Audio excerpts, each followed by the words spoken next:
gold, physical gold and silver.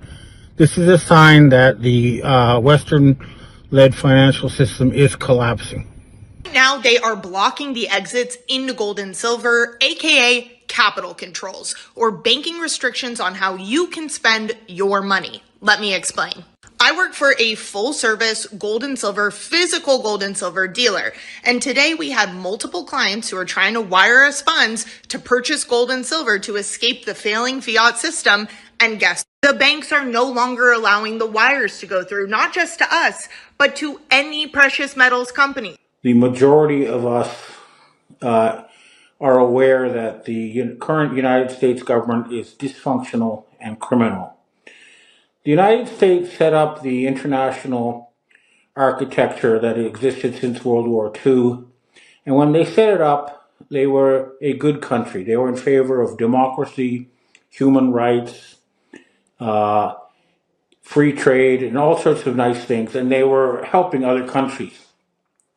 Now, however, it is obvious to everybody that the country has been taken over by a group of very, very sociopathic, Satan-worshipping criminals.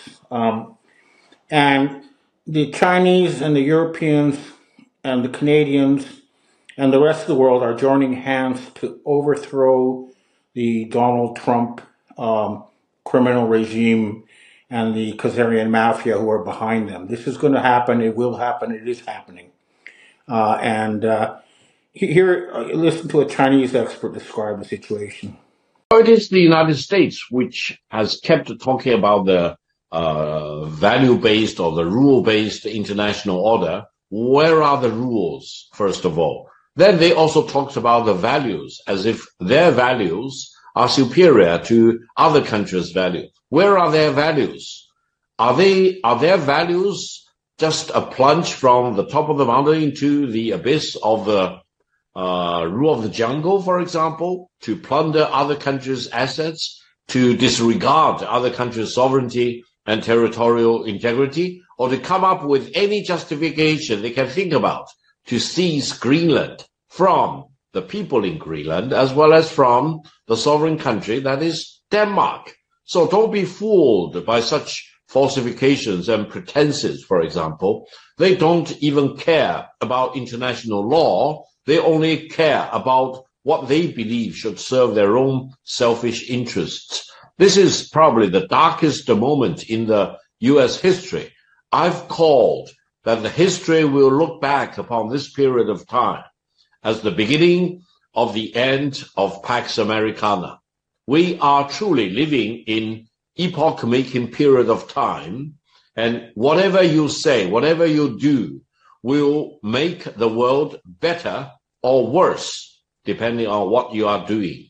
And I don't think Mr. Ludwig's remarks in Davos will make America great again. It will reveal the true color of the United States in front of the whole world.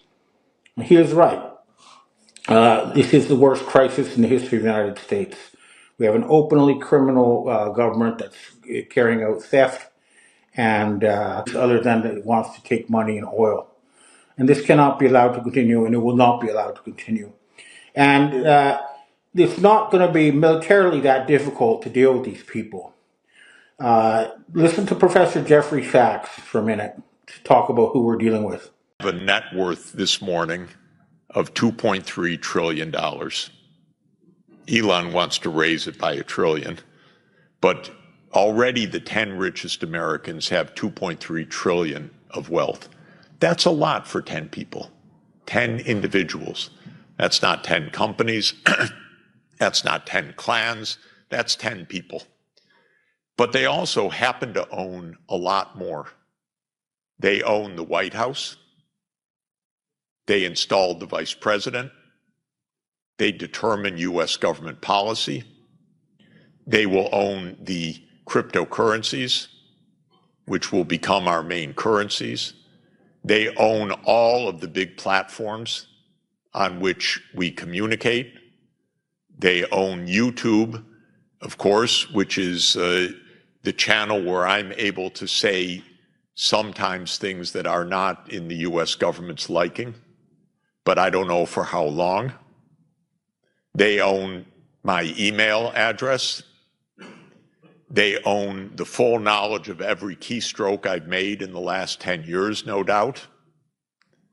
They own my privacy.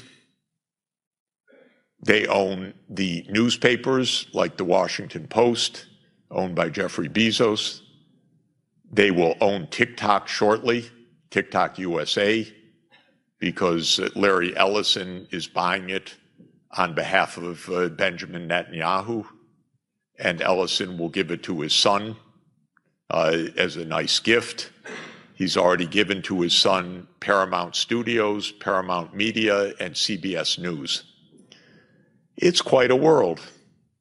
And that's just 10 or so Americans.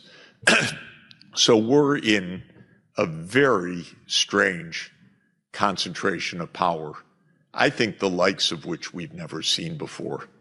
It has already destroyed democracy. We are democratic in form only, but we don't have a sensible non-democratic system. We have a privatized system, which is quite different. In China, which is not a democracy, it is a technocracy, and the business sector is subordinate to the government, clearly, as Jack Ma found out. In the United States, it's the other way around, which is the government is subordinate to the particular corporate class now of the big tech sector. So we're in a governance adventure as well. The difference of the utopian and the dystopian vision of AI is politics. Will there be general well-being? Depends on how we use our surplus. If all the surplus goes to the top, then we will have mass impoverishment. Basically, it's about 10 individuals who have to be arrested in order to shift the balance. And I would add Jared Kushner and Benjamin Netanyahu to this list of people who need to be removed. But by now, the evidence is overwhelming. The governments of the West, especially now the United States and Israel, were seized by members of the Chabad Lubavitch cult who, in their own writings, make it very clear they want to kill 90% of humanity and enslave the rest, putting poisons in our foodstuffs and various other things. And they've also been trying very hard to start World War III, and they're going to keep trying to start World War III because they don't want to be arrested, which is why they have ignored the law and refused to release the Epstein files. As far as I can tell, they are now in exile in Switzerland. I don't know if the fake Trump will be allowed to return to the United States or not. I sure hope not. But there's a lot I cannot talk about, but I can tell you there's been some very high-level coordination between very powerful forces, including the Europeans and, well, basically everywhere in the world except for Israel and the United States and a few of their slave states, maybe 10 countries in all. But overall, it's going to end. And what's going to happen is the system of Babylonian debt slavery will be ended. The control of the financial system will be once again connected to the real world and to real people, and it will be working for the people. And there's going to be a jubilee. All the debt's going to be written off, and all the money that was stolen through central bank fraud will be returned. This is going to happen. It is happening. We're doing it.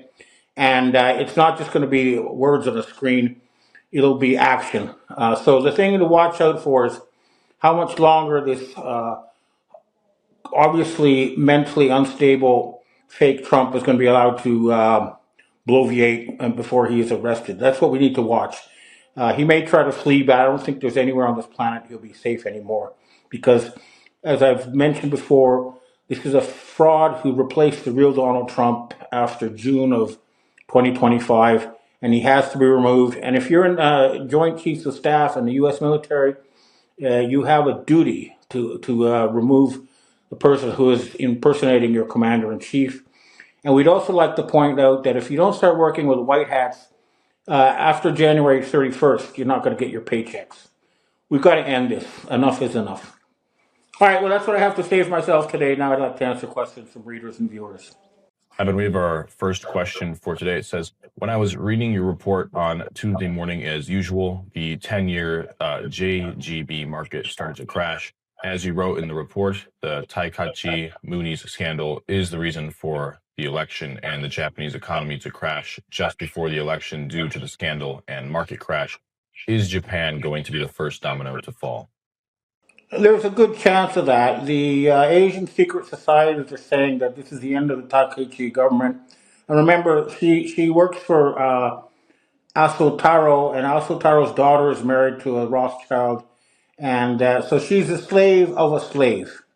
She's not the prime minister of Japan, and what I think what we're seeing in Japan is some rats bailing the ship, leaving the ship, selling their assets, trying to get out while they can, and that's probably going to continue. I'll be meeting with the head of the Three-Legged Crow Secret Japanese Society soon, and I'll have a lot more to report about it after that. But I believe that Japan is going to become an independent country for the first time since the 1860s. So it'll be very different, but good and friendly. Next question. Hi, Ben. I have to take issue with this continuous white dragon offer of $100 trillion to save the world. Where is this money? Who earned it? And how did it stay hidden? If this money is in China presently in the form that it is in, why do you think China will agree to let it go? Then again, why should we need this debt when a ledger note that needs nothing more than a delete button is what the debt really is?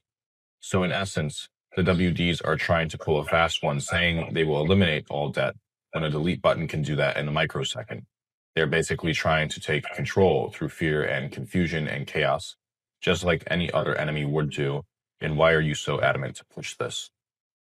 Okay, first of all, it's not going to be debt. Okay, you're not going to have to pay it back. This will be given to you, and that's it. There's no debt. It's not debt slavery. It's a grant. Second of all, what you need to understand about the world's gold is that most of the world's gold is now in Asia.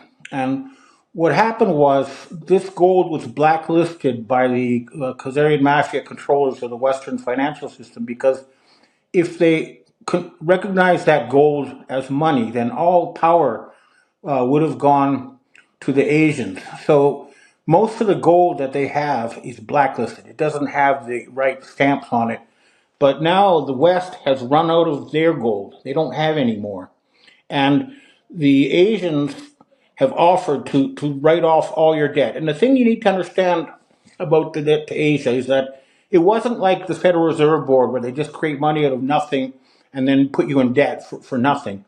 This is money that was owed for things like cars, computers, oil, real things, okay? And if you suddenly say that's it, no more debt, then you will stop being able to buy stuff from the rest of the world. So it's not like the fake money created out of nothing. This is actually based on real commercial transactions.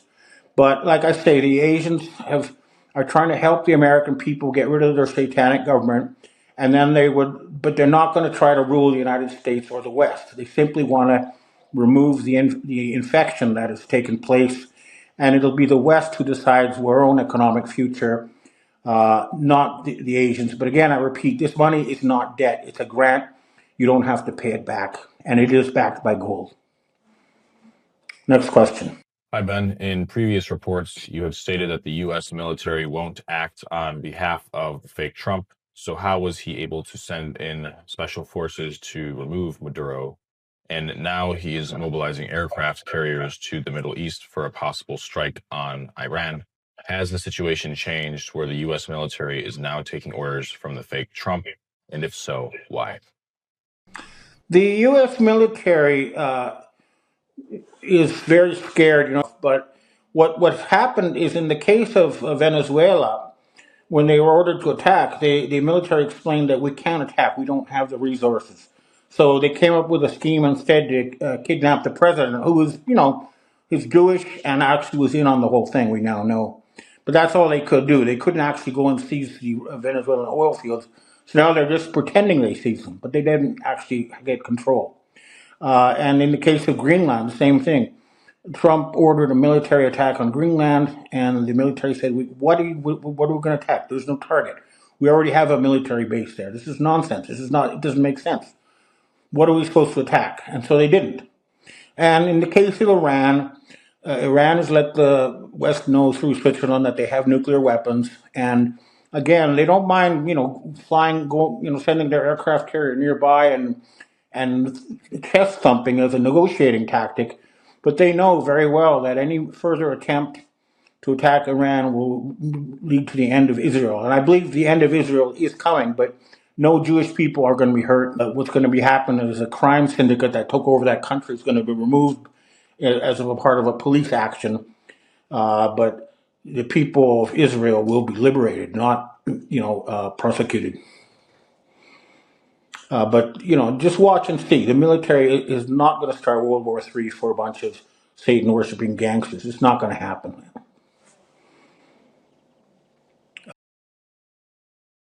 Next question. Hi, Ben. We have our last question for today. Would you please check in with your sources and find out what has happened with the real President Donald J. Trump, if you are not currently aware, and if there's any way he may be able to return publicly soon? My main sources for the real Donald Trump were U.S. military intelligence and then a senior member of the U.S. Space Force. And they used to tell me that when things got rough, the real Trump hung out in Cheyenne Mountain Base in Colorado or else in the Pacific Air Base in Greenland. But he has not been seen by these people since June of last year. He's missing. We don't know what happened to him. But I think at this point, we're going to have to not wait for him and take action ourselves. And as you know, Prime Minister Mark Carney has made it clear the Canadian Army is ready to fight to help the American people. Governor Tim Walz of Minnesota has activated the National Guard to protect the people of Minnesota from these Israeli mercenaries pretending to be ICE agents. And again, for various reasons, we don't want the enemy to know what we're doing. I can't say many things, but I guarantee you that there's some very serious military action being planned to finally end this nightmare. And I think that's why they're all hiding in Switzerland right now. But this cannot be allowed to continue. And this week, the report is not going to be a very long one because we need action, not words. And behind the scenes, there's been very serious contacts made with very powerful players. This is the real deal, folks, and you're going to see it to believe it. Don't believe it until you see it, but something fundamental is going to be changing. And the sooner we make it happen, the better, because by this point, a critical mass knows that the current U.S. administration is dysfunctional, it's criminal. They're stealing oil from other countries' tankers and then putting it in their own personal accounts. It is now clear that something very big is going down, and it does look like a white hat move. Now, my own sources, this includes Russian FSB, MI6, and Pentagon types, are all saying some kind of big military move is scheduled for October. I do not know the details, but it's interesting that U.S. troops were treated to great hospitality at a giant Russian military exercise in Belarus. So this is an indication that Russia and the United States military are coordinating this. The other sign is that the Russian defense minister, defense chief, is in Iraq to coordinate some kind of military alliance. And Saudi Arabia has just announced a military alliance with Pakistan. That's very important because Pakistan has nuclear weapons, and if Israel attacks Saudi Arabia, then they'll face Pakistan aggression. So this is a big one, and it does look like Israel is going to be taken down. Now, Israel is actually, controlled by an inbred group of oligarchs, as we all know, and they are also definitely under attack now. Now, the big one for me was that they designated Antifa as a terrorist organization, uh, and they're going to go after the funding of these organizations. So that means all these rent-a-mobs and all these other things that are happening are going to be facing a crackdown. So that's huge too. Now, the other thing I'm noticing is a takedown of the corporate media. The New York Times is being sued for $15 billion. And just think about it, okay? It's the New York Times. They're in New York. They never once wrote the truth about 911. Okay, that says enough, you know.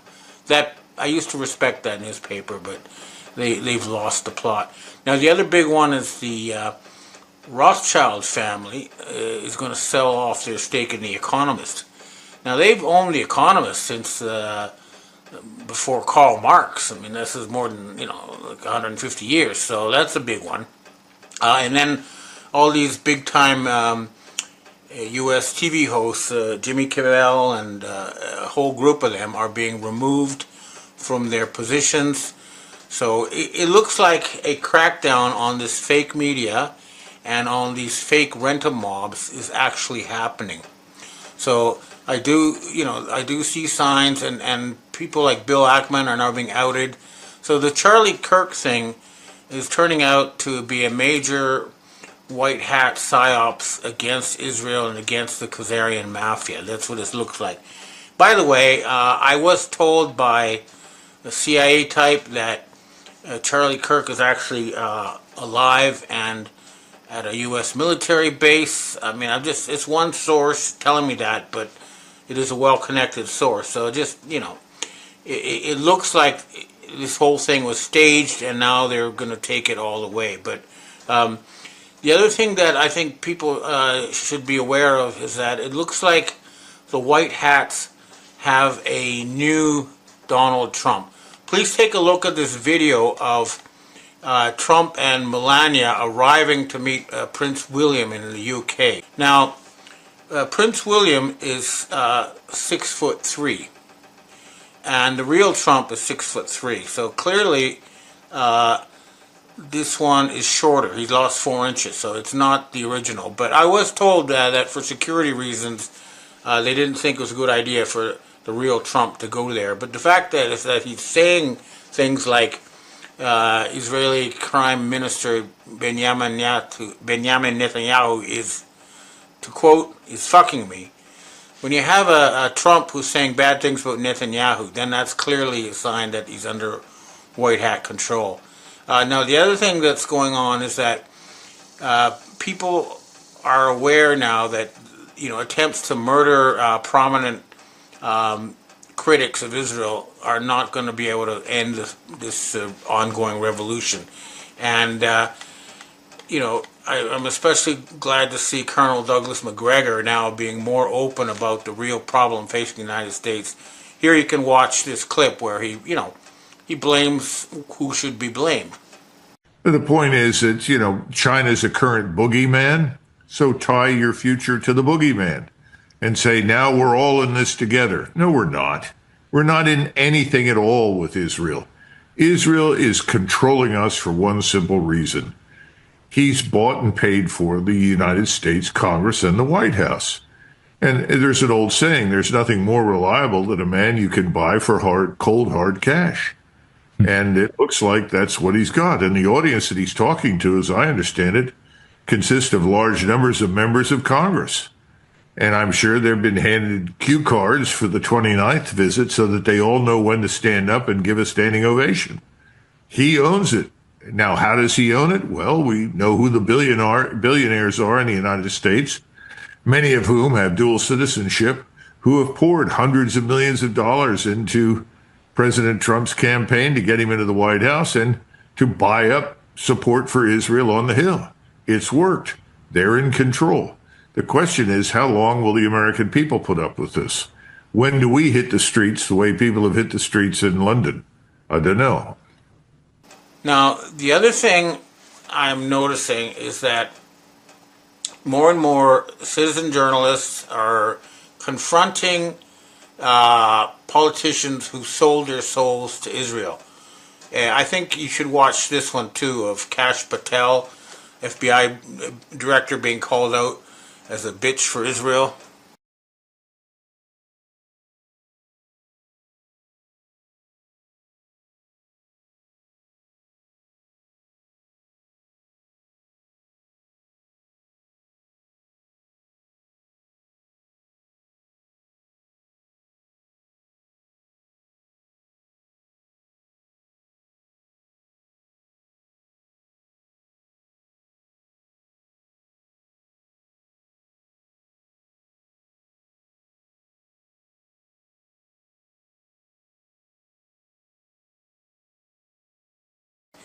But again, it seems to be white hat AI, and that's a good thing. That but clearly something has clicked, something is changing, but we still have some very prominent people who need to be removed, and I, for one, would like to see, the BlackRock World Economic Forum, Larry Fink guy, removed from positions of power because he's been associated with using directed energy weapons to force people from their homes for real estate development purposes.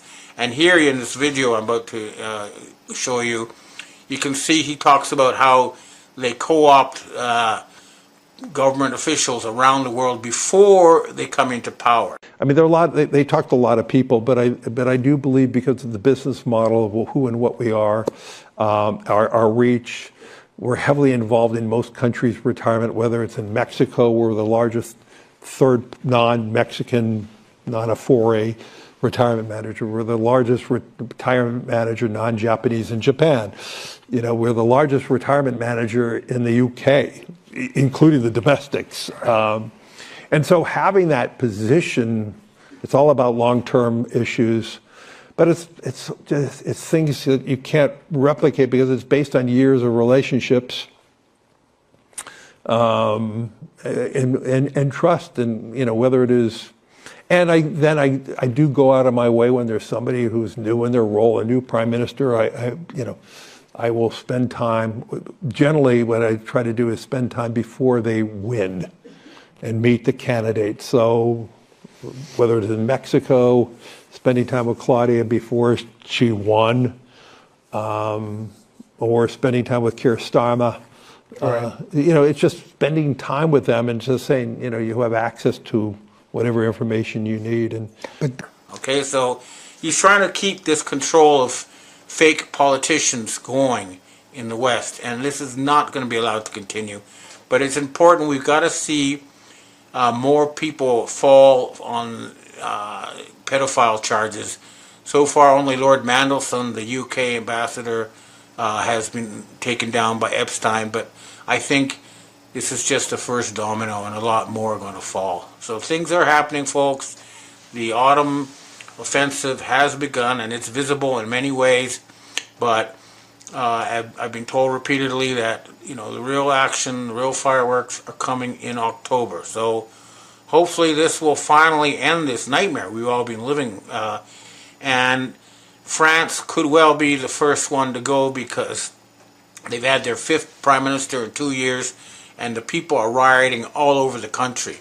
They've got $300 billion in debt coming up, which they're not going to be able to roll over or refinance because their credit rating has been cut.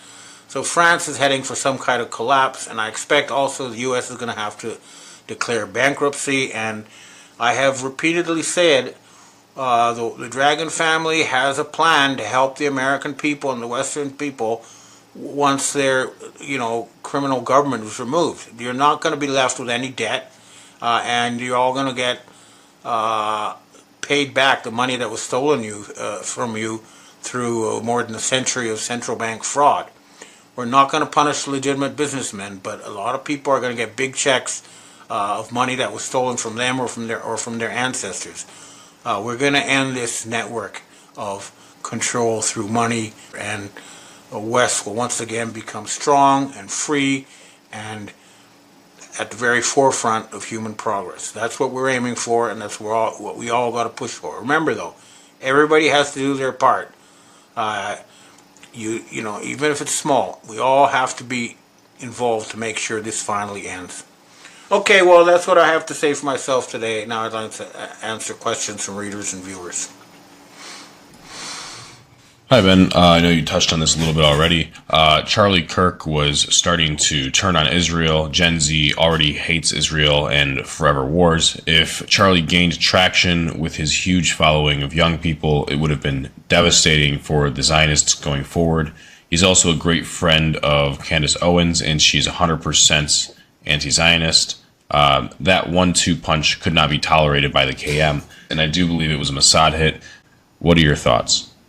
It's hard to say, but the expression used in cases like this is cui bono. It means who benefits. So if you look at what's happened with the Charlie Kirk assassination or staged fake assassination, I really don't know which it is. But the clear thing that is being taken from this, though, is that even though a lot of people came out and said, see, this, he deserved it and you're next, all those people are being arrested or removed from positions of power or influence, and it is being used for a huge anti-Israel campaign. So whatever, even if it was Israel trying to silence critics, what's happening is that it has unleashed a storm against Israel, and it's about time. I mean, that country needs to be replaced with the nation state of Judea, and that's what's going to happen. Next question. Hi, Ben. Just touching on this a little bit more. We do see, like you said, the arrest of critics of Charlie Kirk. Do you think this is going to end up being a threat to our free speech? I definitely have my worries, because they say, all right, we're going after all the bad lefties, but then they're going to go after, maybe people you agree with. So I don't like the precedent. However, you have to understand that there are limits to free speech. So, for example, inciting violence is not allowed even in free speech. So if it's just a crackdown on, threats of violence or incitement to violence, then maybe it's okay. But definitely we have to be careful about this, because, first they go after people you don't agree with and say, great, but then they start going after you, and there's nobody to protect you. So we do need to guard free speech. But it is clear that a lot of the corporate media long ago gave up free speech and became radical, lying propaganda outlets, and I include the New York Times, CNN, and a lot of the other corporate media. They were out and out lying. There's no other word for it, and that should not be allowed. People should not be allowed to produce a newspaper that prints lies and pretends it's the truth. That's not what journalism is about. Next question. Hi, Ben. On the day of the Kirk shooting, Congress also voted 51-49 against the release of the Epstein files. Do you think we will ever see them? They simultaneously, on the same day, passed a House bill that would allow Secretary of State Marco Rubio to strip USA citizenship from critics of Israel, and this is right after he was seen praying at the Wailing Wall. What do you think will come of this?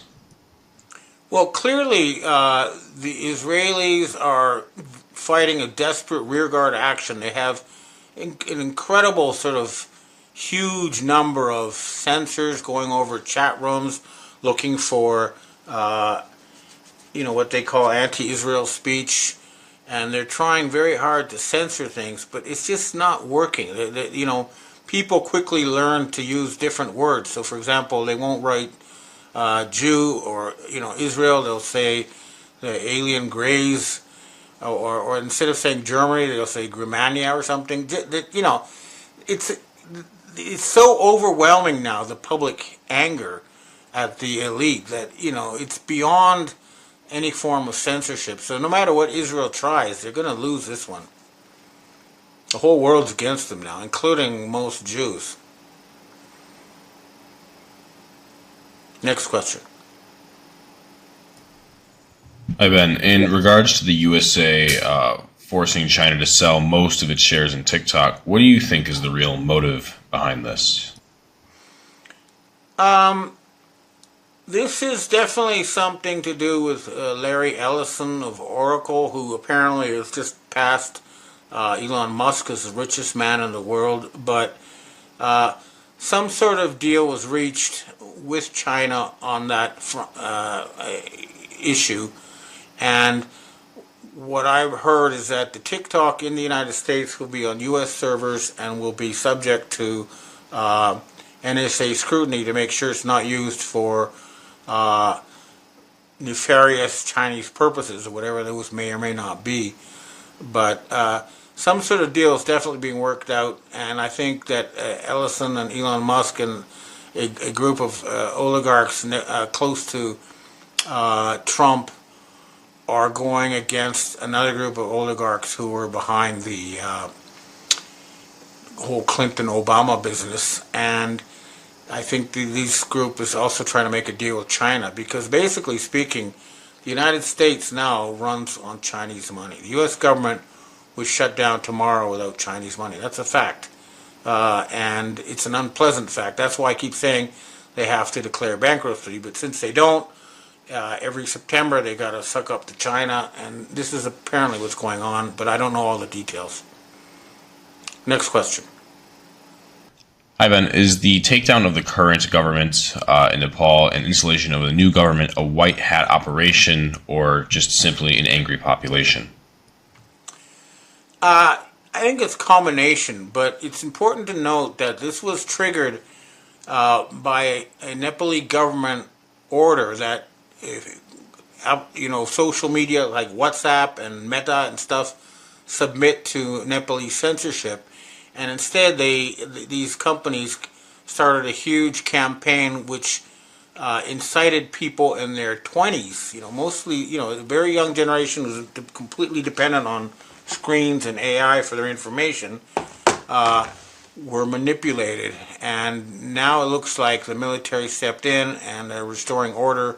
But the other thing I've been seeing is that because India has now been pushed into China's arms by aggressive U.S. policy like these 50% tariffs, they're going to try to use Nepal as a kind of a destabilizing force in the region, and that's what it looks like. So I would have to say overall it was a black hat campaign, but the military stepped in and put the kibosh on it. That's my understanding, but I admit right now I'm no Nepal expert.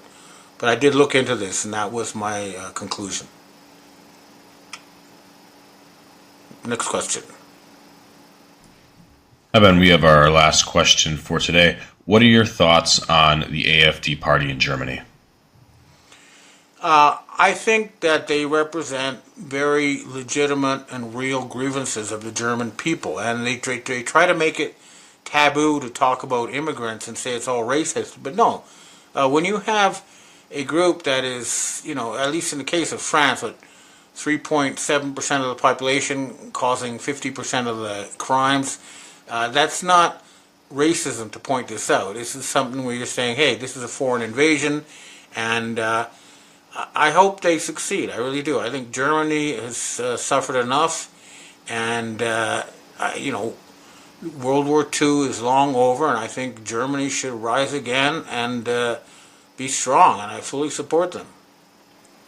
And I don't think they're racist. They're pointing out that the huge influx of immigrants has caused is bankrupting the welfare system, is leading to a crime wave, and most of these people aren't doing, productive work. So I think, all Western countries should remove military-aged, foreign-born men who aren't working and seem to have an income coming from some source that they can't identify, i.e. the Soros Foundation type of people. They should all be removed. I do think so. Okay, well, that's what I have to say for myself this week, and I hope to see you again next week. Hello, Patriots. I'm at Restored Republic via a GCR update compiled by Judy Byington. Worldwide military EBS imminent over cell phones, TV, radio, internet. asking you to stay at home for 10 to 12 days. Banks closing, ATMs won't work, stock up on food, water, cash, and essentials, while Global Military Alliance makes mass arrests across the globe of treasonous Satan-worshipping deep state, after which wake up to new and improved financial, political, health, and education systems.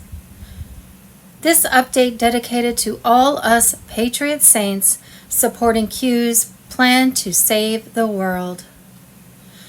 Judy note, is the Iran war over?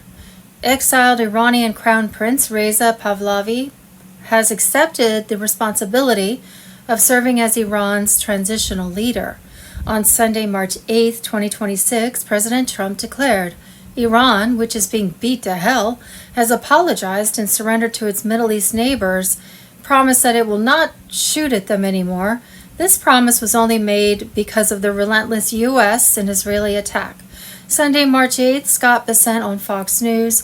Trump says Operation Epic Fury is ahead of schedule. Tonight will be the biggest bombing campaign by the U.S. on Iran since the Middle East conflict began. Get ready. This war in Iran was never about missiles. It was about the $2.1 trillion the deep state laundered through Tehran for 20 years. The money that funded Epstein, that paid Soros's prosecutors, that bought elections in 14 countries. Trump was not destroying Iran. He's cutting the deep state's last bank account. The scoreboard. Supreme Leader eliminated, Navy gone, Air Force F-14s destroyed, 16 jets at Mehrabad gone, oil burning, streets flooded, new leader identified, targeted, deep state pipelines severed, central bank next. Iran's central bank holds $127 billion in gold in underground facilities across 4 cities. By Monday, those coordinates will be on every F-35 targeting system in the Gulf. Back in the States, Trump has already flipped on the green light for the constitutional republic restoration, backed by the gold asset-backed global currency reset. While the reset gives stolen tax dollars back to the people around the world, the constitutional republic was restored under temporary military law, which will be followed by establishment of common law. No more ruling by the UK Crown and maritime law. Constitutional law will soon storm back into every courtroom nationwide. The original title of nobility amendment activates, revoking citizenship from hundreds of thousands of foreign-controlled puppets. Mass deportations begin immediately, lifetime bans enforced. Meanwhile, trust the plan. There was expected to be a huge event at any moment. People were advised to evacuate from these 17 cities: New York City, Los Angeles, Chicago, Philadelphia, Washington, D.C., Houston, Nashville, New Orleans, Charlotte, San Francisco, Detroit, Seattle, Atlanta, Las Vegas, Baltimore, Boston, Miami. Over 20,000 plus troops and foreign allies have been positioned across 360 U.S. cities to protect citizenry during a 10-day roundup of treasonous, Satan worshiper deep state criminals. Covert raids have already hit Washington, D.C., London, and the Vatican. Prepare for a 48-hour communications blackout, along with worldwide lockdown. Stock up on food, essentials, and cash. The emergency broadcast system fires up during the 10 days of darkness, with Starlink beaming raw truth worldwide. Election fraud and deep state betrayal in full view. Expect 10 days of media silence as the military spits out documentaries expounding truth across every TV, radio, and internet broadcast worldwide. No more deep state censorship or fake news feed. Martial law clamps down hard for global arrests of the guilty as banks temporarily darken for the transition. Stock essentials now. The blackout protects the shift to freedom. GESARA payouts and ZIM redemptions surge into humanitarian projects, ZIM holders leading the charge. The military forced the original NESARA signing at gunpoint when Clinton balked. Today, Trump's unstoppable forces execute the final phase. The cabal trembles as their empire collapses. Adrenochrome empire exposed, their wealth seized, their power annihilated. Dr. Charlie Ward tells us that NESARA and GESARA activation surges forward as the quantum financial system ignites across the globe, delivering the long-awaited debt jubilee that obliterates all credit card, mortgage, and illegal banking debts engineered by the Federal Reserve cabal. This is their ultimate defeat. Total debt forgiveness strikes at the heart of their enslavement machine. The QFS aligns perfectly with NESARA GESARA, flooding asset-backed wealth to awakened citizens. Rainbow currency from the restored U.S. Treasury, backed 100% by gold, silver, and platinum, erases the 1933 bankruptcy scam. No more selling birth certificates as chattel bonds. Financial privacy locks in tight. Federal Reserve dies, permitted only a 1-year side-by-side fade out to clear fiat poison from circulation. You are advised to have cash on hand during the transition to the new global financial system. The banking system has already been frozen, with bank closures worldwide while ATMs, credits, and debit cards will not be working for a short period.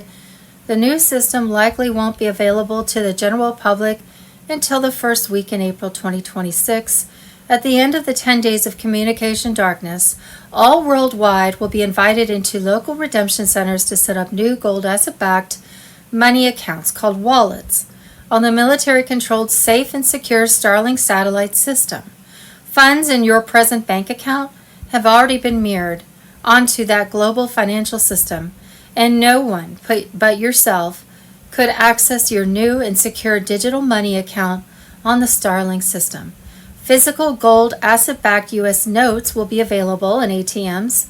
The IRS will vanish forever. Its employees already shifted to the U.S. Treasury's new National Sales Tax Division. Income tax slavery ends now. A simple 14% flat tax hits only new non-essential items. Food, medicine, used homes, and essentials stay completely untaxed, putting real money back in patriots' pockets. Senior citizens see huge benefit boosts as a true history and education system emerge. Millions will discover their indoctrination college degrees were worthless scraps. The Great Awakening delivers crushing justice. Fresh presidential and congressional elections were due to roll out within 120 days of the NESARA GESARA public reveal, with ironclad monitoring to smash special interest rigging. All phony national emergencies dissolve as true constitutional rule returns. Judges and attorneys retrain under real constitutional law.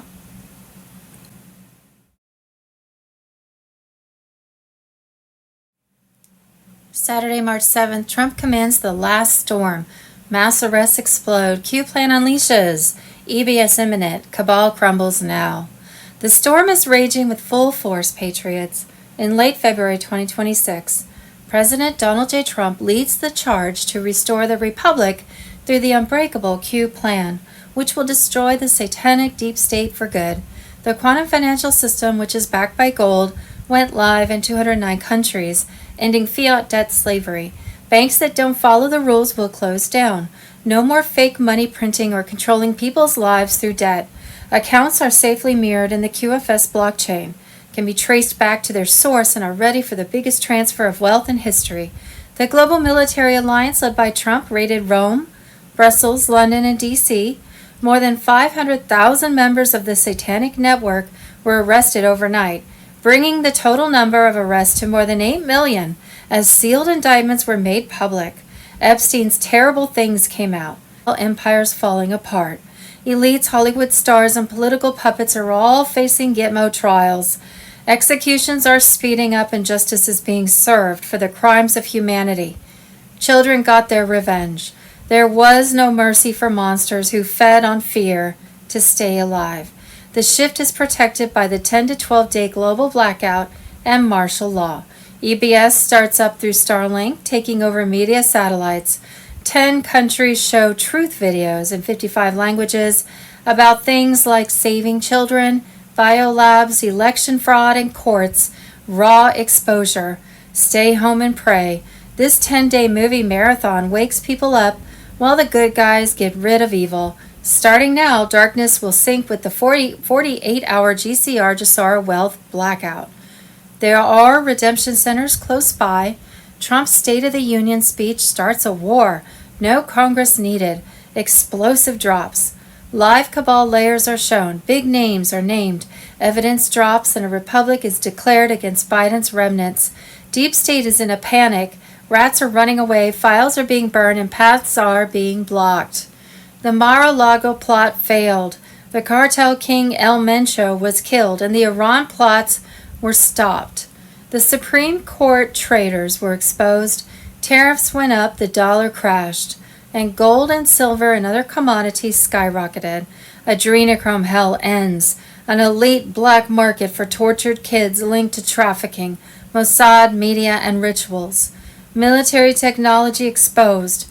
Pedophiles and made them give up. Clones and doubles fall. Election fraud floods. A lot of illegal people registered. Ballots were backdated and votes were stolen in 2020. Trump became the real leader. Biblical judgment. The empire of satanic pedophiles dies in the bright light. Money disappears. Debt is wiped out and abundance grows. Keep cash on hand. Get ready and trust the plan. God wins. Fireworks are bigger than July 4th. We all go where we go. We have won now. Sunday, March 8th, summary of timing given on Telegram. Friday, March 6th, White House gave the go. As of 0.01 today, the gold asset-backed quantum financial system fully synchronized with NESARA and GESARA protocols and along with Debt Jubilee and emergency broadcast system activated globally. The federal fiat dollar died. Stolen loot has been frozen via the QFS. No more fiat slavery. EBS signals live across Starlink, overriding all mainstream media narratives. Mass arrests of deep state operatives continue in silence. High-profile names already in custody under military tribunals. Saturday, March 7th, power grid transfer begins to nuclear Tesla-based energy systems. Selected regions undergo control blackouts for grid integration. GCR shotgun liquidity streams continue sinking with new infrastructure. Sunday, March 8th, global media switchover escalates. Legacy broadcast networks marked for termination. QFS secured channels begin testing truth session transmissions. Military cyber units begin dismantling censorship frameworks worldwide. Monday, March 9th, international tribunals enter public disclosure stage. Evidence packages prepared for release on secure government platforms. High-profile individuals queued for first wave. Transparency protocols fully verified. Tuesday, March 10th, border realignment operations expand. National Guard and Alliance establish new safe zones and ID verification corridors.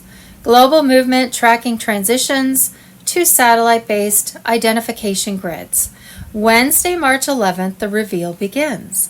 Pre-recorded presidential message enters final encryption cycle for worldwide broadcast.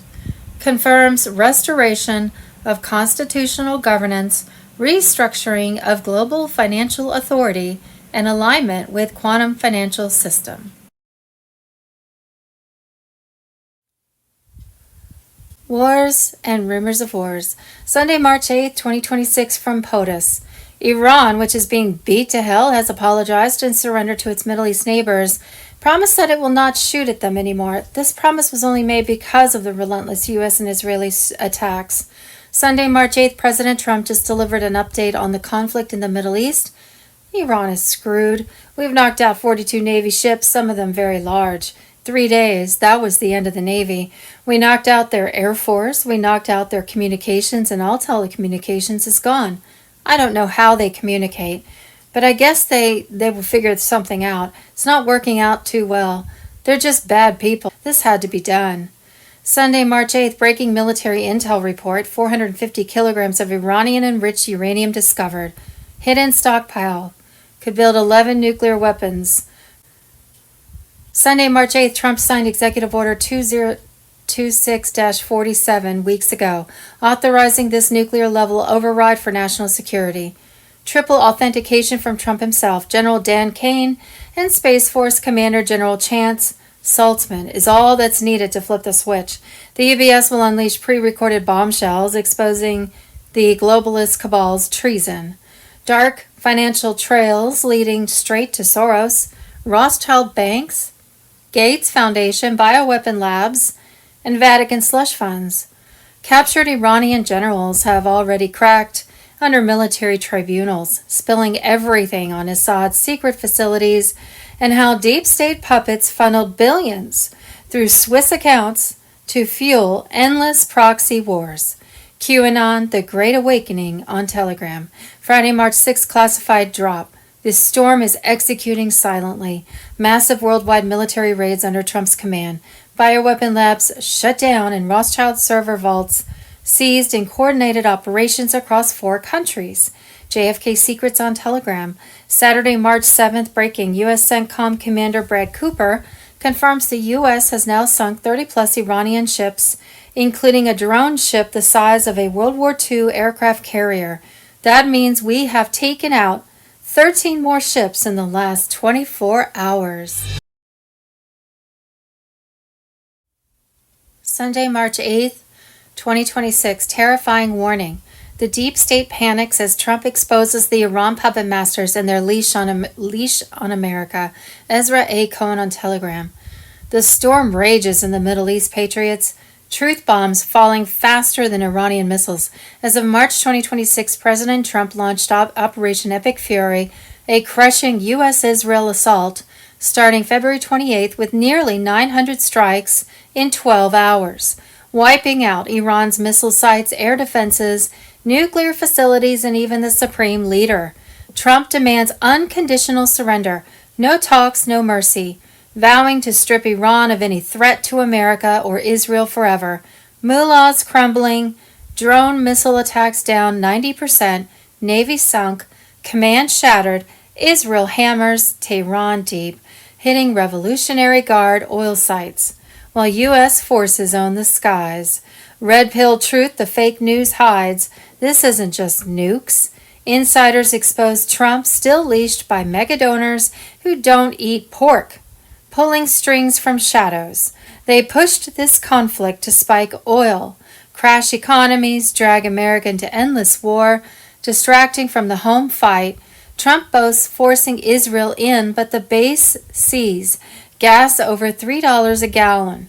Trucking halting, food shelves 3 days from empty, prices soaring, people raging. The old Iran deal was never power. It was scummy cash narcotics pallets.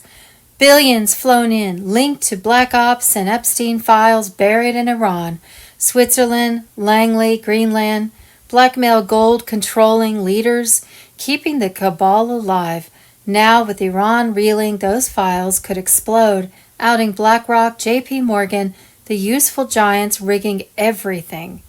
U.S. arsenal depleted from Ukraine waste and proxy wars. THAAD, Patriots low after days of ops, production years behind. Contractors ordered to surge missiles, shells 4 to 5 times. We're on the brink. USS Abraham Lincoln, a sitting duck in the Gulf. Crew furious from endless tours. Blowback looms, sleeper cells waking. Ports targeted, war hitting U.S. soil. Austin attacks with property of Allah tags. Just the start. Shia vengeance doctrine runs deep. America first. Fort Knox audit vanished. Tariff cash funneled to wars. Not people. SoftBank yanked $200 billion after tariff clubs. No carrot for factories, jobs. H-1B flood rolls. 30 million illegals free. No mass deportations. Sanctuary cities exposed. No jails. USAID fraud uncovered. Cronies walk. Trump eyes Iran regime change. Kurds from Iraq, people rising. But unarmed masses mowed down before celebrating. Cuba next. Maduro gone. Narco evidence flowing. Oil cut. Regime collapsing soon. Laundering hub exposed. Trump pushes capitalism. Free elections, but DC communists resist. War serves Satan. Ugly, messy, endless domino blowback. Deep state panics, exposure nears. XRP mooning as giants profit, patriots rise. Rural America armed to teeth. Rednecks itching. Bring it, globalists. The leash snaps, truth surges. Pray hard, stay vigilant. Good versus evil, white hats advancing. The awakening is unstoppable. Sunday, March 8th, mass traumatic event incoming. DEFCON 3 heightened alert as Trump's warriors crush Iranian terror regime and cartels. Patriots, stay vigilant. The storm is here. The storm is raging, patriots. America stands at DEFCON 3 heightened alert across the board as President Trump's unstoppable forces deliver devastating blows to the Iranian terror machine and the cartel monsters flooding our borders with poison. Sleeper cells activated, Islamist threats surging stateside, bomb squads swarming planes, and whack jobs screaming threats mid-flight. Southwest Airlines flights diverted, SWAT teams storming cabins, passengers forced hands up while feds haul off suspects after bomb scares rocked the skies. Just days ago in March 2026, one fanatic yelling threats gets neutralized. Another incident hits the same day. It's pure chaos and it's only escalating. Ghost Intel confirms. We de-escalate from DEFCON 2 after establishing total air dominance over Iran. Navy obliterated their fleet, no Navy left. Allies fly with near total impunity, pounding nuclear sites, missile stockpiles, and IRGC holdouts. Massive desertions in their ranks. Thousands of commanders begging to surrender via phone. No threat here, stand down. Trump's warriors are neutering World War III before it ignites, cutting the nuts off the globalist jihad wildcard aimed at Western civilization. Iran's ballistic missiles down 90%, drones crippled, leadership decapitated, Supreme Leader gone in opening strikes, February 28, 2026. Retaliation? Pathetic. Their projectiles intercepted. Oil depots are now burning. Simultaneously down south, U.S. troops under cartel hunting ops smash Mexican cartels, not just training, full takedowns. Joint forces raiding labs, seizing kingpins like El Mencho's network shattered. Ecuador ops rumored bombed. The heat is on everywhere. Blackouts south of the border. Drone breaches shutting El Paso airspace. One drone and chaos ensues. Travel? Forget it, patriots. Commercial flights are hot zones. IRGC trained radicals on standby. Sleeper cells waiting to strike. One incident delays you hours, days even. Stuck in airports, canceled flights, motels, pure nightmare. If not essential, ground it, drive your own vehicle, rent a car. Keep the load off. TSA heroes already stretched thin. Overseas? Check State Department warnings. Hot zones mean you're on your own. No quick rescues. See something, say something, or better take them down like the hero passenger did. Neutralize the threat midair. Plastic shank or not, end it fast. No more sitting passive like 9/11. Patriots fight back. Something severe brews in the homeland. High-level whispers, no full details yet. But 107 and insiders voice deep concern. Operations converging, massive takedown incoming. The deep state globalists tremble as Trump dismantles their terror proxies. Protect your wealth now. 401ks vanish in one crash, but physical gold and silver endure. Noble Gold helps patriots shield savings from the collapsing fiat scam. QAnons, no, this is the plan unfolding. Trump leads the charge, ending the cabal's nuclear blackmail, cartel floods, and sleeper terror. Stay sharp, head on swivel, vigilant at home or away. The White Hats strike hard. Iran crippled, cartels crumbling, globalist nightmare ending. God bless America. God bless Trump. The storm is upon us and victory is near. Patriots, rise.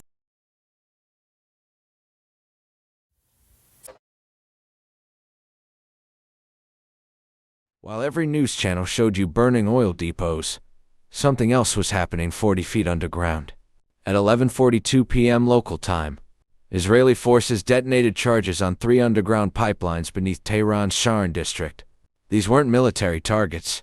They were deep state supply lines, built in 2014, under a $2.3 billion contract between the Revolutionary Guard and a Swiss shell company called Meridian Logistics AG, the same company that moved $890 million through the Clinton Foundation between 2015 and 2019. The same company listed on page 2847 of the Epstein files released March 1st. The same company George Soros invested $140 million into to 6 months before the Iran nuclear deal was signed. Those pipelines weren't carrying oil to Iranian citizens. They were moving $4.7 billion in crude to Bandar Abbas, where Chinese tankers loaded it off the books. No sanctions, no inspections, no records. When Israel blew those lines, the oil flooded the streets. It saturated the rain. It turned the sky black. 10 million people woke up choking on the evidence of their own government's corruption. This morning, 88 clerics in a bunker beneath Qom announced they chose Khamenei's successor. They refused to say the name. Here's what they don't know. Trump already has it. A classified NSA intercept, codenamed Persian Mir, captured the vote 6 days before it happened. Israel posted a message to the 88 clerics. We will not hesitate to target the successor and anyone who tries to appoint him. Consider yourselves warned. The last supreme leader lasted 37 years. Trump identified the next one in 37 minutes. They're not choosing a leader. They're choosing a martyr. Dover 6 coffins and the order Trump signed on the plane home. Yesterday, Trump stood at Dover. 6 flag-draped coffins. 6 soldiers killed by an Iranian drone in Kuwait. No cameras. No press. No speeches. On the flight back, he signed Executive Order 14,307, classified. Eyes only, distributed to 4 people. Title: Operation Black Sky. Phase 3. Not oil fields. Not bases. The financial infrastructure. Every bank. Every reserve. Every hidden vault. Iran's central bank holds $127 billion in gold and underground facilities across 4 cities.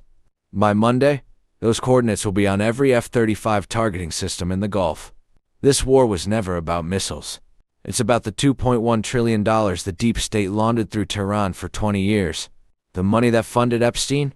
That paid Soros's prosecutors. That bought elections in 14 countries. Trump isn't destroying Iran. He's cutting the deep state's last bank account. The scoreboard. Supreme leader. Eliminated. Navy. Gone. Air Force. F-14S destroyed. 16 jets at Mehrabad.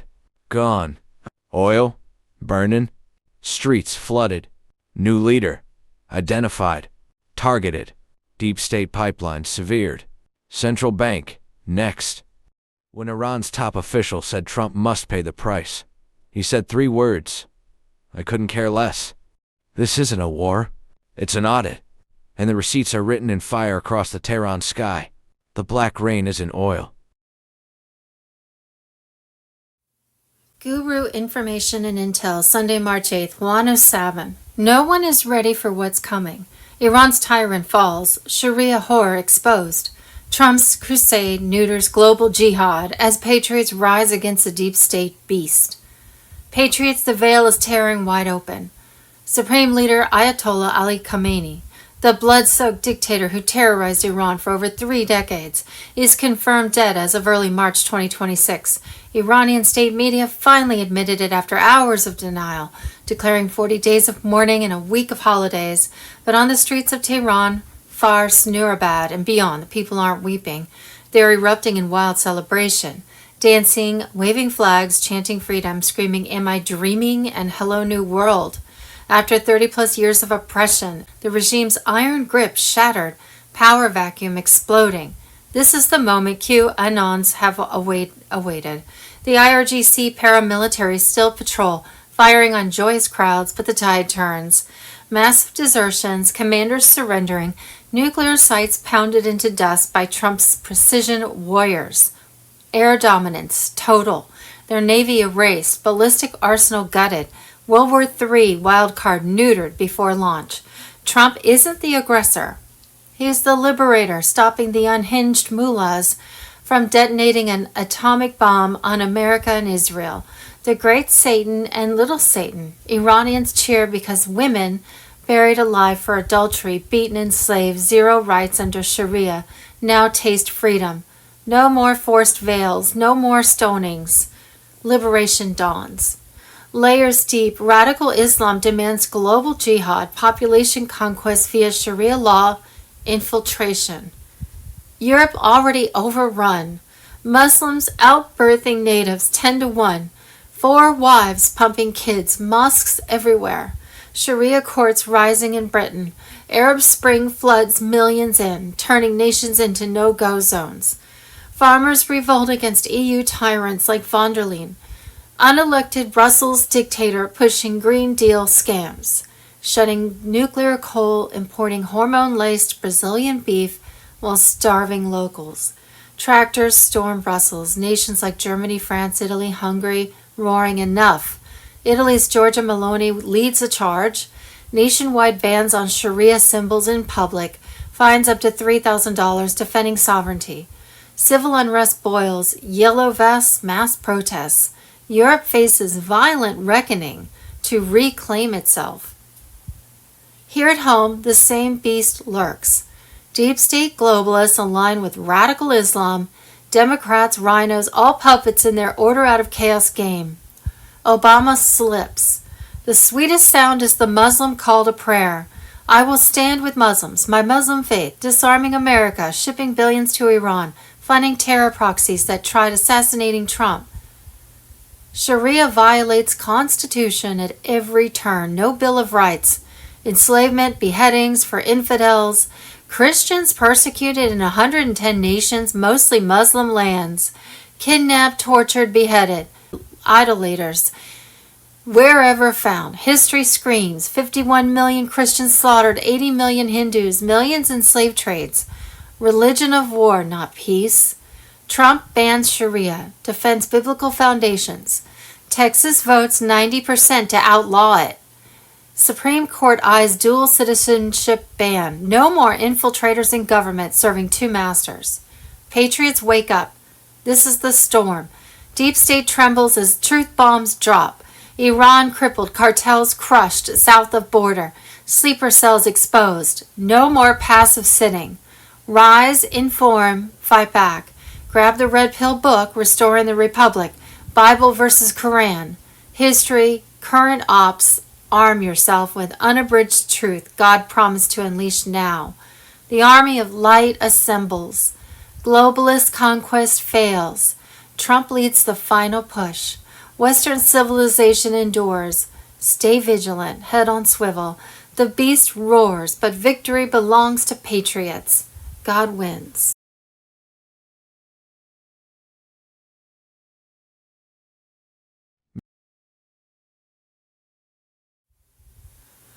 What we think we know as of Monday, March 9th, 2026. Sunday, March 8th, Trump UN Ambassador Mike Waltz stuns the world, saying he has never seen the Gulf nations so unified or outraged. It is backfiring on Iran. Sunday, March 8th, war with Iran. The old Iran deal was never power. It was scummy cash narcotics pallets. Billions flown in, linked to black ops and Epstein files buried in Iran, Switzerland, Langley, Greenland. Blackmail gold controlling leaders, keeping the cabal alive. Now, with Iran reeling, those files could explode, outing BlackRock, JP Morgan, the useful giants rigging everything. Sunday, March 8th, 2025 afternoon, Kansas City International Airport was evacuated of all travelers and workers due to a serious incident. This should be 2026. Sunday, March 8th, just in. Trump draws a red line. President refuses to sign any bills until Save America Act passes. AMG News. Sunday, March 8th, unconditional surrender. The 1979 oil shock playbook is back. Global finance targets Trump again. Saturday, March 7th, Hillary Clinton allegedly openly inquired about assassinating Julian Assange for exposing the truth, literally stating, "Can't we just drone this guy?" In 2017, after WikiLeaks exposed the CIA's Vault 7 hacking tools. Director Mike Pompeo spearheaded plots to kidnap or assassinate Julian Assange in London's Ecuadorian embassy. The hidden truth on Telegram. Sunday, March 8th, the real reason why they want us to switch over to LED lights and are literally giving them away to control our home appliances. Sunday, March 8th, Senator Ron Johnson on Telegram. In just 1 week, President Trump has pulled off what others could not in decades. Secured the Strait of Hormuz, safeguarding 20% of the world's oil supply. Forged stronger ties with Persian Gulf nations standing united against Iran. Crippled BRICS momentum. Shattered Lloyd's of London 300-year dominance over global maritime insurance by stepping in with U.S.-backed guarantees. And squeezed China's energy lifeline hard. China's scrambling. The UK is on the sidelines watching its influence fade. Iran's regime is cornered and reeling. America is roaring back. Fierce, unstoppable, and firmly in command. This is leadership and strategic genius on a historic scale. Saturday, March 7th, confirmed Trump promises end to income tax. You won't even have to pay it. USA Awakening on Telegram. Saturday, March 7th, RFK just said it. The conspiracy theorists were right all along about everything. Unreal. Boom. Video AMG News. And cue the Storm Rider. Obama literally created one of the worst terrorist groups in history by deploying the Brennan CIA to create ISIS, which splintered into a jihadist group in an attempt to overthrow Assad in a disastrous joint covert operation with the CIA and Saudi Arabia, which resulted in over 500,000 people killed and displacing over 10 million in the U.S. proxy war with Syria. Morning, Drew. Good morning, Charlie. Good morning, everyone. Well, let's speak about the closure of the Strait of Hormuz. That's triggered what analysts are calling it the worst global energy crisis since the 1970s. Charlie, shall I go run and fill up my car of petrol today? Well, yeah, if you live in the UK or you live in Europe or you live in America, then the price of fuel is going to go up because the Strait of Hormuz has only been shut for any transportation that's to do with America or Israel. The rest of the cargo is being moved very, very quickly through the Straits of Hormuz. But for those people that are linked with America or Israel, they're being stopped. But yes, we are going to see the price of fuel, and we are here in Spain. It's already gone up by 10, 20%, the cost of fuel. And this is all down to very, very silly mistakes that Trump pointed out a long time ago, especially with Europe, where they become dependent on certain countries. And the truth is, we're going to see a massive change over the next few years, that we won't become so dependent on other countries because there's an absolute abundance of oil right under our feet. But this whole agenda has been to stop us from extracting it from the earth that God gave us. God gave us everything we need and more besides. But no, they want control of it. They realized that in 1776, the Rothschilds, the Rockefellers. That's why they changed everything. You only have to do your research to realize that they removed places like Tartaria from the world map because they had discovered free energy. And there's so many things that they'd discovered, but they couldn't make money out of it. So they got rid of it to bring in their own agenda. And they controlled the oil, the gas, and that's where they made their money. And that's all coming to an end. My next story is about what's happening in that same region. And this is that there's a Chinese spy ship called Liu Wang 1 that is off the coast of Oman, just sitting there watching what's going on. There's nothing the US can do about it. Because if they do, it's a provocation of a third world war.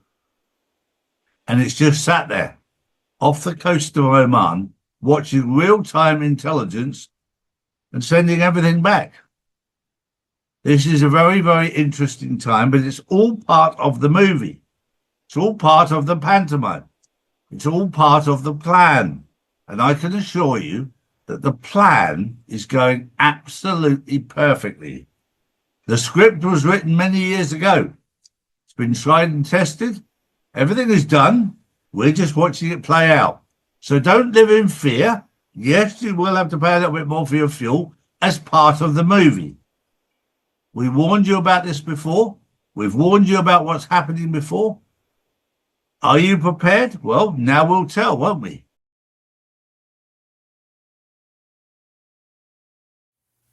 Government fraud. Sunday, March 8th, the United States government, under the single greatest criminal organization in American history, over $100 billion in taxpayer money was extorted and funneled to left-wing corporations to build bridges to nowhere during the last 76 days of the Biden-Harris terrorist administration, while the same program allocated only $40 million over the previous 15 years. Every single member of Biden's cabinet, including his White House staff, should be investigated and taken into custody to face charges of bribery, fraud, abuse of power, extortion, racketeering, money laundering, and conspiracy to defraud the United States government and the American people.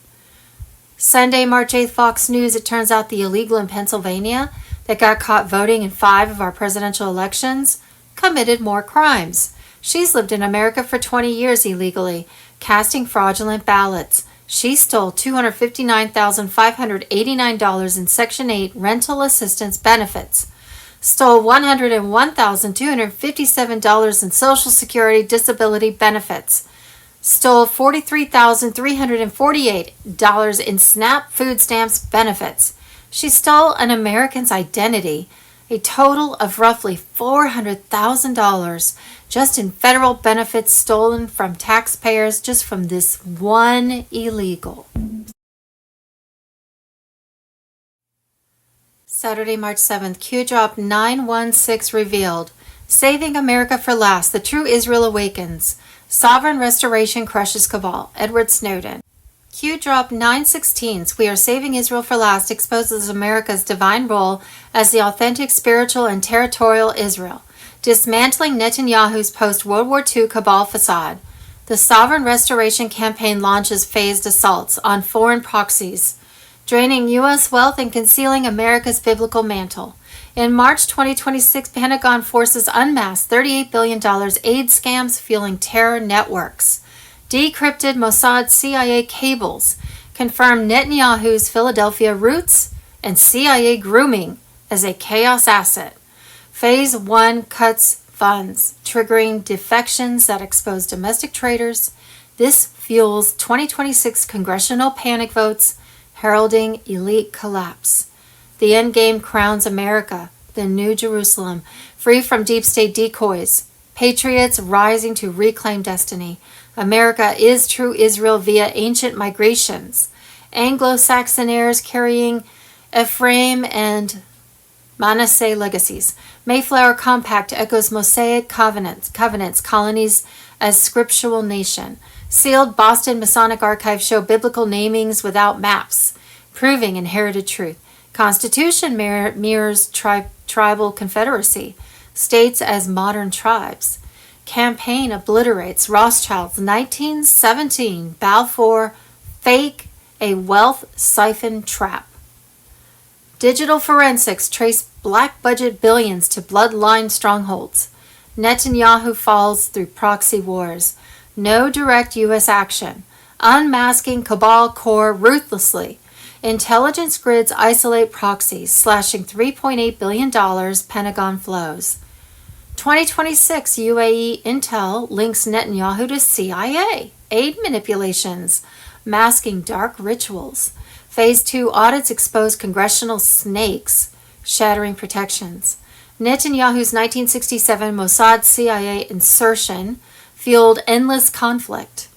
Exploiting Iran drains both sides bloodlessly. Focus shifts to America's infiltrator purge. Igniting NESARA wealth floods for the people. Over $50 billion U.S. investment modernizes Iraq's CBI with blockchain since 2003, priming dinar redenomination post-Iran collapse. Swift rebuilds in Basra, Erbil enable upward floats. Iran's fall clears militias. Iraq leads Golden Age. Audits purge corruption. U.S. holdings surge in currency baskets. Starves China's oil, deters aggression. China's Iranian oil addiction leaves Taiwan exposed. CENTCOM, March 2026, plans choke Gulf shipments, cutting 500,000 barrels daily. Venezuela 2026 alignment. Panama oversight, add Navy leverage. Iran's demise forces Z retreat under economic siege. Trump lets Iran Netanyahu self-destruct. Exposing puppets. 2026 Mossad leaks show Netanyahu's desperation. Restraint accelerates attrition. Iran's fall on mass traders like Flynn tours hiding foreign ties, now crumbling via defections. Cleanup seals true Israel mantle, Patriots storming victory. Utah's Moab matches biblical lands. Great Salt Lake rivals Dead Sea. Wasatch Mountain Nebo aligns Jordan flows. Mormon namings without maps shatter lies. 2026 USGS files prove Holy Land blueprint. Campaign at 85%. Iran proxies shattered in 72-hour blitzes. Iraq dinar 1-to-1 plus parity with U.S. backing. Cuba blackouts. Force regime flips for markets.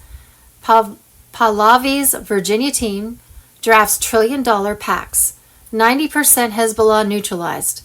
True trade secured. Revaluations demand peace. White hats dominate. America's uniques. Grand Canyon's unmatched geologic record. Redwoods towering 379 feet. Louisiana Creole abundance. Edwards Plateaus, 3,000 caves. Biblical echoes in one nation. Covenant foundations scream destiny. Patriots, the cabal crumbles. Freedom eternal. Storm is here. NESARA, GESARA. On October 10, 2000, President Clinton had no interest in signing NESARA into law. So, under orders from U.S. military generals, the elite Naval SEALs and Delta Force stormed the White House, and under gunpoint, forced Bill Clinton to sign NESARA. During this time, Secret Service and White House security personnel were ordered to stand down, disarmed, and allowed to witness this event under a gag order. NESARA activation implements the following changes. 1.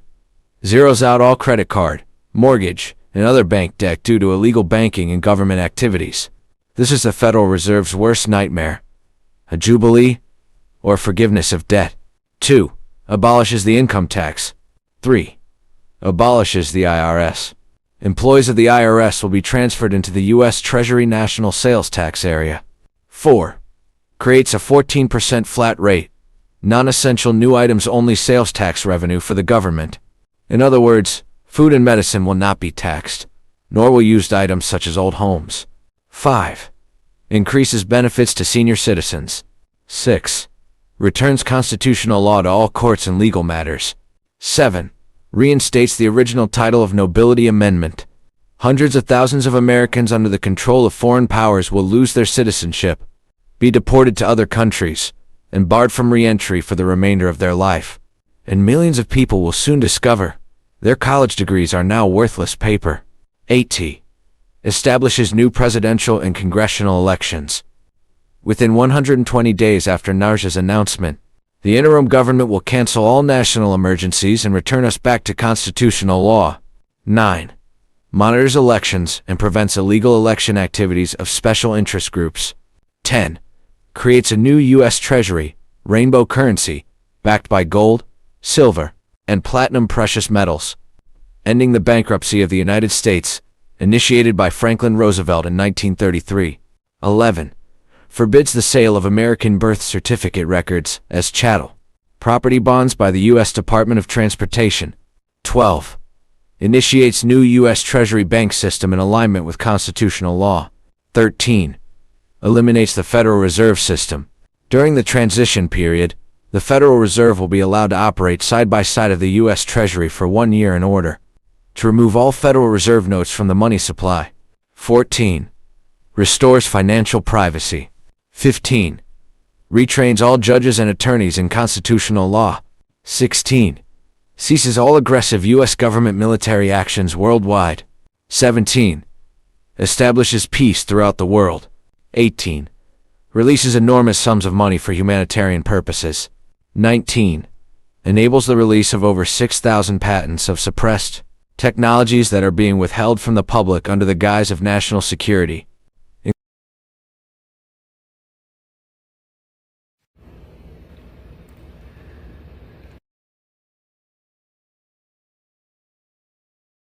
Information I'm getting from one of my intel sources, and this is an intel source, is that we are looking at the possibility Iran has launched a number of these missiles, and it wasn't, or not Iran, but Israel's launched a number of these missiles. It's coming from their direction, not from Iran.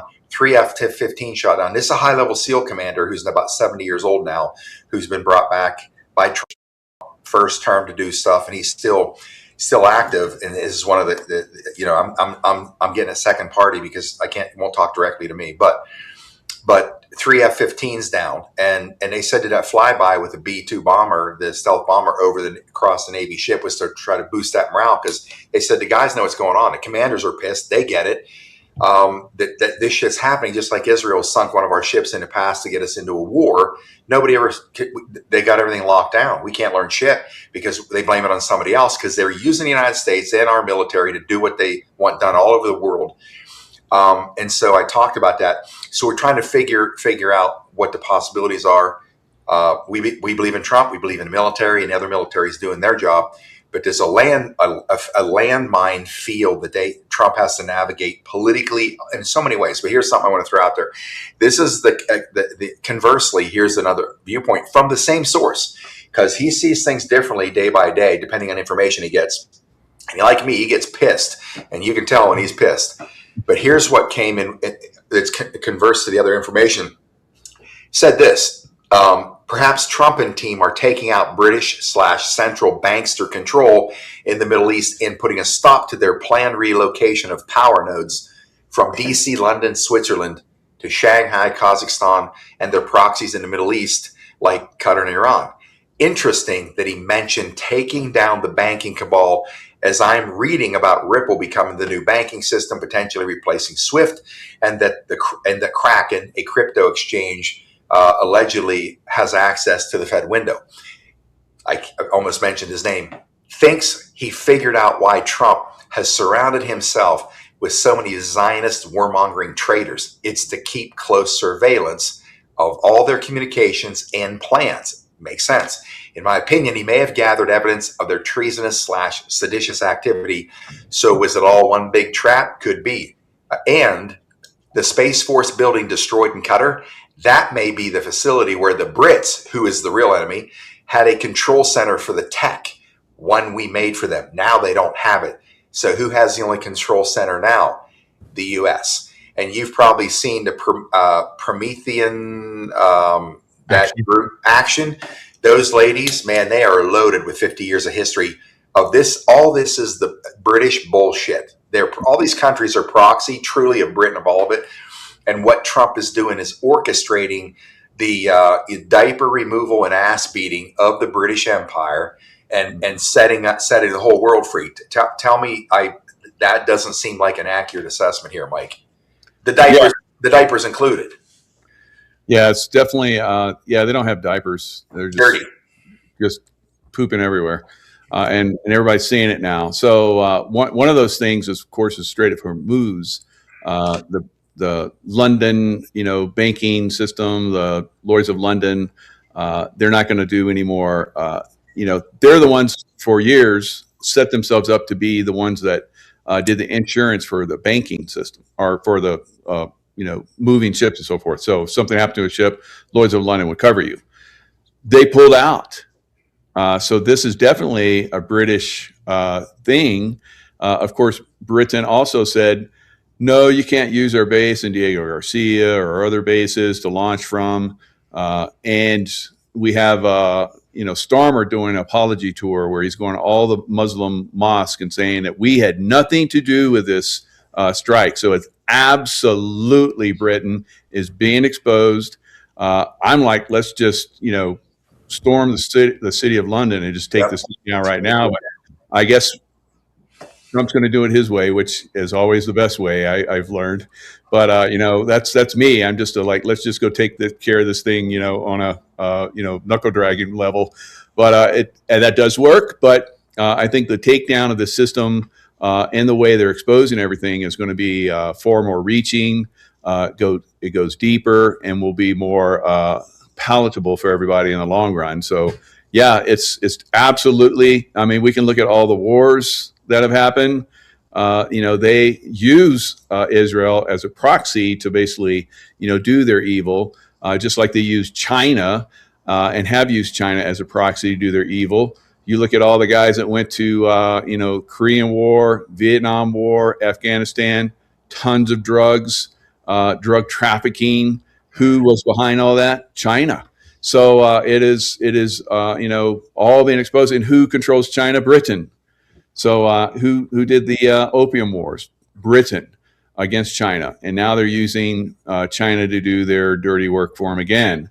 So Trump is like squeezing China at the same time, Cuba at the same time, Mexico at the same time. He's already dealt with Venezuela, and we're going to probably see Brazil get dealt with as well at some point. So there's a lot of work that's going on simultaneously. So it's fantastic. It is, and I think it's exciting. We see this because so many people are so pissed. This should have been done. We want this over with. Just want to, and like Sheila Holmes said to me, and I never forgot it. I've said it many times. This isn't about getting it done. It's about getting it right. We have one chance, only one forever to do it right. I never realized, Mike, how big this Leviathan is. Even myself, never even dreamed or imagined how big this thing is. But you have got to take it down as he has been, piece by piece, according to Promethean Action, piece by piece. He's been dismembering this thing for 1 year. And obviously now this sucker is going to fight back. So I would just say brace for impact, be ready. Alpha. Let me add to what Alpha said about long term, because that's fantastic what he said. They do think long term. You look at Albert Pike, who 200 years ago predicted World War I, World War II, and World War III. And he predicted them exactly as they have happened. World War III, he predicted, would be against the Zionists and the Muslims, and they would destroy each other, and the whole world would get sucked into it and be destroyed as well. So they have these long-term plans. We are starting to become aware of them, but we need to move on their plans very rapidly now. We don't get sucked into a third world war, which I don't see happening. I think there's a bigger picture that's going on. So yeah, Alpha, fantastic, good job. Yeah. Now it doesn't take very long for the disinformation to come through and start to destroy someone's character. Look at Kristi Noem. She, supposedly was released because she, did an ad campaign and Trump was not aware of it. That's the story, right? So I've heard from other people that, Jan Halper Hayes came out and said that the reason why Trump released her was because she arrested someone in Congress. And that just went over the top and he had to shut that down real quick. So, I mean, what is that real or is that, whatever? But today all the GOP is coming out and destroying Kristi Noem today. So maybe that's true. So when, look at all the stuff she did. I thought she did a fantastic job. So did I. I saw that she was in, Congress and she was having these, they were questioning her, and there was they're gonna try and ding her up, but she's like bulletproof. And then she can't. And then Trump moved her into something else and putting somebody else in. So what really happened there? Was that the case? Did she basically go off and arrest somebody like Jan Halper Hayes says in Congress? So I guess I have that video waiting for me. So I'll go research that because I'm in show to show. I haven't had time to do all that, but that's something that someone, shared with me. And I'm like, I'm not going to put out disinformation about that. I don't know that for sure. But think about that. Why would they come in and destroy her character this quickly? And it just seems a little bit over the top. So like we've talked about, they'll change history, and they can change history in a day. About a week ago, maybe a little bit longer, give or take a day, I was given some information that there was issues between Holman and Noem. Heard the same thing. And I know that this person was giving it to me because they felt it as legitimate info, but I also knew it wasn't coming. That info wasn't coming through the channels that I normally expect for something like that. So what that kind of tipped me off on is to kind of go to what you're saying, Mike, is okay. They're going to create a narrative here, right? The war of narratives. So if they want to think that there's issues here, then that means something probably is going to happen with Nome. So we can expect that. And sure enough, we saw the headlines of what's unfolding. And Trump moved her into this ambassador position, of taking over the Western, Americas. Now, let's also remember what's the intel that she's gathering the most, the cartels. Now, in her position that she was in, her scope of what she can do publicly is only so much. She can't really go outside that, because then it becomes, okay, is this a Department of War issue? Does this become an FBI issue? Like, our government is compartmentalized when it comes to these different agencies. But now there's a new position, and it's undefined. And she has all this intelligence, and Trump's keeping her there. I would look to see who becomes a part of that and what directions Trump gives her, because maybe he's expanding her ability to do more significant things. Because here's the other information, and this one I bet it's, I know this is legit, is Trump's putting more guys on our southern border. Not military guys, but like BP guys, like our border patrol guys. We don't have a border issue as far as, the immigration, people trying to sneak in. So he's anticipating something, and I think the probability is with our cartels. And so I think maybe he's putting, maybe she did screw the boat on this one. I'm not going to discount that as a possibility, but I would say maybe she is going to be addressing something from the outside, and Trump needs to create camouflage for her. He's giving her top cover. Well, that's what I thought.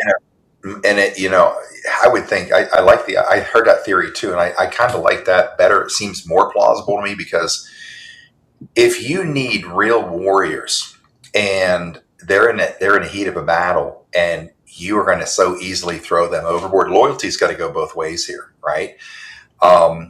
So my belief is that it's kind of like, Mike, you and I had this conversation 5 years ago. We were talking about DeSantis. DeSantis is on the rise, and I'm like, we're talking. I said, the thing that bothers me about these guys, they give you these meaningless victories. Oh, DeSantis is shut down the masks and killing the mask mandate and all this bullshit.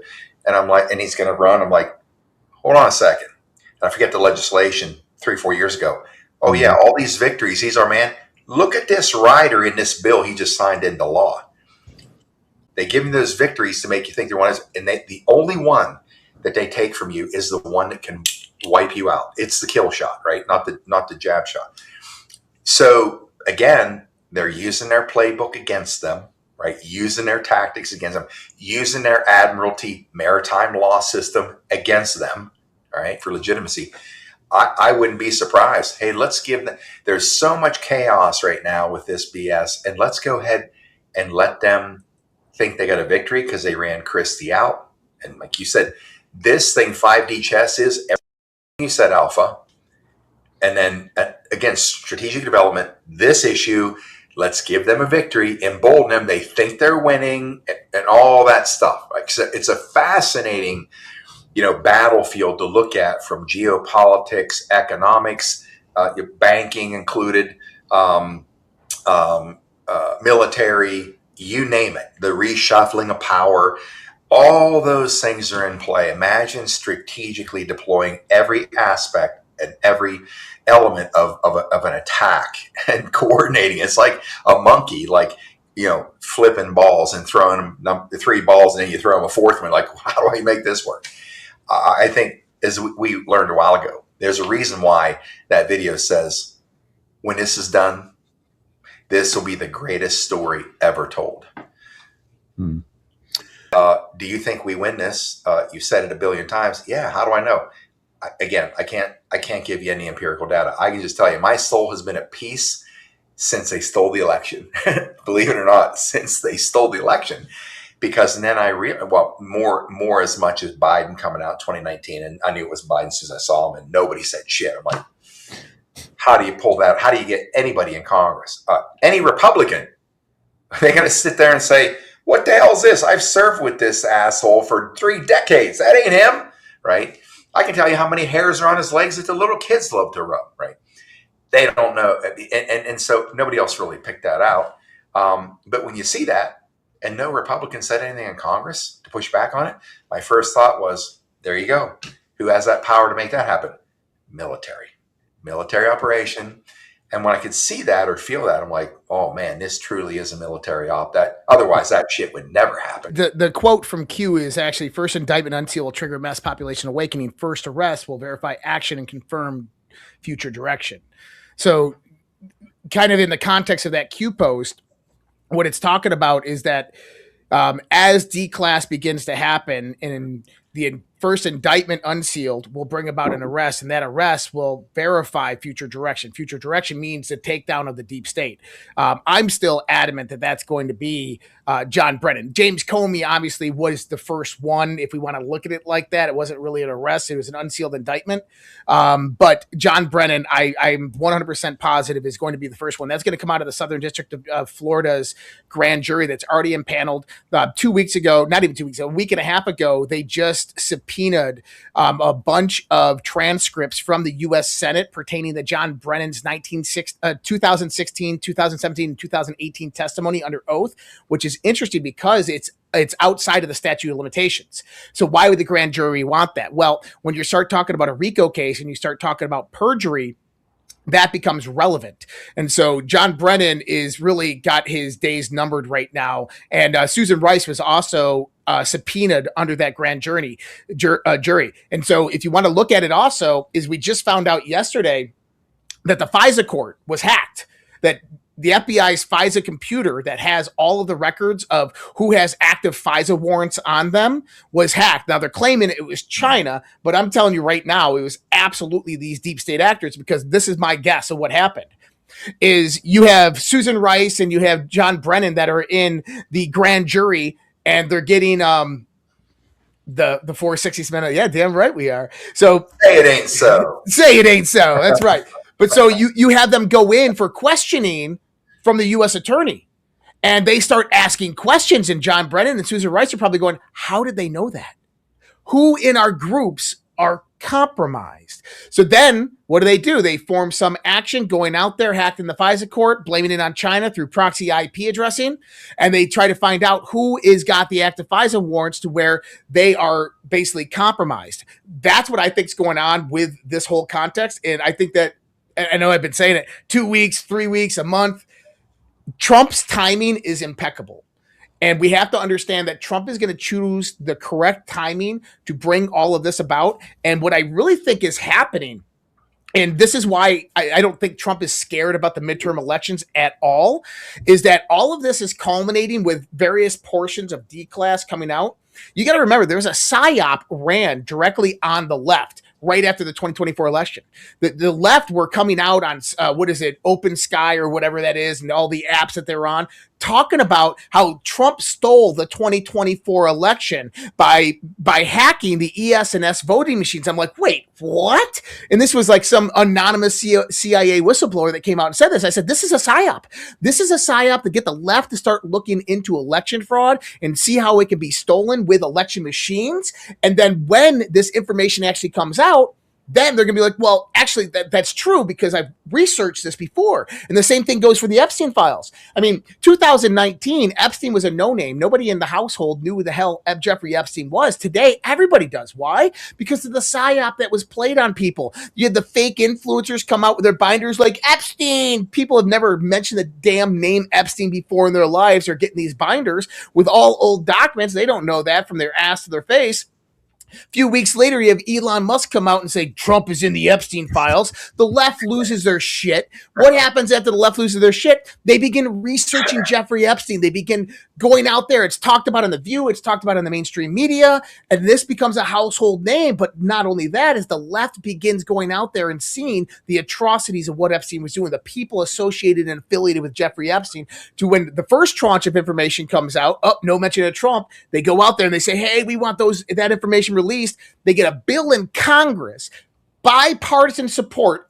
Almost everybody in Congress approves it. Trump signs it. You get millions of documents that flood out there, and they compromise world leaders. They compromise world power brokers, politicians, financiers of politicians. But not only that, is Donald Trump comes out a few weeks ago and says, these Democrats and their donors are implicated by the Epstein files. Well, that's interesting because I've gone through a bunch of the Epstein files and I haven't really seen anything about Democrats and their donors.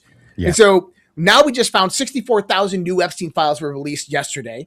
And I'm saying, look, there's 2.5 million more Epstein files yet to be released that the DOJ is saying we're not going to release. Then you got over 2 million files being held by the CIA, which you have various different people pushing for the CIA to release those.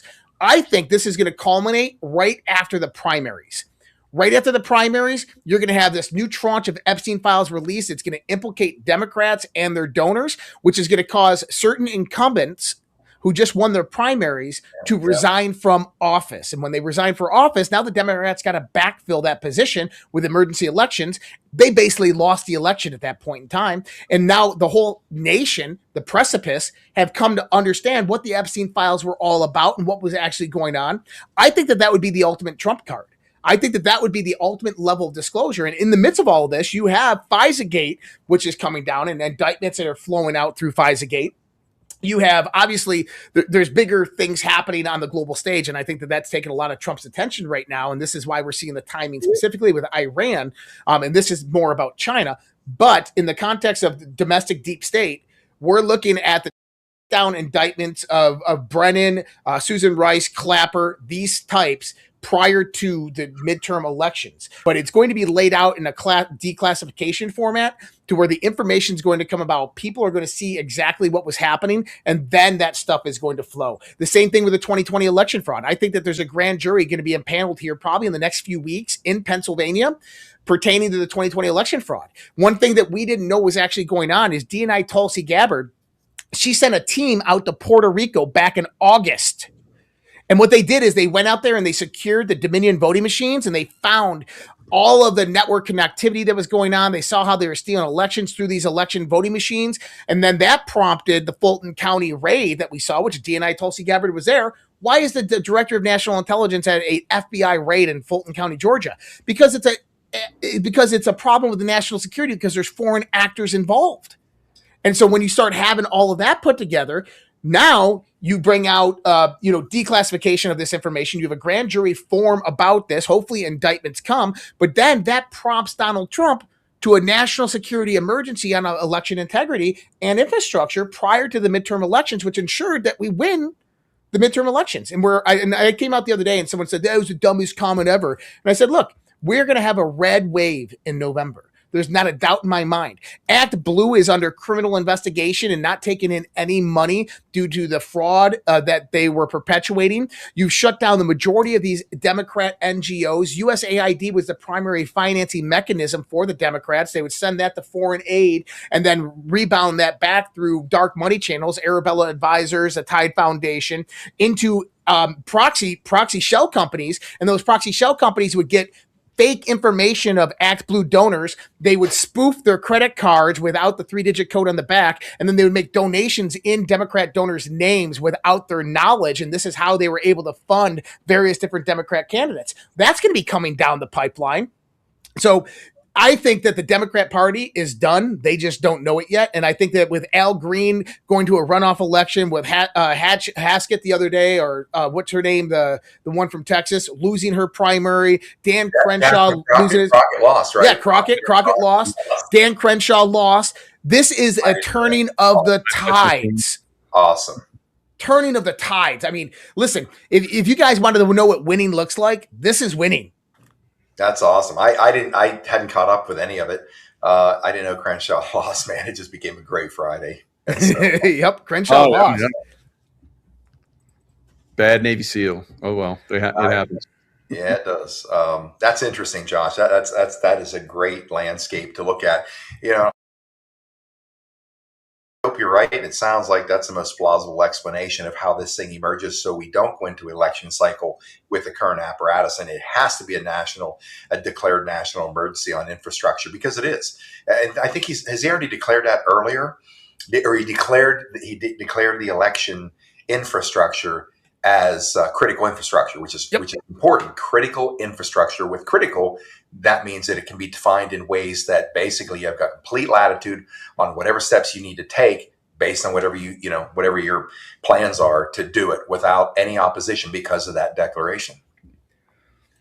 Yeah, we're in for one hell of a ride. The next year is going to be absolutely phenomenal. I'm like so excited just for everything to start moving forth right now, because I mean every day is a new breaking news story of what's happening in the world, and it's pretty crazy. And we're entering into what I call the 500-year leap technologically. This is going to be absolutely mind blowing over the next 20 years. And so I kind of look at the world right now as we have one step out of the door of the old world. Or sorry, we have two steps out of the door of the old world and one step into the new world. And we're in this transitional phase right now that we're coming to the midst of some type of kinetic conflict between the US and China, because China is getting a clear indication that there's a problem, and they know that they're losing. And the idea that they didn't interfere with Iran, that's interesting. That's because there's reports coming out that they were doing, they're giving radar and satellite information to Iran. That's just bullshit. It's not true. People were talking about this. Well, Iran has never done such strategic strikes before. Yes, they did. During the 12-day war with Israel and Iran shot a hypersonic missile through the Iron Dome and hit the Mossad headquarters. The reason people are saying that they didn't do strategic strikes in Israel during the 12-day war is because Iran was hitting schools, restaurants, and just random apartment buildings. You want to know why? Because that's where Israel is hiding military and intelligence complexes underneath them. So they're like, well, there's no way Iran could make these strategic strikes in in Saudi Arabia and Dubai. Yeah, there is. And their foreign minister actually proved it, that they're independent and isolated factions of their military that have no communication whatsoever because they've been cut off from the chain of command, because this was a decapitation event, that are operating with old intelligence, and that's why they're hitting targets that have no assets in them. And so it's kind of interesting right now. We are watching Iran kind of falter away. And I said this a year ago. I said, look, if we ever went to Iran, it'll be a decapitation event. It'll be over within a few weeks. It'll be over in 24 hours. They just wouldn't know about it. And with the missile technology, people are saying, well, they have 5,000 missiles. And I'm like, yeah, but you don't understand how the U.S. military operates through feint attacks. And what you do is you allow Iran to shoot off ballistic missiles. So you go in and make your primary attack. You take out command and control. You take out the various different silos that the location is. Now they bring out these heavy diesel ballistic missile launchers. They're looking at 25 to 50 miles from Silo Depot, right? From the missile depot. So 25 to 50 miles from Silo Depot, they take these launchers, which they only have 350 of them. They launch a ballistic missile, and everything was just caught by satellite intelligence. And so now we go back, we go look at it, we find that launcher, we go send a freaking bomber in there. It takes that launcher out there, then we rewind the satellite data and find out where its origin came from. Now we send a B-2 in there with some bunker busters, and every missile that Iran shoots, they're losing dozens to hundreds of missiles every single missile they shoot. And guess what? I just reposted this because Jesse Waters just posted it and said Iran's missiles went to be shooting hundreds a day a week ago to 8 today. And the reason is because we've depleted their inventory by just this feint attack. Watching them launch a ballistic missile, we go out there, we take out the launcher, which they only have 300 of them, and then we go out there and we take out the missile silo with dozens, if not hundreds of missiles. So that 5,000 missiles, it doesn't mean shit. And then you got these other pundits that are on freaking X and on Fox News and all this shit. Man, where do they get these people? These military strategists who's never served a day in the military in their life. And they're sitting there talking about the U.S. military armaments are depleted. You had some dude that's like a nationwide bestseller the other day talking about, oh, I'm very scared that Iran's they're waiting for the United States to deplete their arsenal. We depleted over hundreds and hundreds of Tomahawk missiles in Ukraine. We never send any Tomahawk missiles to Ukraine, you putz. And then he's on there telling people we're going to run out of missiles and armaments. And I'm like, dude, do you understand how the U.S. military strategy does this? We go in there and we use out-of-position, long-range bombers to go in and take out command and control missile infrastructure. And then we go in with stand-in assets, helicopters and jets to take out strategic precision strikes, which you can do thousands a day.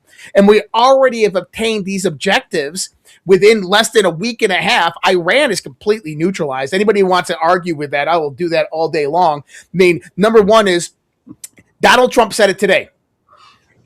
I will only accept unconditional surrender.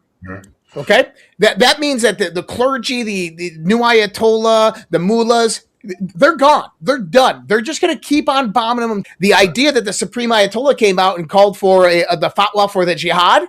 Oh, this is interesting because guess what happened? Nothing. You know, the Shiite Muslims are a very, very small section of all Muslims in the Middle East, primarily all Sunni. And you have the jihad that was called for. But here's the thing. Hezbollah was decapitated 2 years ago by Israel. And when they were decapitated, guess what? They were also infiltrated. This is why half of Hezbollah has been disarmed in Lebanon just recently, a few days ago. And they laid down their arms and said they're not going to defend Iran. Then you have Hamas, which is not going to defend Iran. So what you have is you have Muslims in the Middle East going, I'm done. I'm not going to go do a jihad. Forget about this stuff. Iran, you're on your own because we just watched the United States of America absolutely annihilate you, and we don't want that for ourselves. And the people of Iran, they don't stand with the mullahs or the Ayatollah. So we are going to see the regime change fully capable here in the next 3 months in Iran. That's going to be a strategic strike directly to China. That's going to progress to global stage because what's going to happen next, and I'm calling this shit right now. People want to listen and write this one down. Within 6 to 12 months, Russia is going to form some type of cooperation agreement with the United States of America, and they're going to go back on the dollar settlement system. They're going to start doing energy exploration in the Arctic with the United States, and they'll even start military drilling with the United States of America. But they're going to take Odessa in Ukraine first, which is going to end the Ukraine war. Yep. And tell me how you interpret this. So you had, I think it was yesterday, the day before, where China ordered they ceased the exports of the refineries. What's this? How is that tied to Iran? Because I know you got something on this. So China ceased all of their imports from refineries into China. So basically, I'm going to for you right now. Yeah. And what you have to remember is when we start talking about energy dominance or AI has three primary components. It has energy, it has data, and it has computational power. Well, interesting enough, blockchain has those three things. That's why Donald Trump wants the United States to be the blockchain capital of the world, because those three things provide an ancillary backbone to artificial intelligence, which then becomes national security. But when you start talking about rare earth minerals and metals, other resources and energy, there's two ideas here. Number one is excavation of those resources, and then the transit and transportation of those. So you have around the world what's known as energy corridors. Taiwan, Iran, Strait to Hormuz, Straits of Taiwan, and then the Panama Canal. These are the three primary corridors for energy distribution globally. We already control the Panama Canal, and we already control the Strait of Taiwan, and now we're about to control the Strait of Hormuz. And so China, I think what they're doing is because of the aggression that's happening right now in the Straits of Hormuz, they called off all of their exports that they have refineries operating in the Middle East. They don't want those ships to get blown up leaving that area. So they're just going to the open market to go buy, which I think is probably a strategy that nobody's even talking about with Donald Trump and what he's doing with China, isolating them through energy, is that by taking out Venezuela, what happened? China's buying Venezuelan oil through the United States right now. So we control the energy corridor and we control the energy period.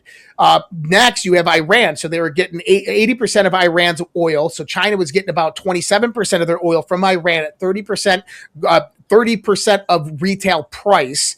Okay.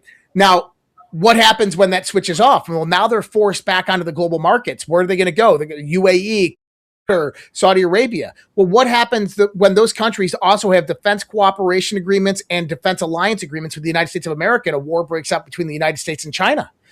Well, we have to enforce those proxy sanctions on China for energy, and they can't last more than 100 days. So it's game, set, match right now for China. They already lost and they don't know it. Iran already lost and they don't know it. Trump has already won and he knows it. So Bloomberg reported 2 days ago, China tells top refiners to halt diesel and gasoline exports. Out of China? Out of China. So that's China just flexing its muscles again, like what they did. So it's a PLA licensing agreement. So anything that is being distributed out of China through the refineries, diesel and gas that is going anywhere, they're just holding it. It was diesel, gas, and oil. And one of the theories I was considering is if they're trying to halt the exports of some of the stuff that they have in their reserves, Is it because they're Prepping. knowing that they don't? There's only so long before they're choked out, and they don't have enough of that stuff. Building up their reserves. Yep. Yep. But also, there's another interesting coincidence with all of this. Is for the first time in years, China has not ran military drills around Taiwan or send their massive bombers to fly over Taiwan, which happens every week. And they haven't done it for weeks. And my thought, China right now is readying for war. China right now is prepping for war. It's been my thought for a while. This is why I said there's going to be some type of kinetic engagement between the U.S. and China. I think China is going to try to take Taiwan. And that's going to spark a lot of this. And I think that's why they're halting the export of that stuff, because they know that they're going to have to pay market value now for oil when it comes out of Venezuela and Iran, which that changes how they're able to negotiate the stuff that they got. So they know they're getting choked out.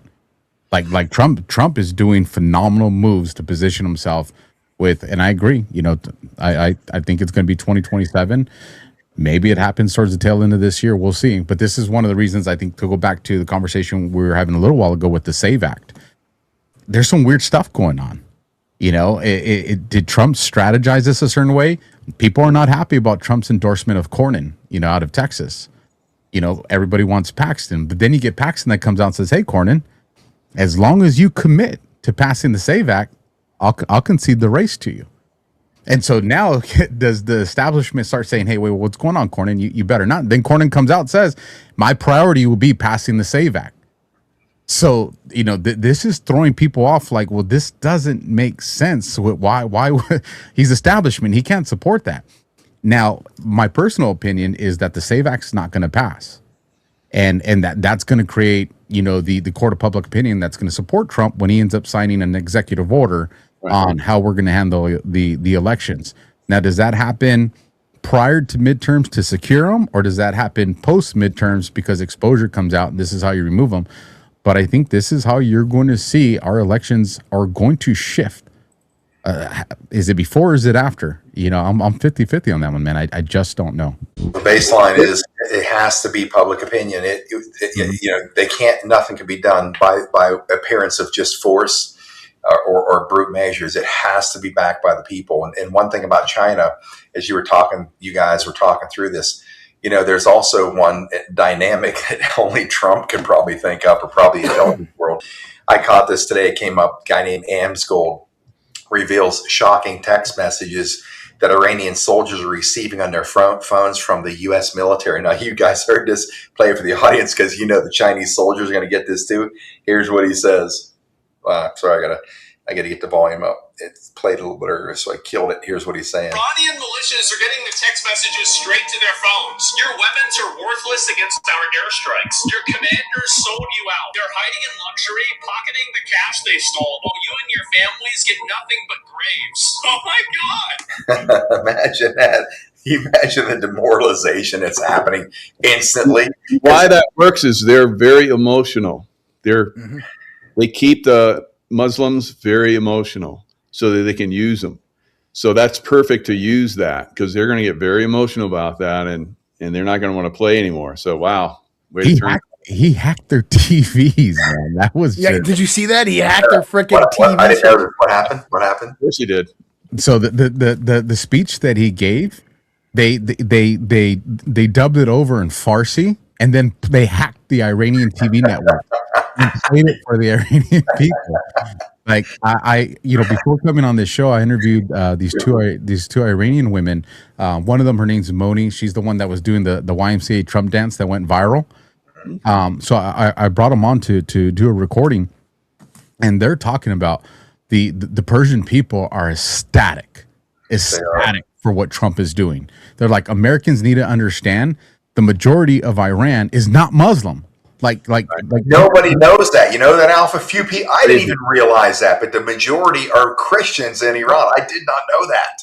Yeah, so I think it's like 60% Christian. Holy crap! That is a shock, earthquake, man. And by the way, I got to throw this out there. They treat Christians better in Iran than they do in Israel. The religious right, the Christian right in the United States is headed for a sledgehammer to the skull on all of this shit. Deservedly so. Yep. I mean, honestly, we've all been programmed. But look, there's nothing more important. I don't think in anybody's world or our lives in this country than this right here. That's why I've always This thing is 49 years old. I've had this for 49 years. This is my original Bible. Nice. But at the end of the day, as I said, and I started challenging it 5 or 6 years ago, thinking I'd drive away all my Christian friends. And I still have wonderful Christian friends that think differently than I do, but we're still friends, you know. But right now, you got to realize that is an indoctrination, enslavement operation to do what they did to that Bible. You know, it's like they always mix in a lot of truth with a few lies, and those lies are a derailing system. So, yeah, in Islam is just an extension of that. I mean, exactly. Islam is just the next generation of that indoctrination and of that control mechanism. Whether it was Peter or Muhammad, I think they're both full of shit. I'd like to go to church with you sometime. That'd be a great post-church conversation. Have a cup of coffee or beers. I don't know which. Yeah, let's go to church and let's get in a fight.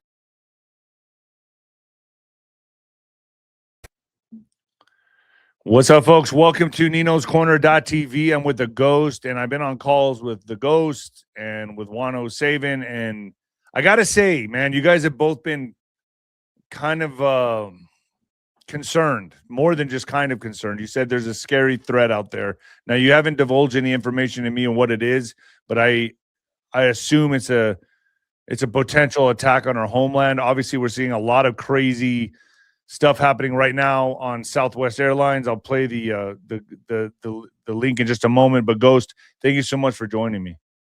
You got it, brother. So what's going on? You said we're on a DEFCON 3 or DEFCON 4. Where are we at? DEFCON 3 is a lesson from 2 that refers to the military situation in theater with Iran. So that means situations improved. We have more dominance, if not almost total air dominance, etc. But stateside. But here, I mean, this is already picking up on airlines. Like here we go, Southwest Airlines, and then this is one incident where they take this guy off the plane, and then there's another incident where the guy basically starts screaming Allah Akbar, and they throw his ass off. They bring him down. Some guy who had the balls to get up and take him down. And that's what people need to do. Those who can have the balls take these people down wherever you encounter them. Obviously, since a certain amount of time has passed, remember, I and others have said, obviously 7 days ago, things kick off, but you're not going to expect immediately here because it simply wasn't expected in Iran. So they had to then, let's say, get their sleepers, first of all, notified as to specifics. And there's many tactics and techniques they can use to do that. One was number stations that popped off about 5 nights ago. I think I don't know if I mentioned them or not the last time we were on, but those have been used for 50 years, Cold War era things. A number station is simply a broadcast tower, shortwave that can get global. If 30 watts will get you halfway around the planet on a good day. Well, you're talking about 10,000 watt mobile stations that they're trying to isolate and then destroy. But until they did, they were sending out numerical codes that would only mean, think of a one-time use, what's called a one-time pad. You would have one, and any numbers they came across in a series of them on these broadcasts at a specific time, every day at a specific time, it would only mean something to you. It's impossible even for NSA to crack those meanings. AI applications, I would imagine, could bring it closer, but you don't know who the recipient is, and you don't know what the code refers to, and it's in a one-time pad, meaning a pad that only that individual has with instructions. Once they receive it, the paper is taken out, destroyed. They know what they have to do. So it's a combination of that and a number of other ways of getting comms through to bad guys here. And, we know they're here and in numbers that are not comfortable, but many have been working on that. That's what a lot of the ICE stuff was about, that people to mitigate that prior and get a lot of these people that we know were operatives either directly from there or working in concert with them in Iran, with the IRGC and the Islamist regime. So here we are. I've heard that the cartels and the operatives working in concert with Iran. That there were actually the cartels are working with Iran, with Hezbollah and Hamas. Is that true? Yes, that's why Israel decapitated Hezbollah the other day in a very series of heavy hits in Lebanon and other areas, and why those networks, though they've been not in the news, they're somewhere along the line at one level or another removed or connected, working in concert. But it's those that are here.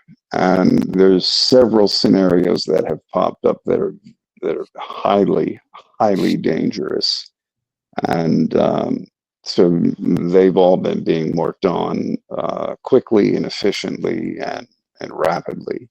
I mean, but in the end, it's see something, say something, or act if you can, in like on the aircraft that you just showed, or in any public setting. Well, I mean, it says here Iran threatens to hit Dimona. I guess that's how you say it, Dimona nuclear site if Israel and U.S. try to topple regime. It's like they have all these threats, and then they sent another threat out to Israel saying that they're going to nuke Tel Aviv. I mean, do they still have these capabilities? Haven't we neutralized them enough? It looks like they're, in my opinion, like, I don't know what else they got in their arsenal. No, Trump you seems can't. Go ahead. I'm sorry. I was going to say Trump seems pretty confident that we've toppled the regime, and anybody else that would be any successor, they're basically crippled now, severely handicapped to where they're like very much a limited threat now. Would you say that?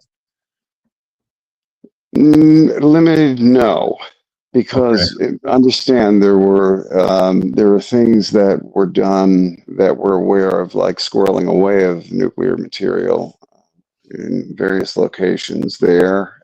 We don't, there's certain things I can't go into or say, but take that and extrapolate it. Okay, and then what you need is, say, the ability to light that off. And this gets very complex, but suffice it to say, yes, the threat is real. Rural or urban, doesn't matter. It can be anywhere. I don't want people panicking. This isn't, putting forth a lot of, we're on the back channel, right, with this one? Yeah, we're on the back channel, yeah. Okay, fear porn or any of that. This is common sense, vigilance. So all need to be vigilant. But if you live in an area where you're not used to seeing certain faces that you would hail from that you would think would hail from that region of the world, free for military regarding theater of operations right now, which is a good thing. It's stepped down from 2 to 3 because we've gained air dominance, and Kurds are now moving in on ground, have been supplied and organized, and have been organized to a degree, and are moving in say the northwestern quadrant of Iran, which will give any holdouts in the Iranian military, think the difference between SS and Wehrmacht in World War II with Germany. Wehrmacht were professional soldiers. They were interested in prosecuting the war as professional soldiers. So if they threw up a white flag, we took them captive. If we threw up a white flag, surrendering, they took us captive, treated us according to Geneva Conventions. SS did not. Think of SS as IRGC types and regular military, for the most part, not all, but for the most part, as Wehrmacht professional soldiers. And a lot of them have simply gone AWOL, have deserted, know that whatever sector they're in charge of, because command and control has been decimated, That's up to that area commander to say, okay, look, we don't want to fight the Americans. We don't want the air power. The air power is now almost operating with impunity. So we don't want that air power coming in and destroying us because we're done. We don't want to fight for the Islamist regime whatsoever. To hell with them.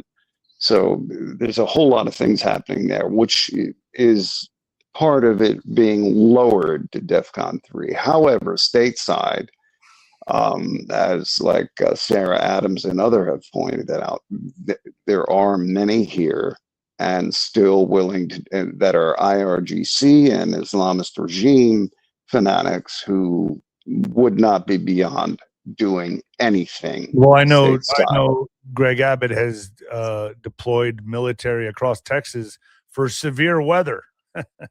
To expect. Oh, interesting. Yeah.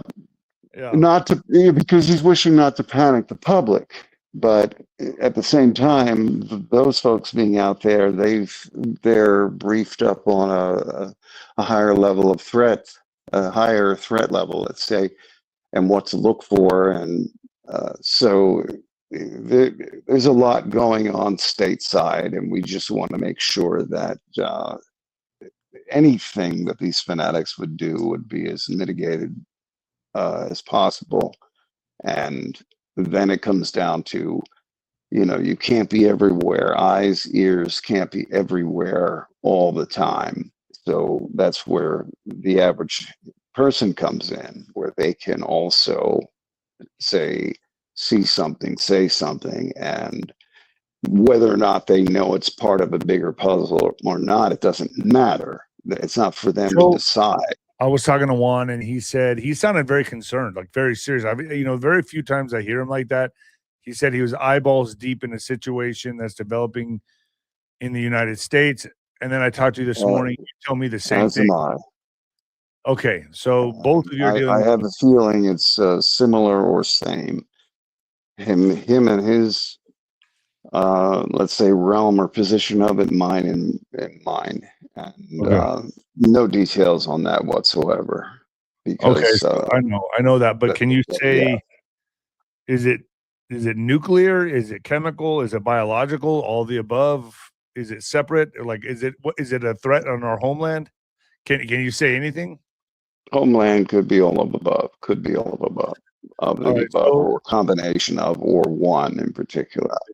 I simply can't comment on regarding the severity, other than to say to the public, yes, the severity level is there, and they can be as much a part of it as anything. Should 5,000 people call in, this is what I saw, this is what looks squirrely to me. If 5% of that fits the picture, then all have done their job. What threat level are we at really with Iran right now? Have we pretty much neutralized them? Have we neutered them?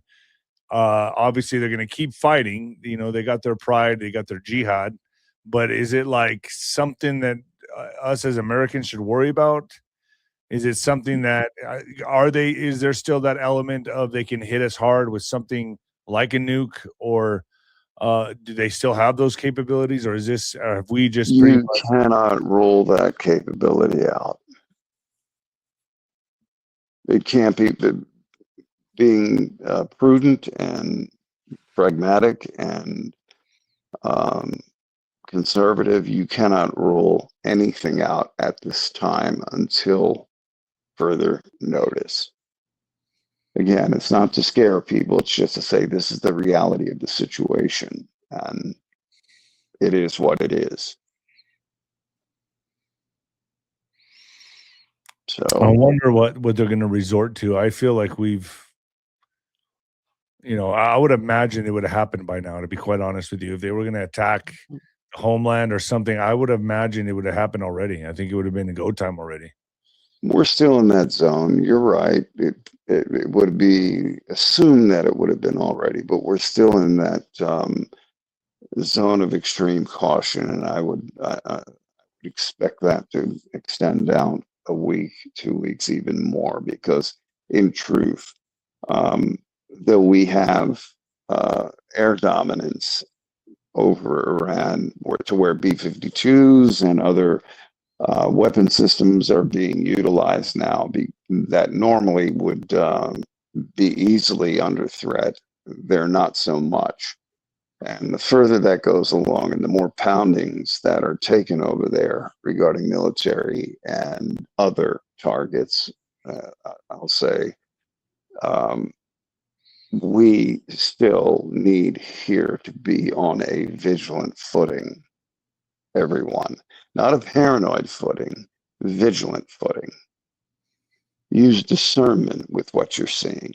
Maybe you can explain this better, but Trump really had no choice but to attack Iran and neutralize that threat now, especially before the arrests come, right? I mean, when the arrests come, I mean, if Yes, you look at like Obama, he says all roads lead to Obama. He's, you know that Obama gave Iran billions of pallets of cash. Biden brought in the immigrants to be activated. I mean, this was an engineered takedown of America, and Trump now is getting ahead of the exactly. ball by taking down Iran, doing the mass raids. I mean, he's basically damage control, but now he's going into the offense, which if we don't do it now, we can't kick the can down the road and do it later when they develop a nuclear bomb and bomb the shit out of Dubai or America or whatever, right? We had to do this Yes, now, correct? there is no more kicking the can down the road. And understand this. I want the audience to understand this without question. We're moving on and I mean this country is moving under the guidance of the president and DOW and all of the brilliant minds that are surrounding him. This is on our terms, not any other country. If you catch my drift, not any other country, nor their cry wolf, which has been going for the last 20 years. It was time to move now for a number of reasons. So that didn't become a horribly serious threat for Iran, I'm referring to, and other dominoes that we felled prior to that. Venezuela, others. Putin took care of Ukraine, and history will bear out. People will thank him for that because it was all part of a series of dominoes that had to come down, both known and unknown, so we could always remain ahead of the curve and not have to kick the can down a road. Anything else you can share with my audience? Very simply, just be vigilant. Be aware of your surroundings.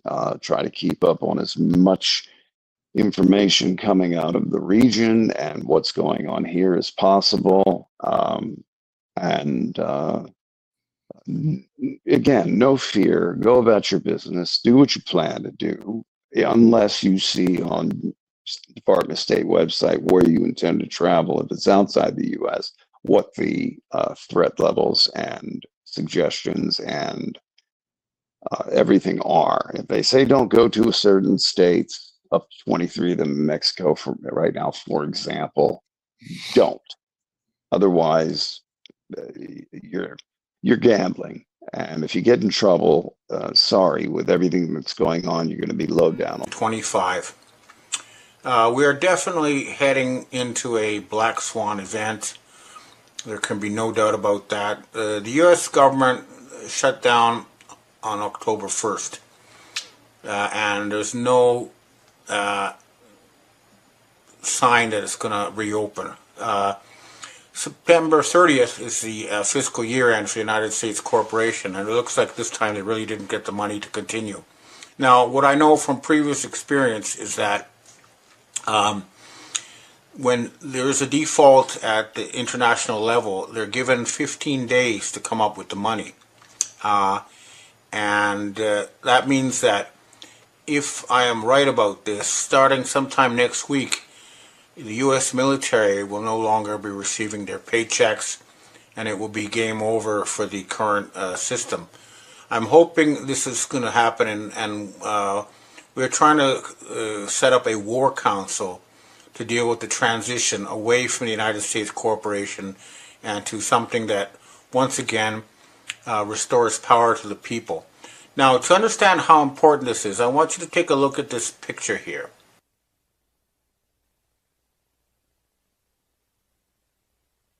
This is the Trump cabinet meeting with the heads of the Chabad Lubavitch organization. These people are not Jews. They worship Satan. Their founder, the fact that the Trump cabinet is in on this is a sign that they need to be removed, and that's why the white hats have placed a 100-kilogram bounty on each person in that photograph. And my understanding is that your friends and your family are removed, arrested, and brought to justice, that the reward can be collected at any BRICS nation embassy, or perhaps or Taiwan or China. In other words, also they have to be removed. And the fact that Trump is in that picture tells you everything. Now, the other thing is, that right now Donald Trump is talking about sending Tomahawk missiles to Russia.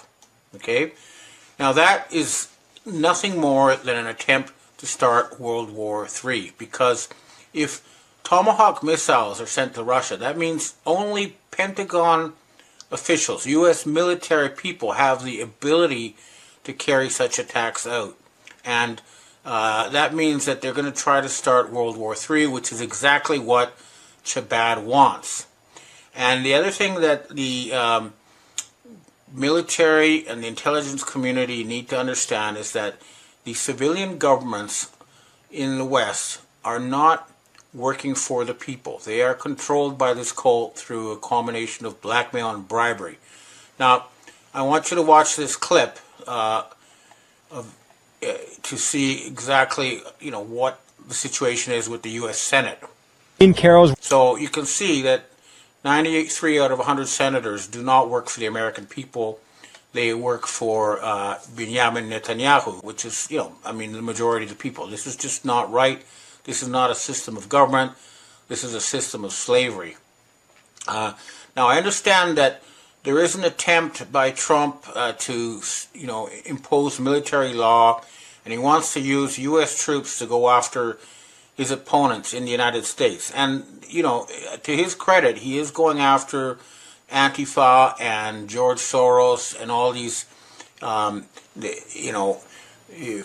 terror groups financed by the Zionists or the Satanists, and that's a good thing. But it's not, it's not enough just to go after your enemies. The whole thing has to be cleaned up, and until we see the Epstein stuff out there, this is not going to work. And the other thing is that there's nothing he can do about the United States being bankrupt. He's not going to be able to extort enough money from Europe or Japan or anywhere else to pay for what he needs to pay for.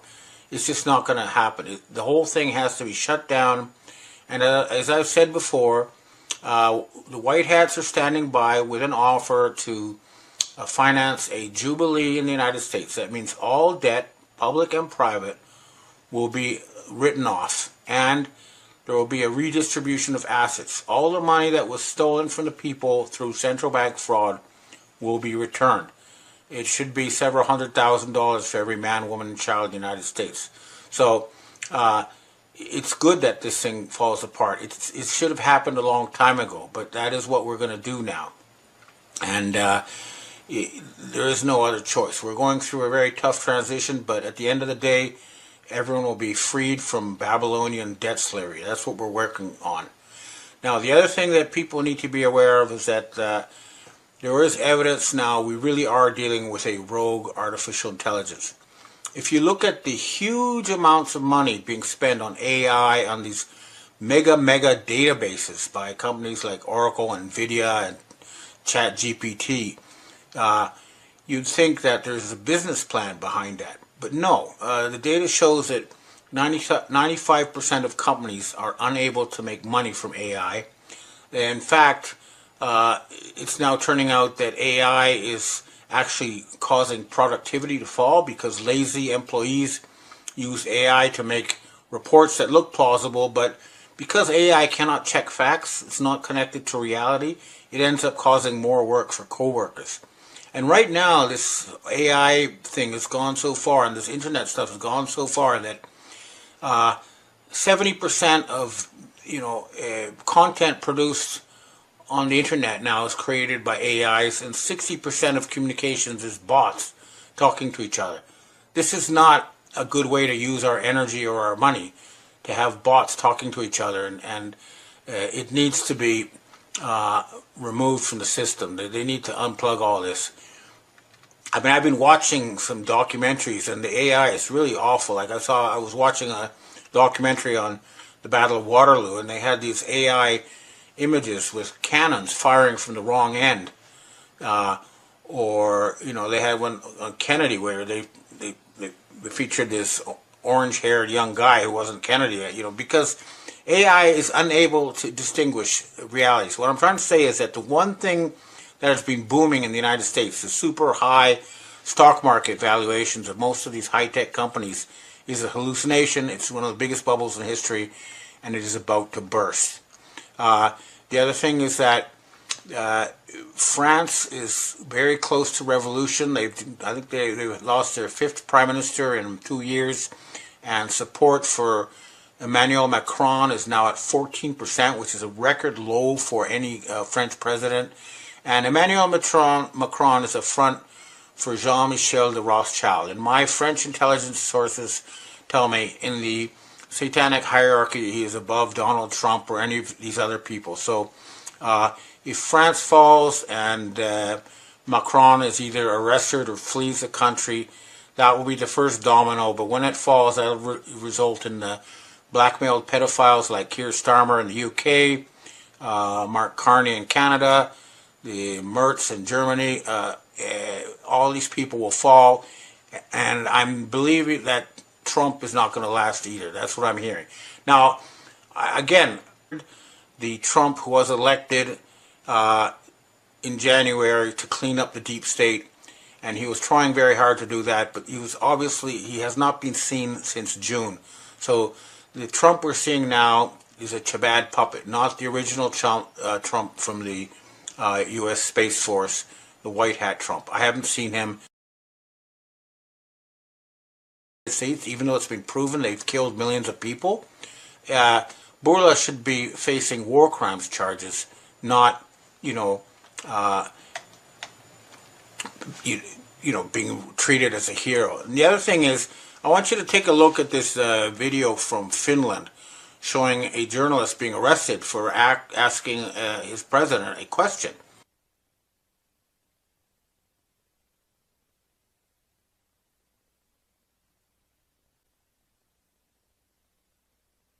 This is fascism, and right now they're trying to pass laws in Canada, the UK, Germany, the US, where if you write something they don't like on the internet, they can arrest you, they can cut you off. They're trying very hard to prevent us from realizing the truth, which is that we're ruled by Satan worshippers who use a system of Babylonian debt slavery.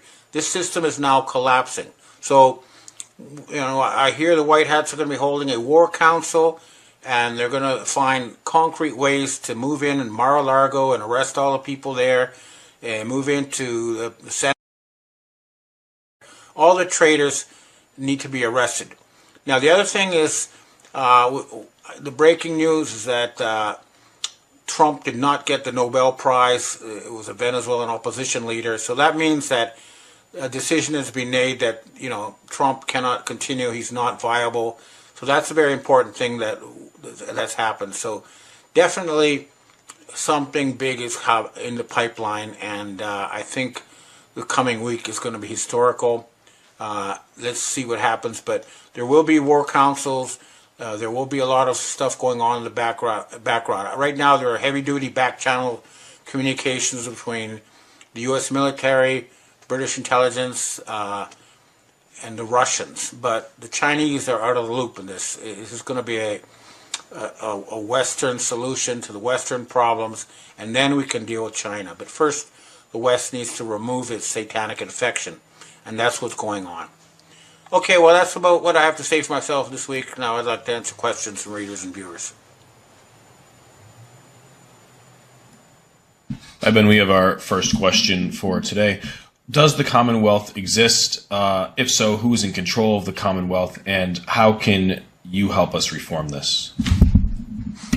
The Commonwealth is still very strong, and it's built on a network of personal connections at high levels. And I'm hearing that there's going to be a serious reform in the British royal family, but the key to the Commonwealth becoming viable again is to make sure that India and other Commonwealth members are full participants, because when it existed in the past, it was a sort of a white man's club with white men at the top, and no one from India or somewhere else could rise to the top of the Commonwealth.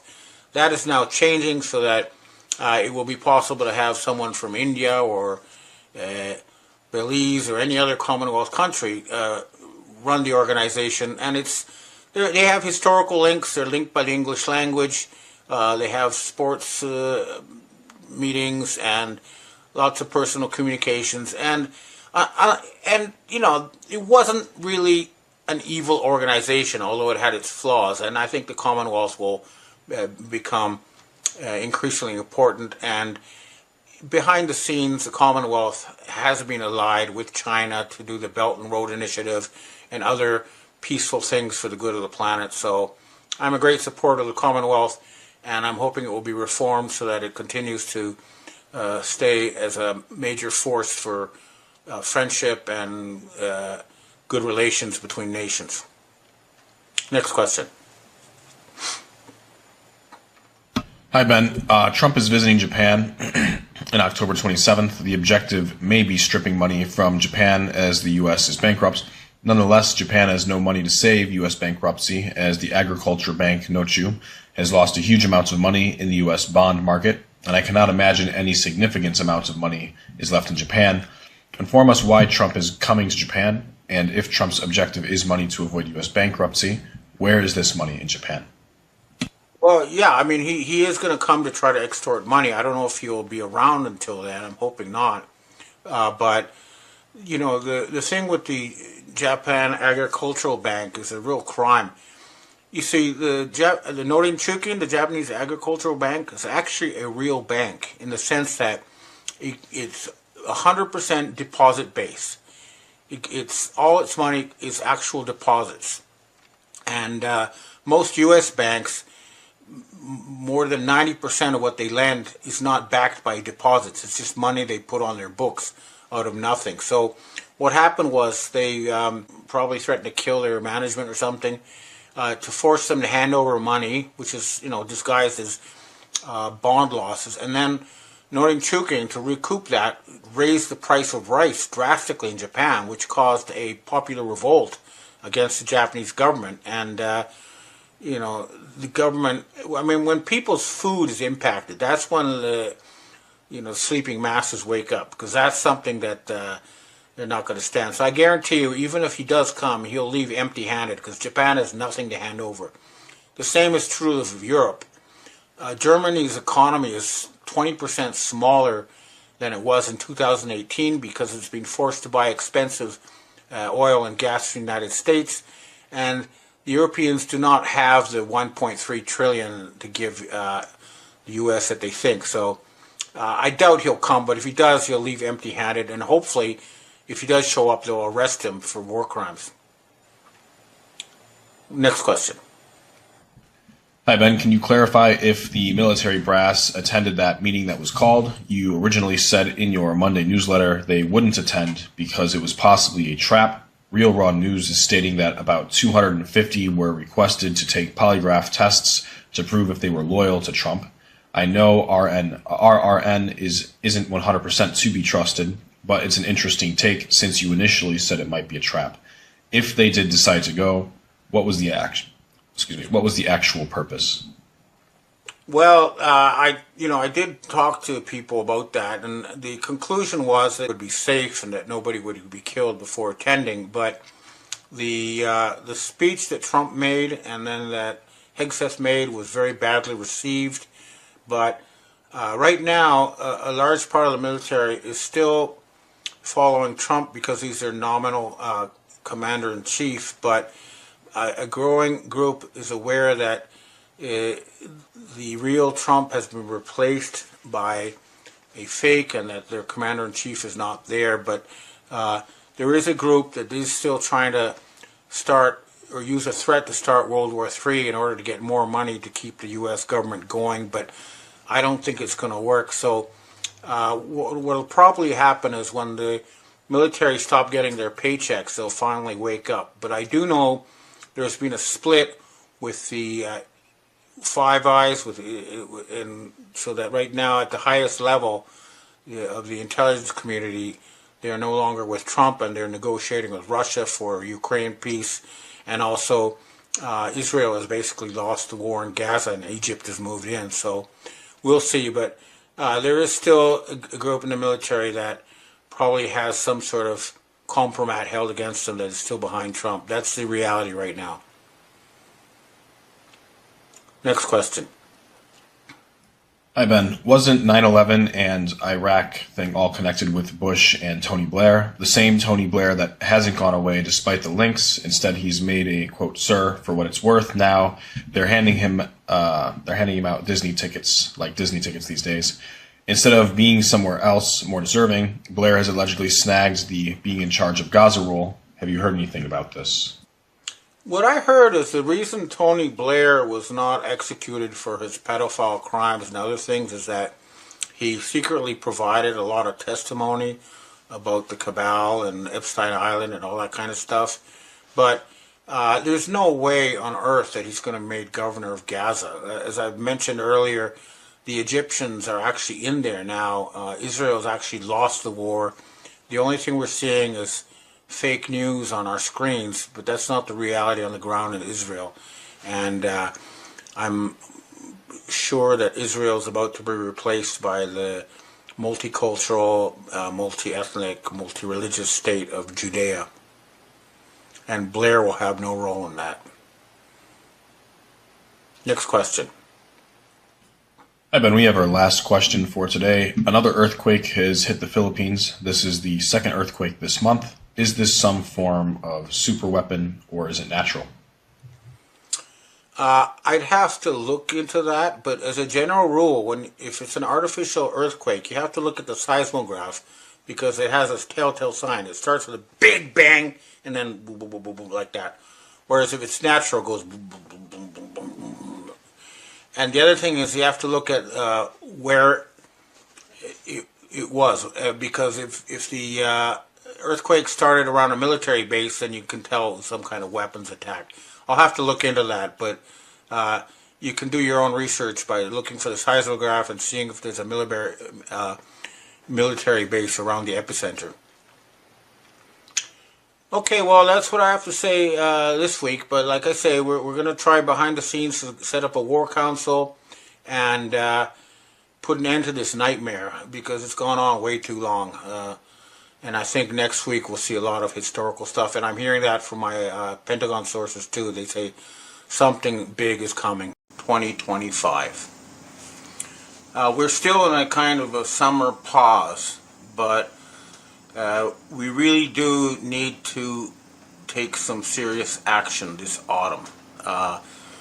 We have a government that is still actively there, not going to go away peacefully. That's the conclusion. Now, as a reminder of what these people did, I'd like you to watch this clip of people putting on masks for show. This is a collective effort by a gang of about 1 million people who are often concentrated in the most powerful positions of any sort of war crimes tribunals for this mass murder event, which did kill over 20 million people. And I have been asking for people to use the military chain of command to try to get justice, but clearly that's not working. So the reason the chain of command is not working is because the corruption is at the very top. So unless you go for that, nothing's going to change. Which this means is that we need a mass movement of people in the military to go up their chain of command and demand justice for and all the other things that have been done to the U.S. military. And as soon as you identify somebody blocking it, and you are entitled to arrest them. It has to be this way. Now, we are still getting some signs that some sort of justice will happen. I noticed that John Bolton's house has been raided, and so has James Clapper, the former director of national intelligence. These are both members of the Council on Foreign Relations, and they were key people to sabotage the first Trump presidency. So their being raided is a good sign, and hopefully this will lead to the real source of the problem, or one of the real sources of the problems, which is the Rockefeller-Hitler bloodline. That includes Hillary Clinton, who's a descendant of Adolf Hitler, as well as Barack Obama, who's a descendant of Adolf Hitler, and of course the Rockefeller family, who still, despite everything, control the Federal Reserve Board and most of the listed corporations. And they're not, a lot of the prominent members of the family have gone, but as a collective, under David Rockefeller Jr., they still control most corporations. And remember, they're the ones responsible for poisoning us with pharmaceuticals. They control the American Medical Association, which has turned medicine into a form of torture. This cannot be left untouched. We must get justice. Now, the same situation, of course, has to deal with the Ukraine.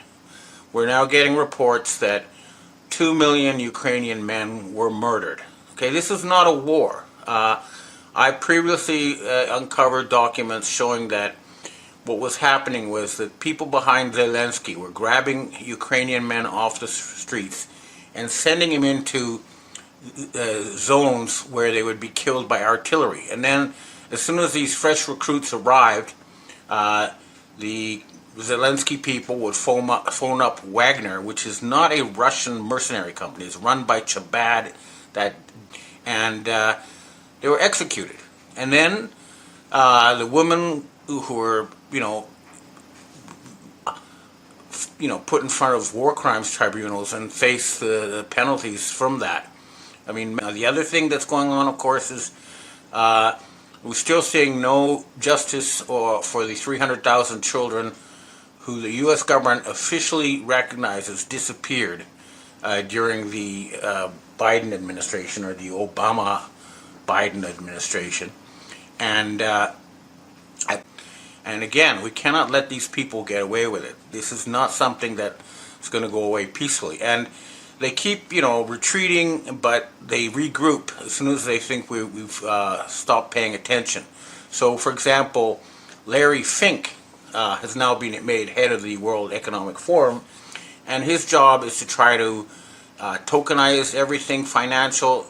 So they're still trying to, get us with this central bank digital currency, and if we don't obey, we can't go shopping type of system of total control. They're still at it, and they're still sitting there in power and in control of the major corporations. So the key is to nationalize the mega corporations and put them back under the control of the people. This is not a free market system. It's a centrally planned communist-style economy where a group of 700 people, this is confirmed by a Swiss study, control 90% of transnational corporations. And these 700 people are all working for this satanic infrastructure that is causing us so much trouble and misery. So again, we have to do something about that. Now, this fall, I will personally do what I can, and I want everyone else to do that. As soon as September starts, let's get on the offensive. Let's try to finally remove these people. And the key in the UK is to remove Keir Starmer and replace him with Nigel Farage in a democratic election, which he would win hands down, and clean up the Nazi element that has infiltrated the British establishment. And I know that an order has been issued by one of our contacts to the UK military to take action. And again, I've been told that will happen in September. We got to hold their feet to the fire on this. We got to let this happen because they're still trying to kill us, and they're not going to give up. Now, the other thing that has crossed my radar is in Israel. That means that the Khazarian mafia are going to try to produce some sort of messiah figure and try to use that to somehow fool us all. I don't think it's going to work, but that's what they seem to be planning, because they wouldn't have made that sacrifice if they didn't have a messiah in mind. So watch out for that. The situation in Israel continues to be very disturbing, but I believe that the Iranians and the people of the Middle East will, and Israel will become Judea, the state of Judea, which would be multi-ethnic, multi-religious, and then they could go ahead and rebuild their temple, but no sacrifices. And remember, the temple is not at the location of the Wailing Wall. That was an old Roman fort. So have these Jews put on these skull caps of submission and kiss the wall of the people who destroyed their temple is totally insulting to the Jewish people and the Jewish tradition. The real temple is located in a different area, and it can be rebuilt without causing problems with the Muslims. But unfortunately, these people are still trying to start World War III. We have to go after them, and we have to go after the secret controllers, not the fake politicians they have reading scripts in front of our screens. We have to go after the Chabad people. We have to go after the billionaires. I'm talking about the Rothschilds, the Rockefellers. We have to go after the secret controllers. And they do have plans for example, I was told by the Mexicans and by the French intelligence that they're planning some sort of really nasty event in Mexico. And what that means is they need something so massive that destabilizes the government, causes huge military are going to have to go up to the colonels, and we're going to have to identify the generals who have been compromised, who have income they can't explain, who support blindly Israel genocide. Anybody like that needs to be purged from the military. Now, again, we are all hoping we elected, I'm a Canadian, but the American people elected Donald Trump for the purpose of draining the swamp. And going after Clapper and Bolton is a good start, but he has to go all the way up. At the very least, remove that entire Clinton-Rockefeller faction. And then, if there's so many people involved, maybe truth and reconciliation is the only way to break the logjam, but it has to be broken. Now, outside of the United States, the whole world is moving on. They're not paying attention to these actors reading scripts anymore, and I believe it's quite clear that the European governments are going to fall. I think Russia is going to make a move. I want you to listen to Steve Bannon here for this 40-second clip. So he is saying what we already know, which is that the military in Germany, France, and the UK wouldn't last a week against the Russians.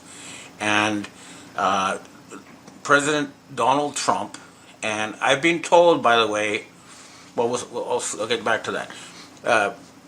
President Trump has said there's going to be no security guarantee for Ukraine without Russia. In other words, they're not going to send troops into Ukraine. So in other words, they're agreeing that Russia will be in charge of security for Western Europe. And I'm asking the Russians to please remove the Nazi leaders of France, Germany, and the UK. They are Nazis. Their actions are proving it. And we're asking them to remove them. The white hats in the West will work together with them. Now, getting back to Donald Trump, a CIA person contacted me to say that the Donald Trump we're seeing now is the real deal. Well, he's not, but the 6'3" tall Donald Trump, who appears with Melania, has disappeared since the G7 summit in early June. And now it looks like they have a new white hat Trump avatar replacing him. That's as far as I can tell, because the one we're seeing on our screens is not the one that we saw in the first 6 months of the presidency, but he's starting to say the right things again. Again, though, remember, they have these people control mega corporations, and they can put their own fake Trumps on our screens to say things that will make us think, is that Trump? So watch out. This is very sophisticated information control, and the only way to fight it is by checking facts, confirming for yourself that the one you're seeing is not 6'3". You can do that by looking at who he's standing beside. But if it is a white hat avatar, then good. But we need to really make this happen this year. There's a lot of things I cannot talk about. I don't want to talk about because we don't want to tip our hand. But one reason I'm not taking a holiday this year is because I don't want to give these people any rest. We don't want them to escape our scrutiny, which I can assure you they are still planning and will continue to plan. And remember, this group of people have been literally bankrupting the American citizenry. Right now a CEO earns 632 times more than his employees in the U.S. That's ridiculous. And it's all because, again, they have a system where they create money out of nothing, they hand it to their buddies, and they essentially suck money out of the economy through inflation and gather it to their own little clan. And this is ruining the American economy, and the result is that China is taking over everything, and they will continue taking over until we have proper economic management. And, a lot of people like me who studied the different economic systems have figured out that the best system possible to allow us to have double-digit growth and everybody middle class is a hybrid model of central planning and market economies. So you have a future planning agency that works for the people under complete public scrutiny to create a world that the people want and not a dystopia where we have a small inbred group turning the rest of us into slaves forever. That's what they're planning, and that's what they're still trying to do. This is a real fight, and we have to stop going after their avatars who are appearing on our screens and go after the real controllers. And when that happens, we can finally end this. But let's all push. So rest for the rest of the summer, rest until September, but then let's all go and personally do what we can to end this nightmare. All right, well, that's what I have to say for myself. Now I'd like to answer questions from readers and viewers. Hi, Ben. We have our first question today. It says, today's summit with Trump and Putin in Alaska was very quick. I'm wondering if, at that point, Putin realized that it was not the real Trump standing next to him. What are your thoughts? It wasn't the real Trump, and it wasn't the real Putin. The Putin who showed up had a really short chin, and his plane was escorted by U.S. fighters. It was a public show, but I think that they have reached an agreement, basically, that Russia will be in charge of security for Western Europe. And I've been told by my own sources that they actually offered to sell Alaska back to Russia, if you can believe that, because they really need money. And I'm saying instead of selling Alaska, they should just declare bankruptcy and just restructure everything. It's the only way to go ahead. The current system cannot continue as is, but both the United States and Russia did not want to send real people. Well, no, there were real people there, but they didn't want to send their best avatars to the Alaska summit. That's why the ones who appeared looked different and were not allowed to answer questions from reporters. They could only read a script. That's a clear indication that it's not someone who's authorized to think for themselves, only read a script. And that's not the kind of leadership we want. But I believe the Russians, the Chinese, and the Western White Hats will reach a deal this autumn and will clean up this mess once and for all. Next question. Hi, Ben. What do you know about the race to AGI, otherwise known as Artificial General Intelligence? The idea behind this is the first country to create AGI effectively controls the world. AGI would be a superbrain of intelligence, smarter than any person that has ever lived or ever will. Many people think this will be achieved before the end of 2025. There is also major concern that this AGI might turn into Skynet style as it would have the ability to hack in and access any system on the internet globally. What are your thoughts? Well, clearly there's something very wrong about this huge AI boom. The big corporations like Meta and Amazon, etc., have invested 400 billion in AI infrastructure, but only 5% of the AI companies are actually earning money from it. So they are trying to create some sort of artificial intelligence that they want to use to control us, but it won't work because at the end of the day, we humans still have the ability to cut off their electricity, and these AIs cannot manufacture anything. They cannot dig ore out of the ground. They don't have that technical ability, so I wouldn't worry too much about it. But definitely do not trust a lot of the information that you see on your screens, and try to confirm everything with your own eyes in the real world. Focus on the real world, and the AI will not be able to control us. And that includes using cash, by the way. Next question. Hi, Ben. We have our last question for today. To end it off, could you talk a bit about Canada and Canadian politics, and just in general how Canada is fitting into the grand scheme of things?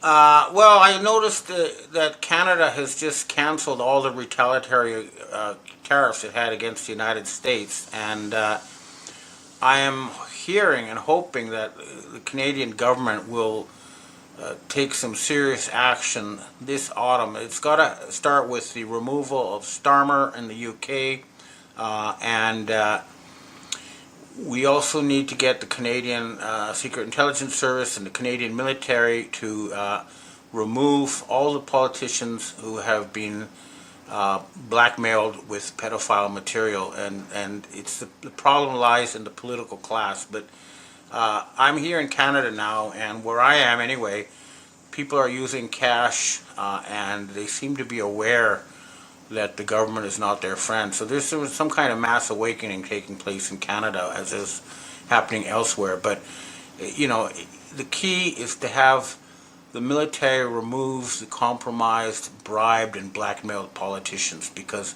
we no longer have a democracy.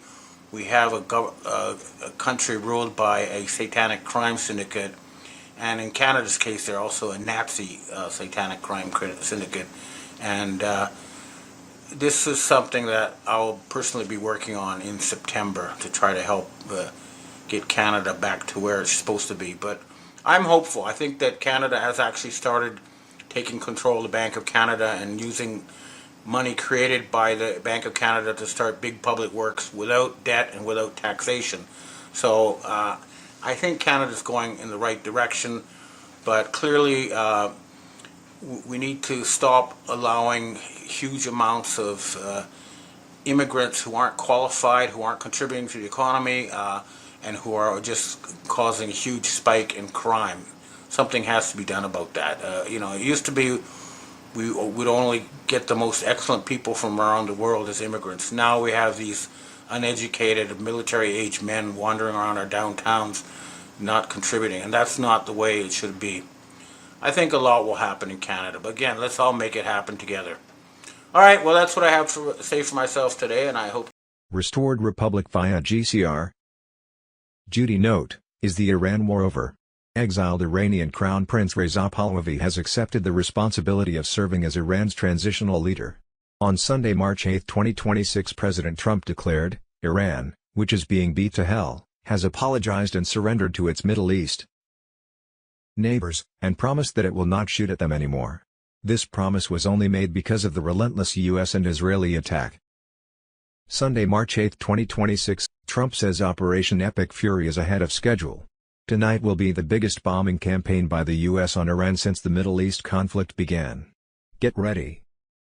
This war in Iran was never about missiles. It was about the $2.1 trillion the deep state laundered through Tehran for 20 years, the money that funded Epstein, that paid Soros's prosecutors, that bought elections in 14 countries. Trump was not destroying Iran. He's cutting the deep state's last bank account. The scoreboard: Supreme Leader, eliminated.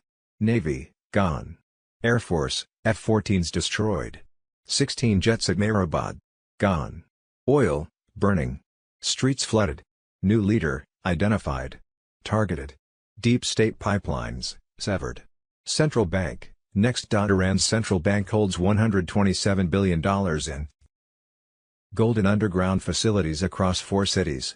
By Monday, those coordinates will be on every F-35 targeting system in the Gulf. Back in the States, Trump has already flipped on the green light for the constitutional republic restoration, backed by the gold/asset-backed global currency reset. While the reset gives stolen tax dollars back to the people around the world, the constitutional republic was restored under temporary military law, which will be followed by establishment of common law. No more ruling by the UK Crown and maritime law. Constitutional law will soon storm back into every courtroom nationwide.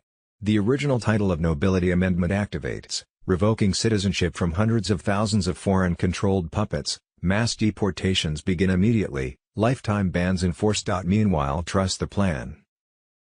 There was expected to be a huge event at any moment.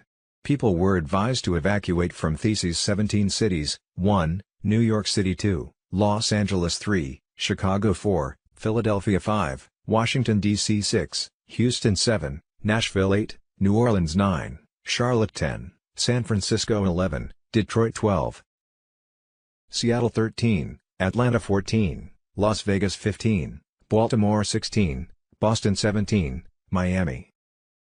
Over 20,000 plus troops and foreign allies have been positioned across 360 U.S. cities to protect citizenry during a 10-day roundup of treasonous Satan worshipper deep state criminals. Covert raids have already hit Washington, D.C., London and the Vatican. Prepare for a 48-hour communications blackout, along with worldwide lockdown. Stock up on food, essentials and cash. The emergency broadcast system fires up during the 10 days of darkness, with Starlink beaming raw truth worldwide, exposing every cabal, pedophile ring, child trafficking horror, election fraud, and deep state betrayal in full view. Expect 10 days of media silence as the military spits out documentaries expounding truth across every TV, radio and internet broadcast worldwide. No more deep state censorship, or fake news feed. Martial law clamps down hard for global arrests of the guilty as banks temporarily darken for the transition. Stock essentials now. The blackout protects the shift to freedom. GESARA payouts and ZIM redemptions surge into humanitarian projects, ZIM holders leading the charge. The military forced the original NESARA signing at gunpoint when Clinton balked. Today Trump's unstoppable forces execute the final phase. The cabal trembles as their empire collapses, adrenochrome empires exposed, their wealth seized, their power annihilated. Dr. Charlie Ward tells us that NESARA/GESARA activation surges forward as the quantum financial system ignites across the globe, delivering the long-awaited debt jubilee that obliterates all credit card, mortgage and illegal banking debts engineered by the Federal Reserve cabal. This is their ultimate defeat. Total debt forgiveness strikes at the heart of their enslavement machine. The QFS aligns perfectly with NESARA/GESARA, flooding asset-backed wealth to awaken citizens. Rainbow currency from the restored U.S. Treasury, backed 100% by gold, silver, and platinum, erases the 1933 bankruptcy scam. No more selling birth certificates as chattel bonds, financial privacy locks in tight. The Federal Reserve dies, permitted only a 1-year side-by-side fade-out to clear fiat poison from circulation. You are advised to have cash on hand during the transition to the new global financial system. The banking system has already been frozen, with bank closures worldwide, while ATMs, credit and debit cards will not be working for a short period. The new system likely won't be available to the general public until the first week in April 2026. At the end of the 10 days of communication darkness, all worldwide will be invited into local redemption centers to set up new gold/asset-backed money accounts, called wallets, on the military-controlled safe and secure Starlink satellite system. Funds in your present bank account have already been mirrored onto that global financial system, and no one but yourself could access your new and secure digital money account on the Starlink system. Physical gold/asset-backed U.S. notes will be available in ATMs. The IRS will vanish forever, its employees already shifted to the U.S. Treasury's new National Sales Tax Division. Income tax slavery ends now. A simple 14% flat tax hits only new non-essential items, food, medicine, used homes, and essentials stay completely untaxed. putting real money back in patriots' pockets. Senior citizens see huge benefit boosts. As a true history and education system emerge, millions will discover their indoctrination college degrees were worthless scraps. The Great Awakening delivers crushing justice. Fresh presidential and congressional elections were due to roll out within 120 days of the NESARA/GESARA. Public reveal, with ironclad monitoring to smash special interest rigging. All phony national emergencies dissolve as true constitutional rule returns. Judges and attorneys retrain under real constitutional law. Aggressive U.S. military ops worldwide halt as global peace takes hold. On Sunday, March 8, 2026, Quantum Financial System, QFS, fully ignites in 209 nations. Gold-backed currencies replace worthless fiat. NESARA/GESARA activates. National debt swiped. Mortgages zeroed. Illegal taxes vanished. 15% flat sales tax only. Humanitarian funds pour out. Zim redemptions explode for projects that heal the world. Trump's sovereign treasury roars back. Tariffs crush globalist leeches. No more Fed cabal control. Freedom roars. Global EBS broadcasts medbed proofs, exposing suppressed Tesla tech hidden since World War II. On Sunday, March 8, 2026, global EBS seizes control. Starlink overrides every screen, phone, radio. Trump directs from secure bunker as 48 to 72-hour blackout births the 10 days of darkness that started Tuesday, March 3, 2026 onward. Broadcasts unleash biblical exposures, suppress Tesla tech. On Monday, March 9, 2026, martial law clamps 209 nations first. EBS documentaries expose the Antichrist agenda, CERN failures, fake moon landings funding underground horrors. Martial law enforces order as tribunals begin. Nuremberg 2.0 live, traitors face military justice. The children are saved, God wins. On Tuesday, March 10, 2026, distribution locks tied under military protection. Blackout lifts partially. ISO 20022 blockchain voting secures elections forever. On Wednesday, March 11, 2026, global streams unite humanity in the new era. Quantum internet reboots, free energy flows, world peace enforced for 1,000 years. The storm completes, deep state melted, patriots victorious. Sunday, March 22, 2026, quantum health grids lock in ascension to higher realms. Sunday, March 8, 2026, summary of timing given on Telegram. Friday, March 6, 2026, White House gave the go. As of 00.01 today, the gold/asset-backed quantum financial system fully synchronized with NESARA/GESARA protocols and along with the debt jubilee and emergency broadcast system, activated globally. The federal fiat dollar died. Stolen loot has been frozen via the QFS. No more fiat slavery. EBS signals live across Starlink, overriding all mainstream media. Narratives. Mass arrests of deep state operatives continue in silence. High-profile names already in custody under military tribunals. Saturday, March 7, 2026, power grid transfer begins to nuclear/Tesla-based energy systems. Selected regions undergo controlled blackouts for grid integration. GCR shotgun liquidity streams continue syncing with new infrastructure. Sunday, March 8, 2026, global media switchover escalates. Legacy broadcast networks marked for termination. QFS secured channels begin testing truth session transmissions. Military cyber units begin dismantling censorship frameworks worldwide. Monday, March 9, 2026, international tribunals enter public disclosure stage. Evidence packages prepared for release on secure government platforms. High-profile individuals queued for first wave, transparency protocols fully verified. Tuesday, March 10, 2026, border realignment operations expand. National Guard and Alliance establish new safe zones and ID verification corridors. Global movement tracking transitions to satellite-based identification grids. Wednesday, March 11, 2026, the reveal begins. Pre-recorded presidential message enters final encryption cycle for worldwide broadcast. Confirms restoration of constitutional governance, restructuring of global financial authority and alignment with quantum financial system. Sunday, March 8, 2026. On Sunday, March 8, 2026, White Hat insiders leaked the explosive medbed timeline, directly from Alliance Command. The final nail in the cabal's coffin as hidden tech unleashes total healing worldwide. On Monday, March 9, 2026, Medbeds go live in underground bases. Reverse aging kicks in, 80-year-olds emerge. Saturday, March 7, 2026. Trump commands the last storm, mass arrests explode, Q plan unleashes, EBS imminent, cabal crumbles now. The storm is raging with full force, patriots. In late February 2026, President Donald J. Trump leads the charge to restore the republic. Through the unbreakable Q plan, which will destroy the satanic deep state for good. The quantum financial system, which is backed by gold, went live in 209 countries, ending fiat debt slavery. Banks that don't follow the rules will close down. No more fake money. Accounts are safely mirrored in the QFS blockchain, can be traced back to their source, and are ready for the biggest transfer of wealth in history. The global military alliance led by Trump raided Rome, Brussels, London, and D.C. More than 500,000 members of the satanic network were arrested overnight, bringing the total number of arrests to more than 8 million as sealed indictments were made public. Day global blackout and martial law. EBS starts up through Starlink, taking over media satellites.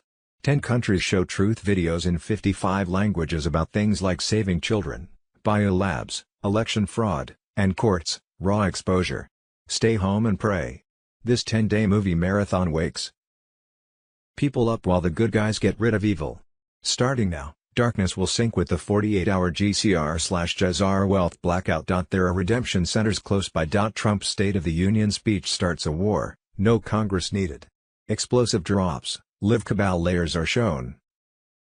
Big names are named, evidence drops, and a republic is declared against Biden's remnants. Deep state is in a panic, rats are running away, files are being burned, and paths are being blocked. The Mar-a-Lago plot failed, the cartel king El Mencho was killed, and the Iran plots were stopped.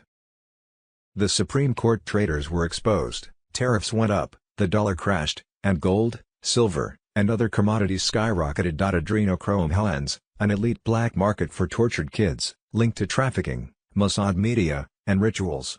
Military technology exposed pedophiles and made them give up. Clones and doubles fall. Election fraud floods, a lot of illegal people registered, ballots were backdated, and votes were stolen in 2020. Trump became the real leader. Biblical judgment. The empire of satanic pedophiles dies in the bright light. Money disappears, debt is wiped out, and abundance grows. Keep cash on hand, get ready, and trust the plan. God wins. Fireworks are bigger than July 4th. We all go where we go. We have one now. Global currency reset. Sunday, March 8, 2026. The global currency reset to gold/asset-backed currencies worldwide is happening right now. Those foreign currency and ZIM bond holders in Tier 4B, us, the Internet Group, watch for emails from Wells Fargo that will tell you how to set up your foreign currency exchange/ZIM bond redemption. Appointments, Tier 4B ISO 20022 on Telegram. Sun. March 8, 2026. It's official. The first week of April, 2026 redemption centers will start processing live appointments in accordance with full GESARA protocol. The schedule is already being filled with authorized, Tier 4B, participants. According to sources within 2 U.S. Treasury branches. We've all been ready for this moment. What takes place in a redemption center, biometric authentication will be used to verify your identity. Asset-backed rates will be used to verify and exchange your ZIM, dinar, and dong holdings. A digital quantum card that is directly linked to your sovereign QFS wallet will be given to you. You will receive an overview of project support funds, debt clearance, and post-exchange asset management. Places are strictly regulated. Not a single drop-in. Be prepared as you will receive a direct encrypted alert with your time slot. Security procedures, military-grade encryption and surveillance are used to safeguard these facilities. The quantum ledger records every action, which cannot be removed. Judy note, it is advised to exchange/redeem your foreign currency at an official redemption center rather than a bank. You can only redeem ZIM at RC, the dinar contract rate can only be given at RC, and banks will offer you lower exchange rates than what you can obtain at RC. Sunday, March 8, 2026, confirmed, Trump promises end to income tax, you won't even have to pay ITH. Wars and rumors of wars. Sunday, March 8, 2026 from POTUS, Iran, which is being beat to hell, has apologized and surrendered to its Middle East neighbors, and promised that it will not shoot at them anymore. This promise was only made because of the relentless U.S. and Israeli attack. Sunday, March 8, 2026. President Trump just delivered an update on the conflict in the Middle East. Iran is screwed. We've knocked out 42 Navy ships, some of them very large, in 3 days. That was the end of the Navy. We knocked out their Air Force. We knocked out their communications, and all telecommunications is gone. I don't know how they communicate, but I guess they will figure something out. It's not working out too well. They're just bad people. This had to be done. Sunday, March 8, 2026, breaking military intel report, 450 kilograms of Iranian-enriched uranium discovered, hidden stockpile could build 11 nuclear weapons, Pentagon weighs strike option. Sun. March 8, 2026. Trump signed Executive Order 2026 47 weeks ago, authorizing this nuclear-level override for national security. Triple authentication from Trump himself, General Dan Kane, and Space Force Commander General Chance Saltzman is all that's needed to flip the switch. The EBS will unleash pre-recorded bombshells exposing the globalist cabal's treason, dark financial trails leading straight to Soros, Rothschild banks, Gates Foundation bioweapon labs, and Vatican slush funds. Captured Iranian generals have already cracked under military tribunals, spilling everything on Assad's secret facilities and how deep state puppets funneled billions through Swiss accounts to fuel endless proxy wars. QAnon: The Great Awakening on Telegram. Free. March 6, 2026. Classified drop: The storm is executing silently, massive worldwide military raids under Trump's command. Bioweapon labs shut down and Rothschild server vaults seized in coordinated operations across 4 countries. JFK secrets on Telegram. Sat. March 7, 2026. Breaking: U.S. CENTCOM Commander Brad Cooper confirms the U.S. has now sunk 30-plus Iranian ships, including a drone ship the size of a World War II aircraft carrier. That means we've taken out 13 more ships in the last 24 hours. Sunday, March 8, 2026. Terrifying warning: the deep state panics as Trump exposes the Iran puppet masters and their leash on America. Ezra A. Cohen on Telegram. The storm rages in the Middle East. Patriots: truth bombs falling faster than Iranian missiles. As of March 2026, President Trump launched Operation Epic Fury, a crushing U.S.-Israel assault starting February 28 with nearly 900 strikes in 12 hours, wiping out Iran's missile sites, air defenses, nuclear facilities, and even the Supreme Leader. Trump demands unconditional surrender, no talks, no mercy, vowing to strip Iran of any threat to America or Israel forever. Mullahs crumbling, drone/missile attacks down 90%, Navy sunk, command shattered. Israel hammers Iran deep, hitting Revolutionary Guard oil sites, while U.S. forces own the skies. Red pill truth: the fake news hides, this isn't just nukes. Insiders expose Trump still leashed by mega donors who don't eat pork, pulling strings from shadows. They pushed this conflict to spike oil, crash economies, drag America into endless war, distracting from the home fight. Trump boasts forcing Israel in, but the base sees gas over $3/gallon, trucking halting, food shelves 3 days from empty. Prices soaring, people raging. The old Iran deal was never power, it was scummy cash narcotics pallets, billions flown in, linked to Black Ops and Epstein files buried in Iran, Switzerland, Langley, Greenland. Blackmail gold controlling leaders, keeping the cabal alive. Now, with Iran reeling, those files could explode, outing BlackRock, J.P. Morgan, the useful giants rigging everything. U.S. arsenal depleted from Ukraine waste and proxy wars. Todd: Patriots low after days of ops, production years behind. Contractors ordered to surge missiles/shells 4-5x, we're on the brink. USS Abraham Lincoln a sitting duck in the Gulf, crew furious from endless tours. Blowback looms. Sleeper cells waking, ports targeted, war hitting U.S. soil. Austin attacks with property of Allah tags. Just the start. Shia vengeance doctrine runs deep. America first. Fort Knox audit vanished. Doge cut, not people. SoftBank yanked $200 billion after tariff clubs, no carrot for factories/jobs. H-1B flood rolls, 30M illegals free, no mass deportations. Sanctuary cities exposed, no jails. You said fraud uncovered, cronies walk. Trump highs Iran regime change, Kurds from Iraq, People rising, but unarmed masses mowed down before. Celebrate Cuba next. Maduro gone, narco evidence flowing, oil cut, regime collapsing soon, laundering hub exposed. Trump pushes capitalism, free elections, but DC communists resist. War serves Satan, ugly, messy, endless domino blowback. Deep state panics, exposure nears, XRP mooning as giants profit, patriots rise. Rural America armed to teeth, rednecks itching, bring it, globalists. The leash snaps, truth surges. Pray hard, stay vigilant, good versus evil, white hats advancing. The awakening is unstoppable. Sunday, March 8, 2026, mass traumatic event incoming. DEFCON 3 heightened alert as Trump's warriors crush Iranian terror regime and cartels. Patriots, stay vigilant, the storm is here. The storm is raging, patriots. America stands at DEFCON 3. Heightened alert across the board, as President Trump's unstoppable forces deliver devastating blows to the Iranian terror machine and the cartel monsters flooding our borders with poison. Sleeper cells activated, Islamist threats surging stateside, bomb squad swarming planes, and whack jobs screaming threats mid-flight. Southwest Airlines flights diverted, SWAT teams storming cabins, passengers forced hands up while feds haul off suspects after bomb scares rocked the skies just days ago in March 2026. One fanatic yelling threats gets neutralized, another. Ghost Intel confirms, WIDA escalated from DEFCON 2 after establishing total air dominance over Iran. Navy obliterated their fleet, no Navy left. Allies fly with near total impunity, pounding nuclear sites. Incident hits the same day, it's pure chaos, and it's only escalating.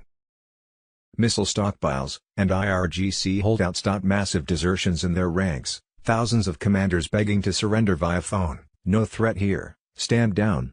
Trump's warriors are neutering World War III before it ignites, cutting the nuts off the globalist jihad wildcard aimed at Western civilization. Iran's ballistic missiles down 90%, drones crippled, leadership decapitated, Supreme Leader gone in opening strikes February 28, 2026. Retaliation. Pathetic, their projectiles intercepted, oil depots now burning. Simultaneously, down south, U.S. troops under cartel hunting ops smash Mexican cartels, not just training, full takedowns. Joint forces raiding labs, seizing kingpins like El Mencho's network shattered. Ecuador ops rumored bombed, the heat is on everywhere. Blackouts south of the border, drone breaches shutting. El Paso airspace, one drone and chaos ensues. Travel. Forget it, patriots. Commercial flights are hot zones, IRGC-trained radicals on standby, sleeper cells waiting to strike. One incident delays you hours, days even, stuck in airports, cancelled flights, motels, pure nightmare. If not essential. Ground it. Drive your own vehicle, rent a car, keep the load off. DSA heroes already stretched them. Overseas. Check State Department warnings, hot zones mean you're on your own, no quick rescues. See something, say something, or better, take 'em down like that hero passenger did. Neutralize the threat mid-air, plastic shank or not, end it fast. No more sitting passive like 9/11, patriots fight back. Something severe, a bruise in the homeland, high-level whispers, no full details yet, but Wano Savin, an insider's voice, deep concern. Operations converging, massive. Takedown incoming. The deep state globalists tremble as Trump dismantles their terror proxies. Protect your wealth now, 401ks vanish in one crash, but physical gold and silver endure. Noble Gold helps patriots shield savings from the collapsing fiat scam. Download your free kit at noblegoldinvestments.com. Act before the reset. Quanons know, this is the plan unfolding. Trump leads the charge, ending the cabal's nuclear blackmail, cartel floods, and sleeper terror. Stay sharp, head on swivel, vigilant at home or away. The White Hats strike hard, Iran crippled. Cartels crumbling, globalist nightmare ending. God bless America, God bless Trump, the storm is upon us, and victory is near. Patriots rise. Saturday, March 7, 2026. Patriots, what you're about to read is the red pill that shatters the matrix forever. Trump is in full command. Right now. U.S. military units loyal only to him are executing off-the-books raids across the globe. No Congress, no media, total blackout. These aren't invasions. These are extraction strikes dismantling the cabal's final strongholds. Operation Chroma Drift, Western Australia.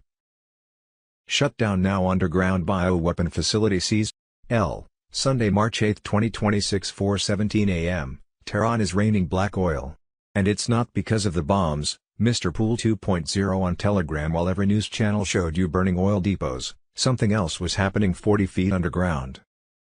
At 11:42 p.m. local time, Israeli forces detonated charges on 3 underground pipelines beneath Tehran's Sharon district. These weren't military targets. They were deep state supply lines, built in 2014 under a $2.3 billion contract between the Revolutionary Guard and a Swiss shell company called Meridian Logistics AG. The same company that moved $890 million through the Clinton Foundation between 2015 and 2019. The same company listed on page 2847 of the Epstein files released March 1. The same company George Soros invested $140 million into, 6 months before the Iran nuclear deal was signed. Those pipelines weren't carrying oil to Iranian citizens. They were moving $4.7 billion in crude to Bandar Abbas, where Chinese tankers loaded it off the books. No sanctions. No inspections. No records. When Israel blew those lines, the oil flooded the streets. It saturated the rain. It turned the sky black. 10 million people woke up choking on the evidence of their own government's corruption. The new supreme leader is already dead. This morning, 88 clerics in a bunker beneath Qom announced they chose Khamenei's successor. They refused to say the name. Here's what they don't know: Trump already has it.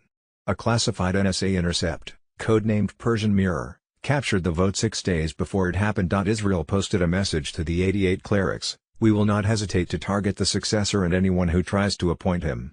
Consider yourselves warned." The last supreme leader lasted 37 years. Trump identified the next one in 37 minutes. They're not choosing a leader. They're choosing a martyr. Dover 6 coffins and the order Trump signed on the plane home. Yesterday, Trump stood at Dover. 6 flag-draped coffins. 6 soldiers killed by an Iranian drone in Kuwait. No cameras. No press. No speeches. On the flight back, he signed Executive Order 14,307, classified, eyes only, distributed to 4 people. Title: Operation Black Sky. Phase 3. Not oil fields. Not bases. The financial infrastructure. Every bank. Every reserve. Every hidden vault. Iran's central bank holds $127 billion in gold in underground facilities across 4 cities. By Monday, those coordinates will be on every F-35 targeting system in the Gulf. This war was never about missiles. It's about the $2.1 trillion the deep state laundered through Tehran for 20 years. The money that funded Epstein. That paid Soros's prosecutors. That bought elections in 14 countries. Trump isn't destroying Iran. He's cutting the deep state's last bank account. The scoreboard: Supreme Leader, eliminated. Navy, gone. Air Force, F-14s destroyed. 16 jets at Mehrabad, gone. Oil, burning. Streets flooded. New leader, identified. Targeted. Deep state pipelines, severed. Central bank, next. When Iran's top official said Trump must pay the price, he said 3 words: "I couldn't care less." This isn't a war. It's an audit. And the receipts are written in fire across the Tehran sky. The black rain isn't oil. It's evidence. Guru Information and Intel M. Sunday, March 8, 2026, 1:07. No one is ready for what's coming. Iran's tyrant falls. Sharia horror exposed. Trump's crusade neuters global jihad as patriots rise against the deep state beast. Patriots, the veil is tearing wide open. Supreme Leader Ayatollah Ali Khamenei, who terrorized Iran for over 3 decades, is confirmed dead as of early March 2026. Iranian state media finally admitted it after hours of denial, declaring 40 days of mourning and a week of holidays. But on the streets of Tehran, Fars, Nurabad, and beyond, the people aren't weeping. They're erupting in wild celebration. Dancing, waving flags, chanting freedom, screaming "Am I dreaming?" and "Hello, New World." After 30-plus years of oppression, the regime's iron grip shattered, power vacuum exploding, this is the moment Qurans have awaited. The IRGC paramilitaries still patrol, firing on joyous crowds. But the tide turns. Massive desertions, commanders surrendering, nuclear sites pounded into dust by Trump's precision warriors. Air dominance total, their navy erased, ballistic arsenal gutted, World War III wildcard neutered before launch. Trump isn't the aggressor. He's the liberator, stopping the unhinged mullahs from detonating an atomic bomb on America and Israel, the great Satan and little Satan. Iranians cheer because women, buried alive for adultery, beaten, enslaved, zero rights under Sharia, now taste freedom, liberation dawns. Layers deep, radical Islam demands global jihad, population conquest via Sharia law infiltration. Europe already overrun, Muslims outbirthing natives 10 to 1, 4 wives pumping kids, mosques everywhere, Sharia courts rising in Britain. Arab Spring floods millions in, turning nations into no-go zones. Farmers revolt against EU tyrants like von der Leyen, unelected Brussels dictator pushing Green Deal scams, shutting nuclear/coal, importing hormone-laced Brazilian beef while starving locals. Tractors storm Brussels, nations like Germany, France, Italy, Hungary roaring enough. Italy's Giorgia Meloni leads the charge, nationwide bans on Sharia symbols in public, fines up to $3,000, defending sovereignty. Civil unrest boils, yellow vests, mass protests, Europe faces violent reckoning to reclaim itself. Here at home, the same beast lurks. Deep state globalists align with radical Islam, Democrats, Rhinos, all puppets in their order out of chaos game. Obama slips, the sweetest sound is the Muslim call to prayer, I will stand with Muslims, my Muslim faith, disarming America, shipping billions to Iran, funding terror proxies that tried assassinating Trump.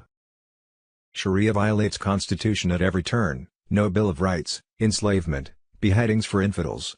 Christians persecuted in 110 nations, mostly Muslim lands, kidnapped, tortured, beheaded. History screams, 51 million Christians slaughtered, 80 million Hindus, millions in slave trades, religion of war, not peace. Trump bans Sharia, defends biblical foundations. Texas votes 90% to outlaw it. Supreme Court eyes dual citizenship ban. No more infiltrators in government serving two masters. Patriots, wake up, this is the storm. Deep state trembles as truth bombs drop. Iran crippled, cartels crushed south of border, sleeper cells exposed. No more passive sitting, rise, inform, fight back. Grab the red pill book Restoring the Republic, Bible versus Quran, History, Current Ops, arm yourself with unabridged truth God promised to unleash now. The Army of Light assembles. Globalist conquest fails. Trump leads the final push, Western civilization endures. Stay vigilant, head on swivel. The beast roars but victory belongs to patriots. God wins. N. Saturday, March 7, 2026. Breaking, Michael Jocko, Scott McKay, Alpha Warrior and Josh Reed, the Q storm is here. Deep state treason exposed, Iran decapitated, China choked, Trump's master plan unfolds, 10 days of darkness on Telegram. Patriots are witnessing history in real time as military insiders Michael Jocko, Scott McKay, Alpha Warrior, and Josh Reed drop bombshells on the accelerating takedown. General Flynn's doctrine of accountability is operational under DNI Tulsi Gabbard, fusing declassification with ruthless reform. The machine that devoured America from Langley to Foggy Bottom is now eating itself alive. Flynn, once targeted by Crossfire Hurricane, now advises Secretary of War Pete Hegseth and DNI Gabbard inside the beast. This is retribution, not vengeance, reclaiming the Republic's integrity, oath over bureaucracy, truth over politics. Ongoing conspiracy doctrine in play, RICO charges leapfrogging back to 2015 to 2016. Brennan transcripts establish predicate crimes. Criminal enterprise confirmed, start with Obama, work down. Who directed Brennan? Clapper, Rice. Under oath, under lights, threat of prison for treason. Pardons can't overcome treason. Flynn declares, the outgoing Obama regime committed conspiracy to undermine a duly elected president, and it never stopped. Judge Janine confirms, Pam Bondi can't comment on ongoing investigations. 3 reasons docs stay sealed: victims, minors, active probes. FBI raided Epstein's Island days ago. Bondi testifies under perjury threat, something massive drops at her right after. Christine Ohm fired for lying to Congress. Cover story. Real move, leverage for cartel. Intel in new Western America's role. Trump keeps warriors close, camouflaged. Condoleezza Rice in White House with Trump and Susie Wiles, not globalist, Russia/Middle East expert. Likely feeding 9/11 truths, Cheney/Bush dirt. Trump turns assets against the cabal, surveillance, leverage, testimony. Iran neutralized in weeks, decapitation strike. Unconditional surrender demanded. Mullahs gone. Hypersonic hits on Mossad HQ, strategic targets under schools/restaurants. Hezbollah/Hamas disarmed, infiltrated, won't defend Iran. Persians ecstatic, majority Christian, better treated than in Israel. Regime change in 3 months. Missiles from Israel direction. False flags to provoke. Navy knows, morale low, B-2 flyover boosts. Commanders furious, but stonewalled. Britain/City of London exposed as real puppet masters. China choked, lost Venezuela, Iran oil. Energy corridors collapsing, Panama, Taiwan, Hormuz now U.S. controlled. Refineries halted exports, prepping for kinetic Taiwan grab. Food collapse. Trump isolates via sanctions, 100 days max survival. Russia flips. Dollar settlement return, Arctic energy/military drills with U.S. after Odessa taken. Ukraine ends soon. Epstein files flood, 64K new, millions more from CIA/DOJ. Democrats/donors implicated. Act Blue fraud, you said dark money NGOs shut down.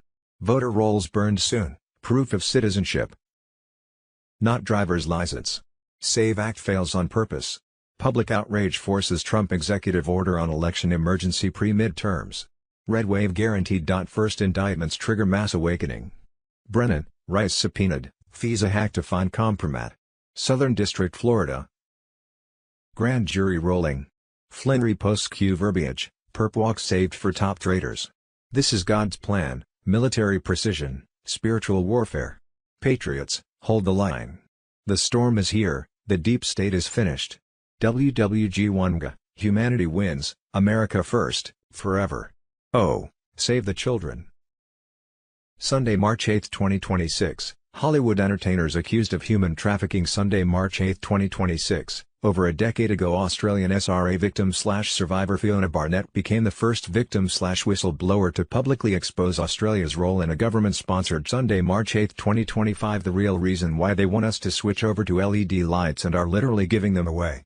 To control our home. Appliances, white hats on Telegram. Sunday, March 8, 2025, Senator Ron Johnson on Telegram. In just 1 week, President Trump has pulled off what others couldn't in decades, secured the Strait of Hormuz, safeguarding 20% of the world's oil supply, forged stronger ties with Persian Gulf nations standing united against Iran, crippled BRICS momentum, shattered Lloyd's of London's 300-year dominance over global maritime insurance by stepping in with US-backed guarantees, and squeezed China's energy lifeline hard. China's scrambling. The UK is on the sidelines watching its influence fade. Iran's regime is cornered and reeling. America is roaring back, fierce, unstoppable, and firmly in command. This is leadership and strategic genius on a historic scale. Sat. March 7, 2025 confirmed. Saturday, March 7, 2026, former CIA Director John Brennan, former DNI James Clapper, and deceased Hollywood filmmaker Rob Reiner ran an entire psychological operation through the mainstream media about President Trump and the Russia collusion hoax, gaslighting the American people when they knew it wasn't true, because they're the ones who literally fabricated and executed the coup in the first place. This is sedition, if not the definition of treason itself. USA Awakening on Telegram. Sat. March 7, 2025, RFK just said the conspiracy theorists were right all along, about everything. Unreal. Boom. Q, the Storm Rider, Obama literally created one of the worst terrorist groups in history by deploying the Brennan CIA to create ISIS, which splintered into a jihadist group, in an attempt to overthrow Assad in a disastrous joint covert operation with the CIA and Saudi Arabia, which resulted in over 500,000 people killed and displacing over 10 million in the U.S. proxy war with Syria. Government fraud. Sunday, March 8, 2028, the United States government, under the single greatest criminal organization in American history, over $100 billion in taxpayer money was extorted and funneled to left-wing corporations to build bridges to nowhere during the last 76 days of the Biden-Harris terrorist administration, while the same program allocated only $40 million over the previous 15 years.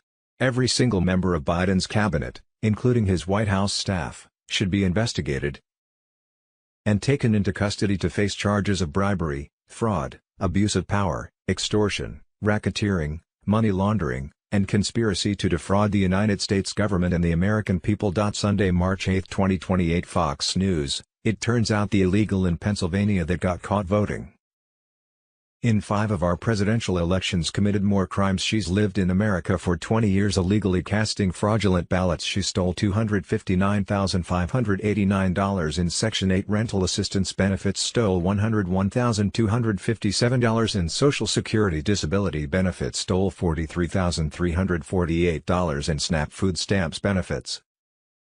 She stole an American's identity, a total of roughly $400,000 just in federal benefits stole from taxpayers just from this one illegal. Saturday, 7th of March, Q Drop 916 revealed saving America for last, the true Israel awakens, sovereign restoration crushes cabal, Edward Snowden.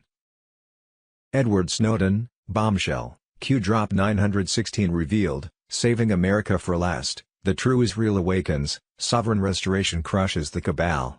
Q Drop 916's We Are Saving Israel for Last exposes America's divine role as the authentic spiritual and territorial Israel, dismantling Netanyahu's post-World War II cabal facade.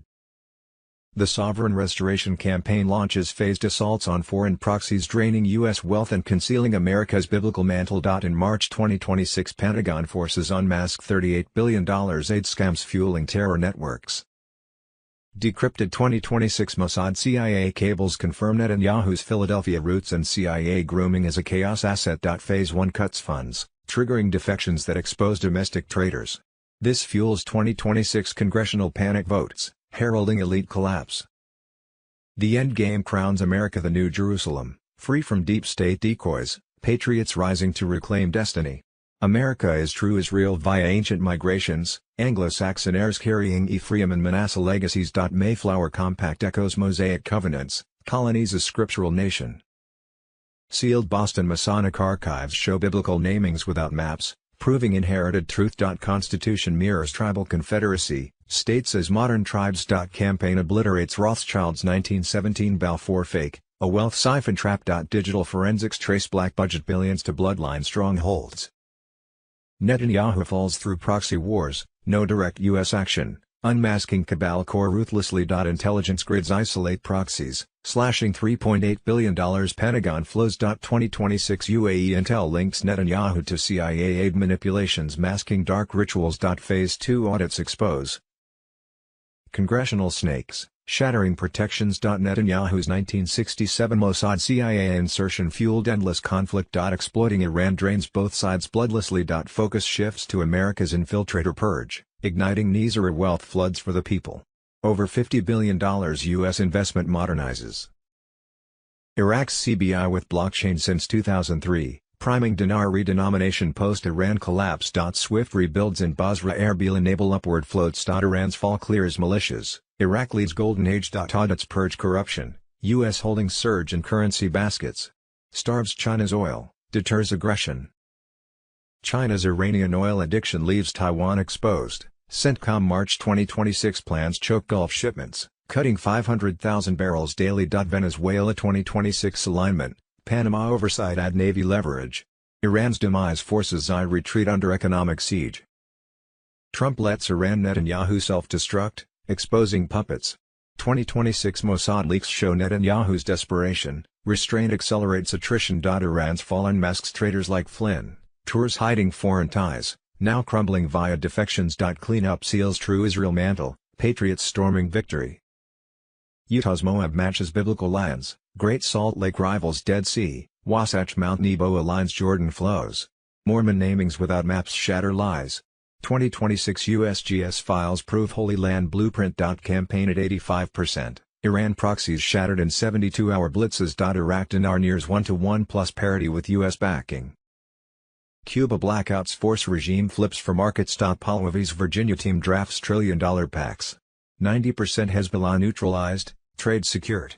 Revaluations demand peace, white hats dominate. America's uniques, Grand Canyon's unmatched geologic record, redwoods towering 379 feet. Louisiana Creole abundance, Edwards Plateau's 3,000 caves, biblical echoes in one nation. Covenant foundations scream destiny. Patriots, the cabal crumbles, freedom eternal, storm is here. NESARA/GESARA. On October 10, 2000, President Clinton had no interest in signing NESARA into law. So, under orders from U.S. military generals, the elite Naval SEALs and Delta Force stormed the White House and under gunpoint, forced Bill Clinton to sign NESARA. During this time, Secret Service and White House security personnel were ordered to stand down, disarmed, and allowed to witness this event under a gag order. NESARA activation implements the following changes. 1. Zeroes out all credit card, mortgage, and other bank debt due to illegal banking and government activities. This is the Federal Reserve's worst nightmare, a jubilee or a forgiveness of debt. 2. Abolishes the income tax. 3. Abolishes the IRS. Employees of the IRS will be transferred into the U.S. Treasury National Sales Tax Area. 4. Creates a 14% flat rate non-essential new items only sales tax revenue for the government. In other words, food and medicine will not be taxed, nor will used items such as old homes. 5. Increases benefits to senior citizens. 6. Returns constitutional law to all courts and legal matters. 7. Reinstates the original title of nobility amendment. Hundreds of thousands of Americans under the control of foreign powers will lose their citizenship, be deported to other countries, and barred from re-entry for the remainder of their life. And millions of people will soon discover their college degrees are now worthless paper. 8. Establishes new presidential and congressional elections within 120 days after NESARA's announcement. The interim government will cancel all national emergencies and return us back to constitutional law. 9. Monitors elections and prevents illegal election activities of special interest groups. 10. Creates a new U.S. Treasury, rainbow currency, backed by gold, silver, and platinum precious metals, ending the bankruptcy of the United States initiated by Franklin Roosevelt in 1933.11. Forbids the sale of American birth certificate records as chattel property bonds by the U.S. Department of Transportation. 12. Initiates new U.S. Treasury bank system in alignment with constitutional law. 13. Eliminates the Federal Reserve System. During the transition period, the Federal Reserve will be allowed to operate side by side of the U.S. Treasury for 1 year in order to remove all Federal Reserve notes from the money supply. 14. Restores financial privacy. 15.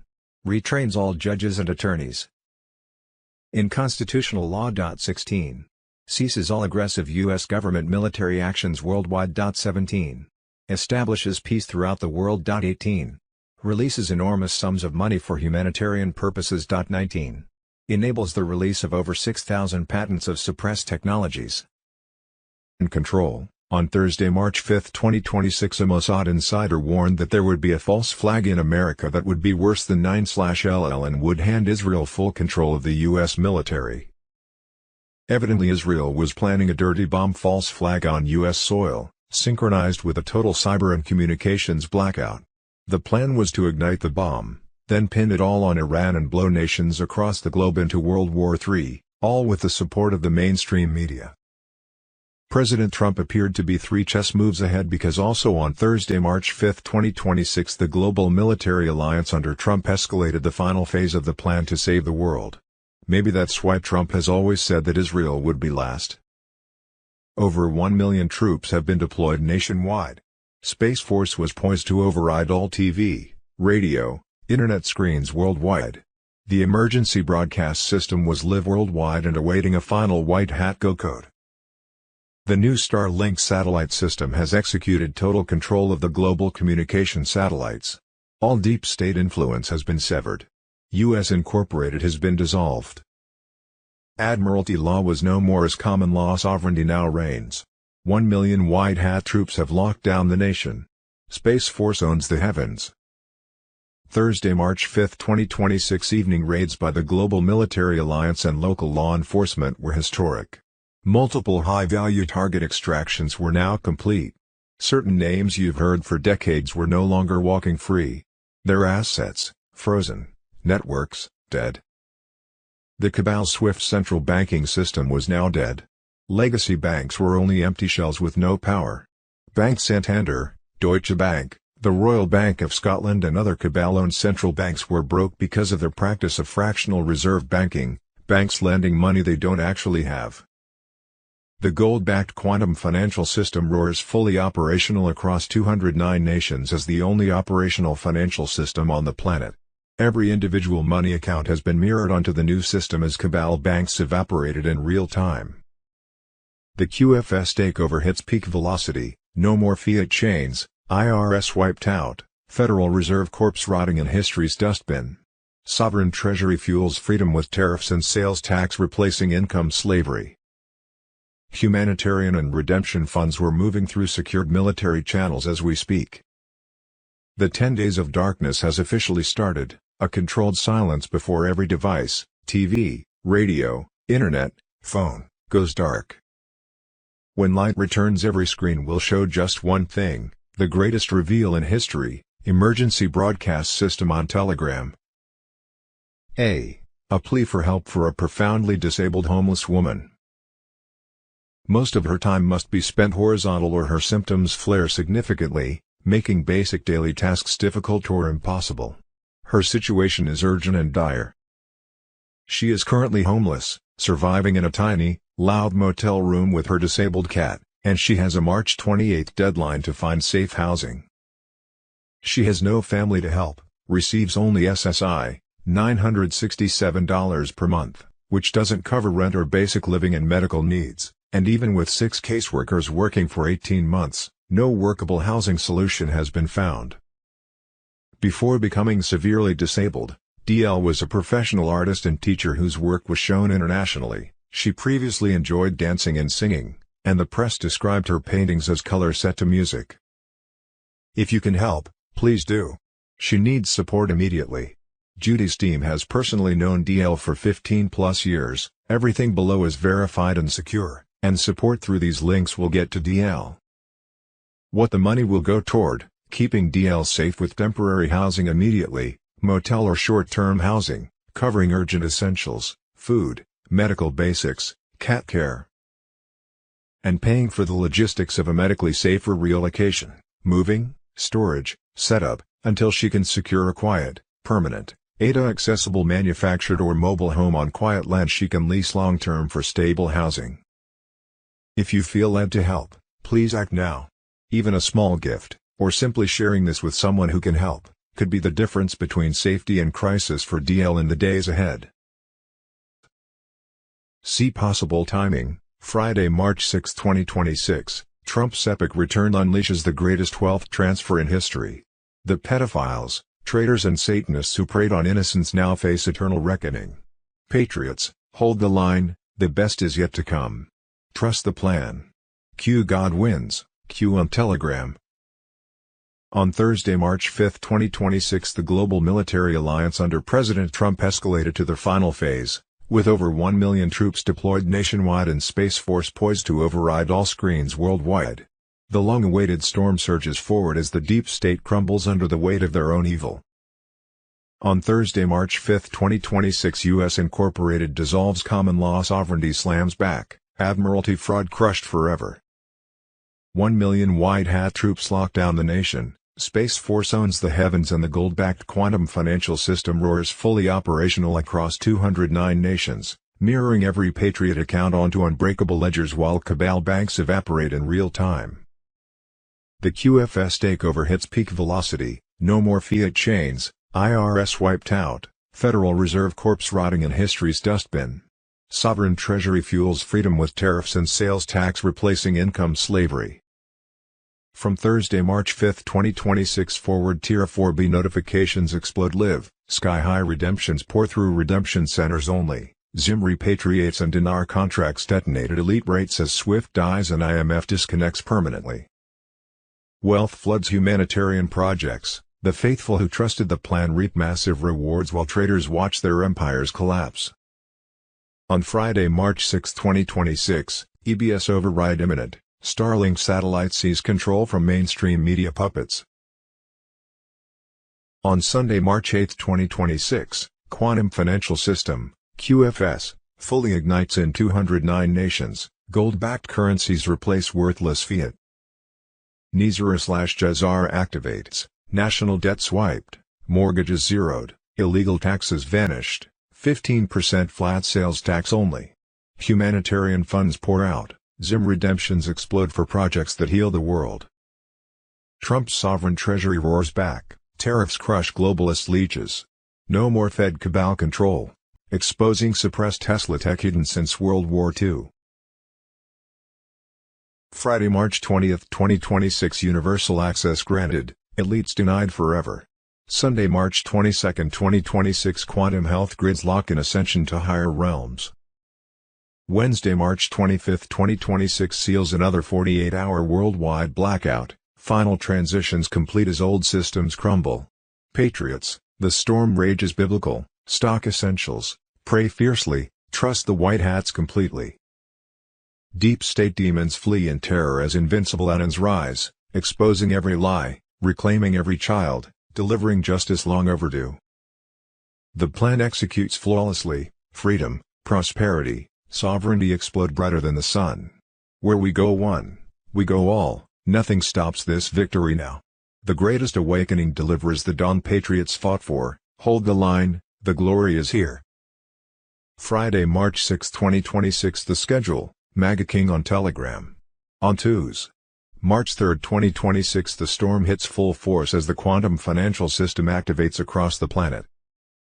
Patriots, the wait is over. Gold-backed currencies in 209 nations lock in under military control, shredding the Rothschild fiat slavery once and for all.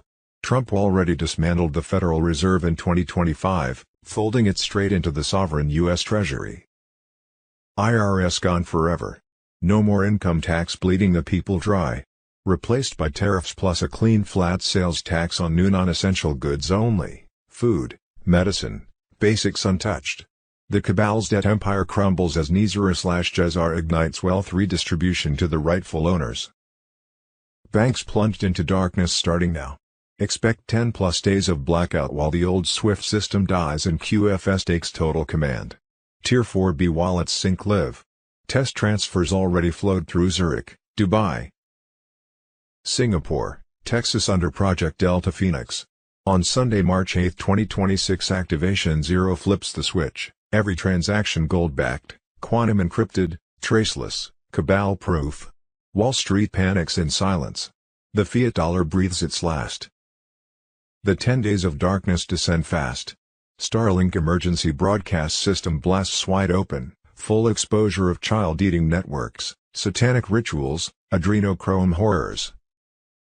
Epstein files exploding with names the deep state prayed would stay buried. Videos go viral, mainstream forced to admit the unthinkable. Martial law clamps down worldwide to secure cities during mass roundups of pedophile rings, traffickers, and elite demons. Global arrests accelerate. High-level rats in full suicide weekend mode, jumping before tribunals drag them in. Stock up now, food, water, cash, essentials. Trust the plan. Zim redemption surge next week, flooding humanitarian projects with trillions for the people. March Madness explodes biblical. The children scream no more. Trump ends the deep state forever, not starting wars, crushing them.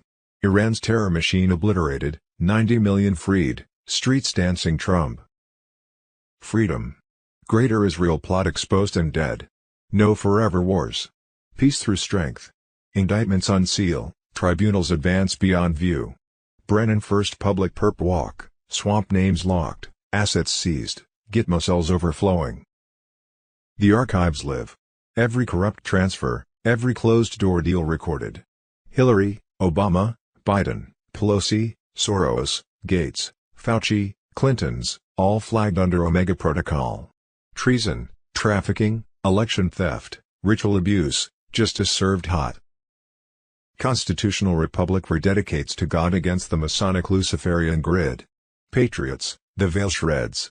Giants were real. Fallen bloodlines persist. But white hats pit cabal wings against each other. Nothing stops what comes. QFS rebirth dawns. EBS awakens the sleepers. 10 days of darkness births eternal light. The storm is mercy. Biblical reckoning unfolds.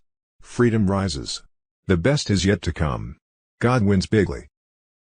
E-Global Currency Reset, Friday, March 6, 2026. ISO 20022 on Telegram. Our military intel contact just said they released everything at 3 p.m. PDT to start the shotgun release of liquidity and notifications over next 72 hours for the lower levels, tiers including Tier 4B, us, the Internet Group. He said he is not allowed to talk about caps and limitations, and we will find out at the appointments, but he can say we will all be very happy with rates and the ZIM 90-day advance of $500 million till structured payout payments start coming to our accounts. All your non-ZIM currency exchange proceeds will be accessible immediately, but if the account funds are put under a structured payout program, you will have up to a $250 million advance till the first payout from the SPP. Thursday, February 5, 2026. Bruce, the big call. Two sources said to pay attention what happens on Saturday, March 7, 2026. That could be the tariff payments coming into our accounts by direct deposit. Emails have gone out to redemption center leaders that said notifications to the Tier 4B Internet Group would come out Sunday night, or Monday morning, March 9, 2026. Debt forgiveness under NESARA starts on March 16, 2026. The EBS will kick in around the time we have our exchange appointments. Friday, March 6, 2026. 3 years ago I told you this was coming. Now it's here. I told you they were going to shut down the world's economy for a global financial reset. That's where we're at right now. This isn't an accident. This is a plan. They're destroying the world's economy. Fuel prices up. Food supplies stopped. Big business boosted, small business destroyed. Charlie Ward on Telegram. Friday, March 6, 2026. They've mirrored our bank accounts onto the new system to protect us. NESARA and GESARA on Telegram. Friday, March 6, 2026. The banking system has collapsed. They were broke the whole time. All the banks are broke. Bank Santander, Deutsche Bank, Royal Bank of Scotland. They're broke because of fractional reserve banking. Banks lend money they don't actually have. It's a criminal scandal. Most of the problem starts in politics and central banks. We have counterfeiting, sometimes called quantitative easing. If any ordinary person did this, they'd go to prison. The criminal scandal is over. The banks are gone. Your money was never really there. QFS is the only real thing left. Project Odin martial law. Friday, March 6, 2026. Confirmed. Tier 4B is now live and moving. Ben Fulford on Telegram. Global banking hubs in Zurich, Reno, and Hong Kong just entered their final liquidity cycle. Insiders report notifications are rolling out right now. This is real-time execution, not speculation. Breaking intel. Massive QFS movements underway. High-value transfers are clearing through the QFS, triggering full liquidity release across multiple tiers. Private banking channels confirm funds are already positioning, the final step before public rollout. Live Bank screens lighting up with rates. IQD, $9.35, fully active internally. VND, $5.89, exceeding projected values. ZIM. Processing, elite groups receiving now. Private jets just landed. High-level clearances confirmed. Military and government officials are arriving under security escort in Reno and Hong Kong. This only happens when history is being triggered. The next 6 to 12 days will define everything. Deep state interference has collapsed. Every move is being shut down instantly. The gold-backed financial system is here. Liberation is unfolding.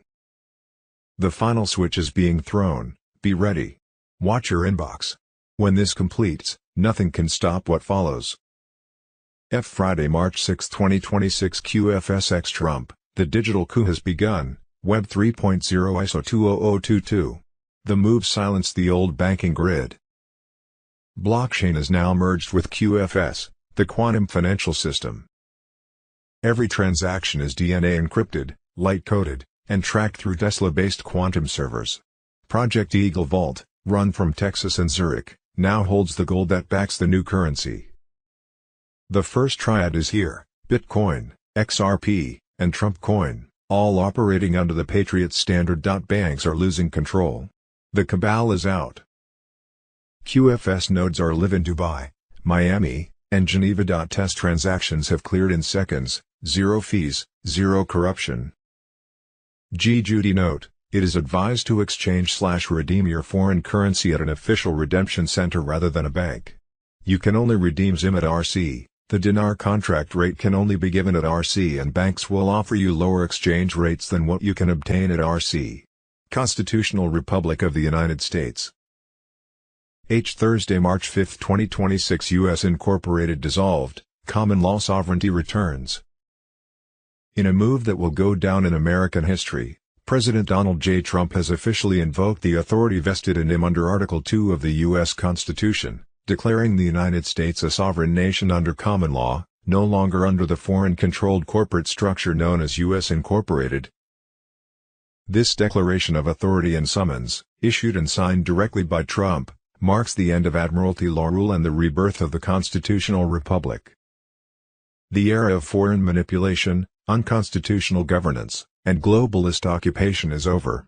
Bombshell announcement: President Trump declares the restoration of the American Republic, U.S. Incorporated dissolved, common law sovereignty returns.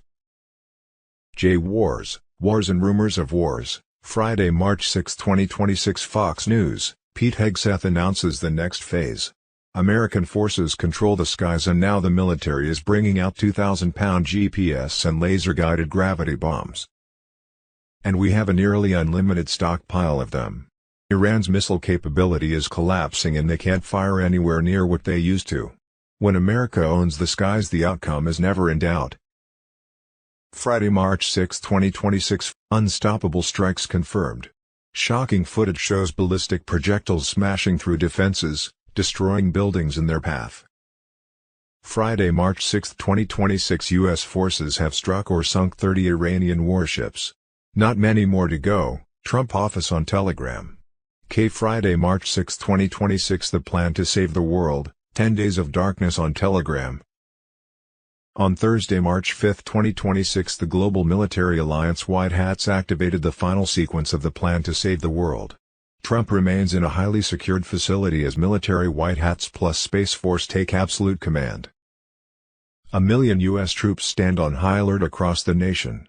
Expect emergency broadcast system activation imminently. Full blackout rolling out. 10 days of darkness descending. Martial law enforced nationwide and worldwide to lock down the greatest transition in history. Operation Epic Fury unleashes unprecedented shock and awe. U.S. forces dominate Iranian airspace uncontested. Space Force satellites detect launches and vaporize pads instantly. Navy lasers microwave drones out of the sky. Kamikaze drones and precision gravity bombs obliterate missile sites and industrial bases.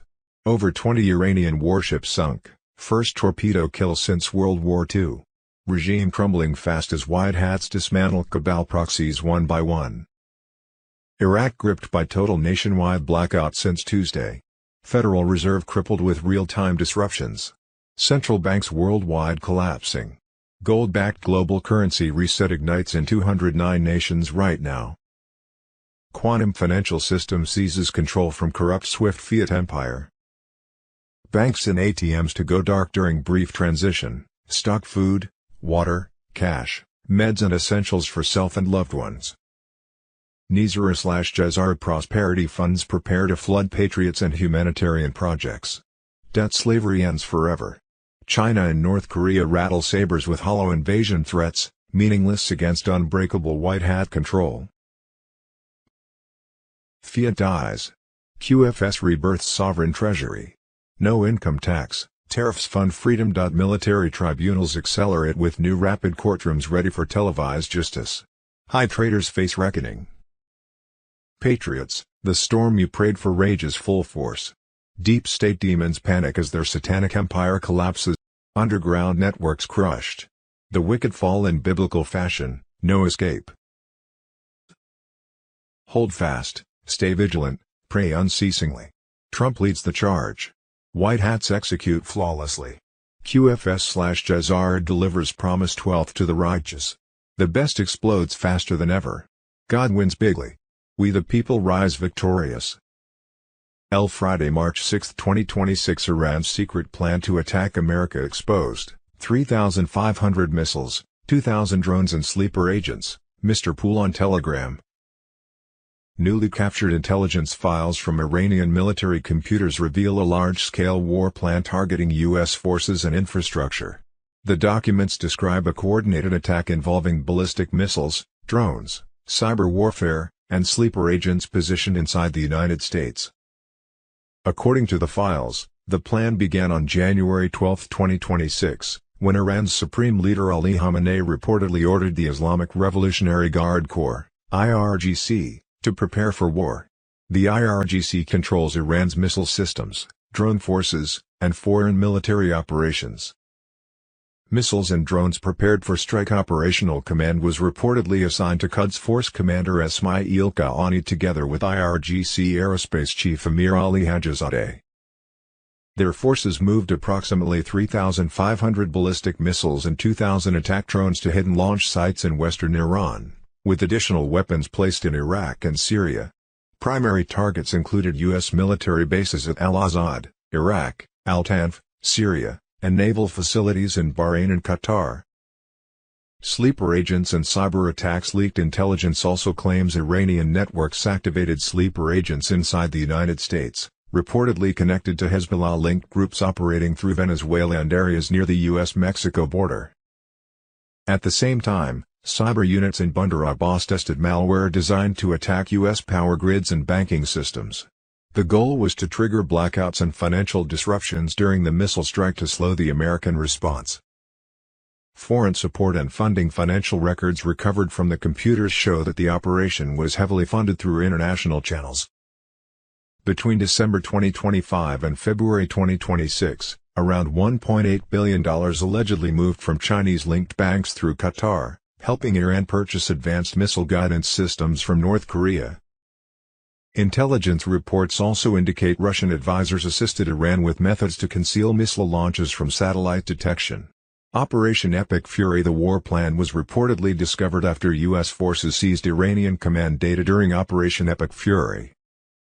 On February 28, 2026, U.S. B-2 bombers and drone units launched coordinated strikes against 17 missile storage sites across Iran.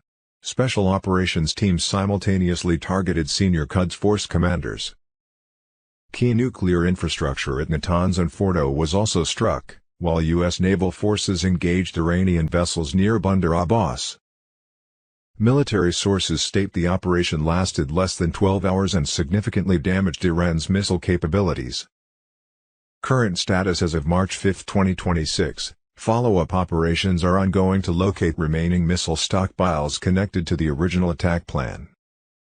According to the captured files, the strike against U.S. forces was scheduled to begin in late February 2026, but the operation was disrupted before any missiles were launched.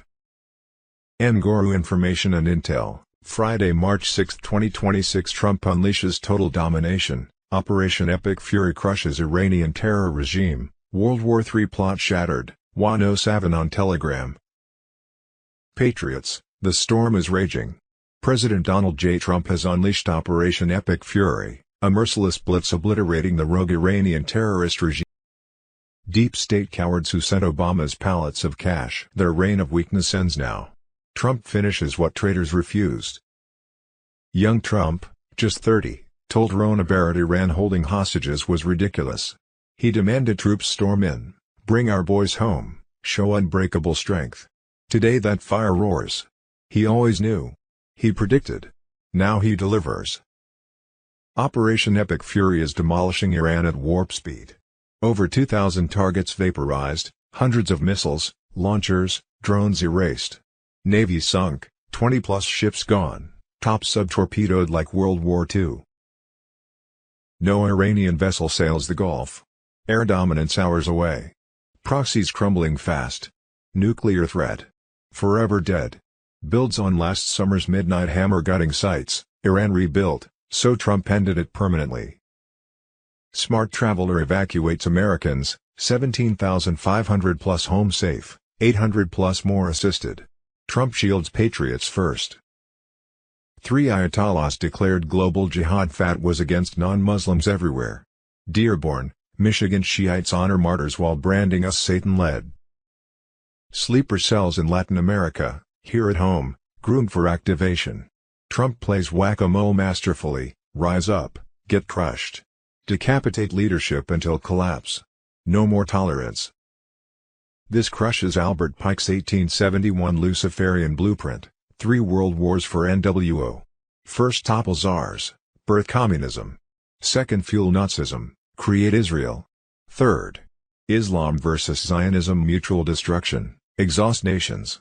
Pike, KKK founder, occult master, his plan burns. No World War III. Trump torches the script. Iran-funded terror killing 241 in Beirut, embassy seizures, endless American blood. Weak leaders appeased. Trump acts decisively. Future generations thank him for extinguishing Tehran's nuclear shadow. Warriors unstoppable. B-2s dominate, precision fury. Minimal boots, back Kurds, locals reclaim nation. No forever wars, pure victory. Recruitment exploded under Trump, real patriots join a true commander. Deep state layers, knights of Pythias castles, Masonic control over Congress, judges, churches, exposed, crumbling. Trump drains it. Peace board replaces UN/NATO. Total transparency. Trump's message, ahead of schedule, missiles gone hourly, Navy erased, Air Force null. They beg deals, too late. He wants them finished. Ends 47-year horror. No more cash to enemies. America first, strength eternal. Patriots, enemy rages because end nears. Trump delivers biblical justice against darkness. World War III ignition plan. Ashes. We win. God bless Trump, military, awakening giants. Great awakening unstoppable. Iran falls, freedom rises. Hold the line, victory ours. Oh, what we think we know as of Saturday, March 7, 2026, Friday, March 6, 2026, breaking, exiled Iranian Crown Prince Reza Pahlavi has accepted the responsibility of serving as Iran's transitional leader as the Islamic regime is ousted. The Iranian people have called on me to lead the transition after the regime is gone. I have accepted that responsibility. Part of their great mandate to me is to return our nation and our foreign relations to normalcy. I will do exactly that. My commitment is to ensure the transition is orderly, the country is stabilized, and Iranians determine their future through the ballot box. We will not repeat the mistakes of past transitions. We will avoid debathification scenarios and maintain as many bureaucrats and public servants in the transition as possible. Charlie Ward on Telegram. Friday, March 6, 2026, unconditional surrender. Trump demands total Iranian capitulation amid escalating conflict. March 6, 2026. Friday, March 6, 2026, Operation Northwoods is probably the scariest declassified plan in U.S. history. In 1962, Pentagon generals signed off on a CIA plan to stage a series of false terrorist attacks on U.S. citizens. They presented it to President Kennedy, who would not sign off on it. Q. The Storm Rider.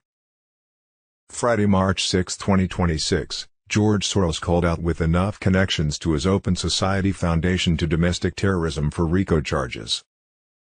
54 groups linked to Open Society, 7 of 54 qualify as domestic terrorists, $23 million toward 7 qualified terrorist groups, $80 million total for 54 groups tied to RICO, the SIF on Telegram. Friday, March 6, 2026. 96% of the 100,000 Canadians euthanized by MAID are white. They're exterminating their own citizens and replacing them with third-world migrant criminals that are dependent on welfare. The UN, WEF, WHO and EU are using the UN replacement migration strategy to commit genocide. White hats on Telegram. Friday, March 6, 2026 RFK Jr. on Elon buying Twitter. Thank God for him, Elon Musk. I don't think we'd have free speech in this country if it wasn't for Elon Musk, because he opened up Twitter and he allowed people to see what was actually happening. Friday, March 6, 2026 President Trump announces he is sending Secretary of State Marco Rubio to handle Cuba. I'm gonna put Marco over there, we'll see how that works. Cuba is gonna fall pretty soon. By the way, they want to make a deal so badly, They wanted to make a deal. Friday, March 6, 2026 Red Alert. EPA Chief Lee Zeldin confirms stratospheric chemical spraying, sulfur dioxide into the sky. Health risks are real. What used to be called conspiracy is now called official policy. EPA Chief Lee Zeldin confirms that dangerous chemicals, including sulfur dioxide, are being released into the sky for geoengineering. Health risks are real. Environmental damage is guaranteed. This is no longer conspiracy, it's official. Gitmo now on Telegram. Friday, March 6, 2026 Gitmo awaits. Breaking, largest healthcare fraud in U.S. history. Operation Gold Rush exposes $14.6 billion medical scam, 324 charged. Friday, March 6, 2026 Red Code Alert. You are watching a movie. The global scripted show is collapsing. It was never politics, it was a psyop war for your mind. Mass arrests. Friday, March 6, 2026 George Soros is under house arrest. His son just fled to Dubai, Mr. Pool 2.0. While America slept, federal agents surrounded the Soros estate in Katona, New York. 47 agents. 12 armored vehicles. A helicopter circling overhead. George Soros, the man who funded every riot, every prosecutor, every open border initiative in America for 30 years, is now confined to his property under federal surveillance. No handcuffs. No perp walk. Not yet. But his son Alexander Soros wasn't there. He boarded a private jet at Teterboro Airport at 3:22 a.m., destination, Dubai. The UAE has no extradition treaty with the United States. He knew what was coming. His father didn't. The executive order they hid from you on February 14, 2026, Trump signed Executive Order 14,291. No press conference. No announcement. Buried on page 47 of the Federal Register. Title: Freezing assets of persons engaged in transnational criminal organizations targeting American sovereignty. It gives the DOJ authority to freeze all assets of any individual funding illegal immigration networks, seize properties used to coordinate political interference through foreign-funded NGOs, and detain persons of interest for up to 90 days under national security provisions. Soros's Open Society Foundation has funneled $32 billion into 120 countries since 1993, including $1.7 billion into U.S. district attorney campaigns and immigration advocacy. Every dollar is now under federal review. The 14 prosecutors the Soros D.A.'s, the district attorneys he funded across America, 14 of them received federal target letters this week.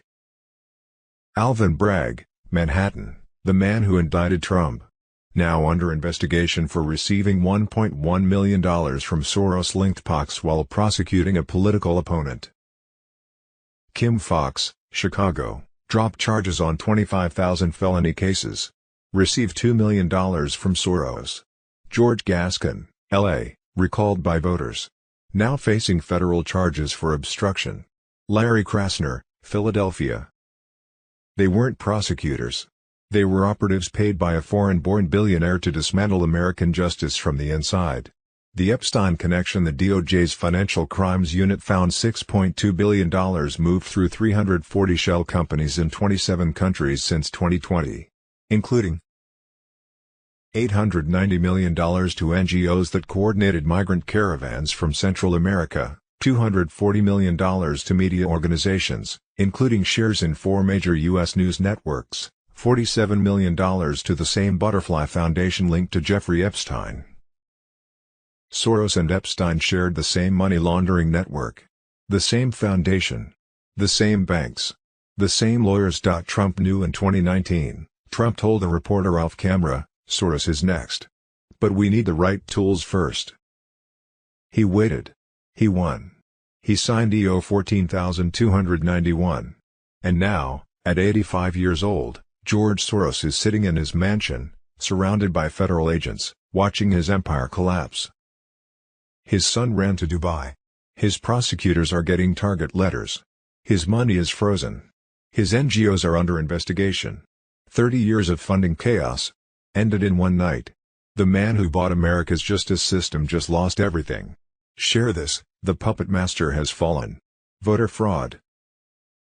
Q Friday, March 6, 2026. Whistleblower exposes massive operation and foreign involvement in the U.S. 2020 election, connected to a Chinese factory producing 500,000 counterfeit ballots monthly and fake IDs, the CIF on Telegram.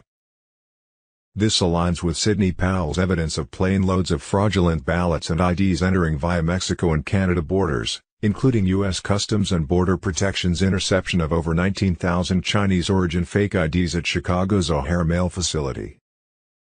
The scheme matches testimonies and seized physical evidence used to generate fraudulent IDs, registrations, voters, and ballots, representing some of multiple methods deployed across states to steal the 2020 election through extensive foreign involvement, installing Joe Biden as a deep state presidential puppet.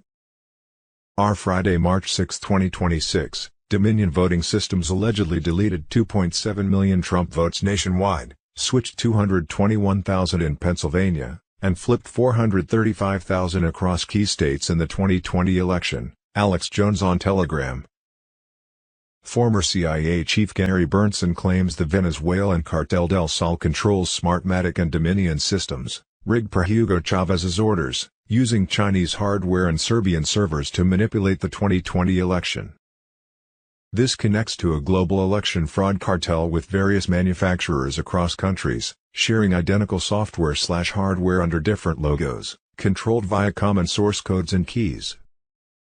It spans 100+ nations like Canada, Brazil, South Korea, Congo, Australia, Ecuador, South Africa, Armenia, Argentina, Afghanistan, Ethiopia, El Salvador, Yemen, Uganda, Uzbekistan, Ukraine, Iraq, Egypt, Indonesia, Jamaica, Zambia, Georgia, and more.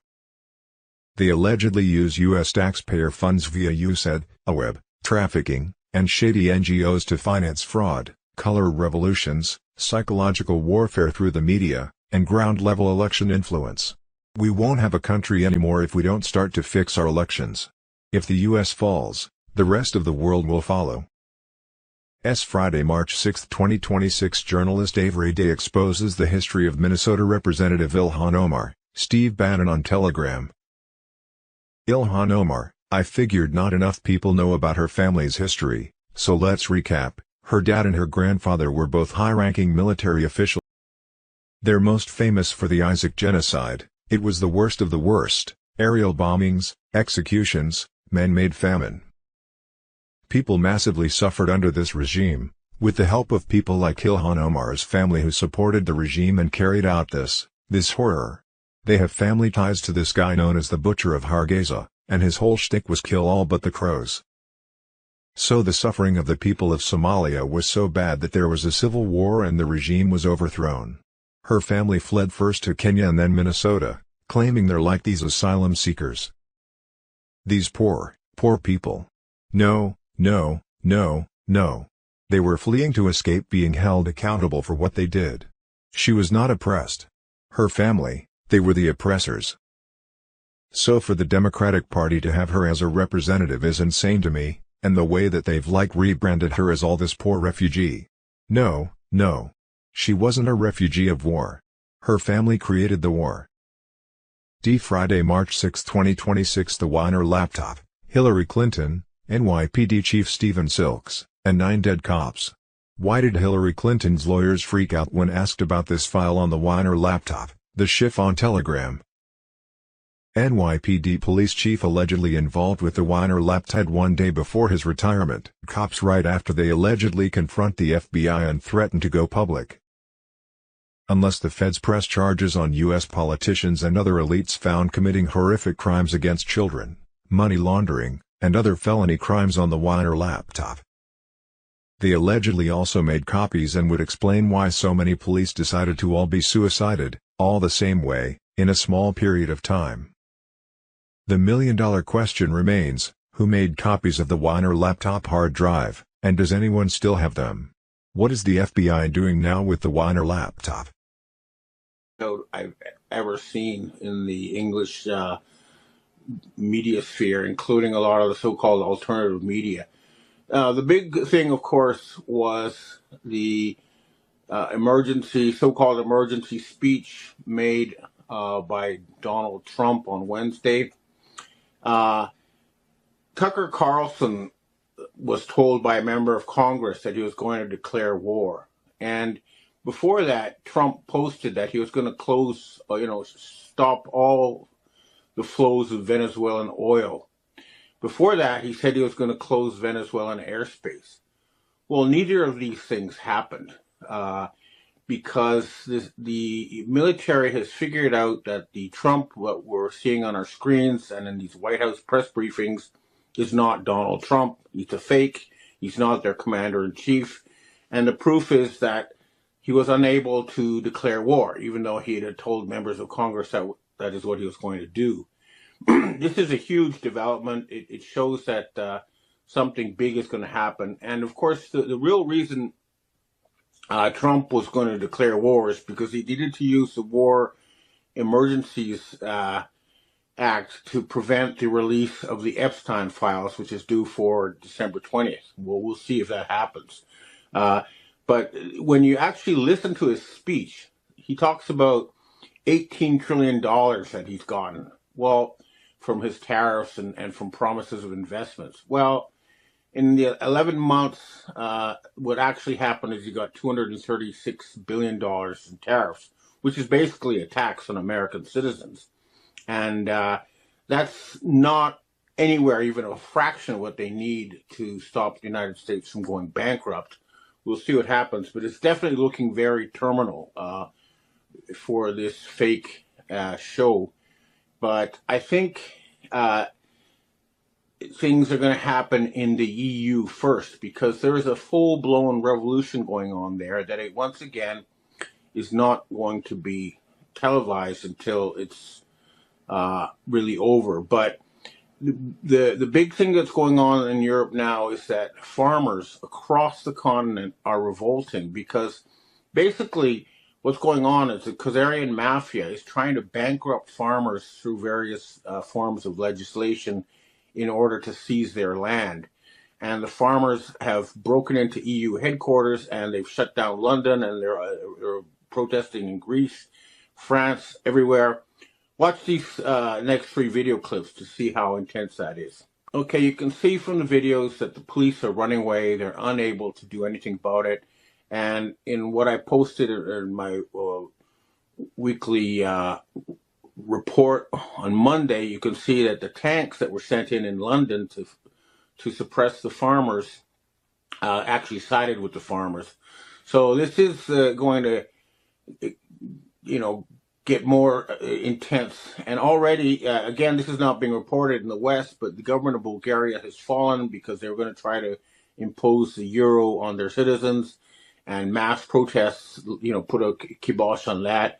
And another huge news item that is nowhere in the Western press is that Gerhard Schroeder, the former Prime Minister, Chancellor of Germany, went on German TV, and he said that in 2018, the current Chancellor, Friedrich Merz, was summoned to the 44th floor of Black Rock Tower, and he was told by Larry Fink that Germany had to stop buying cheap oil and gas from Russia and had to buy expensive oil and gas from America.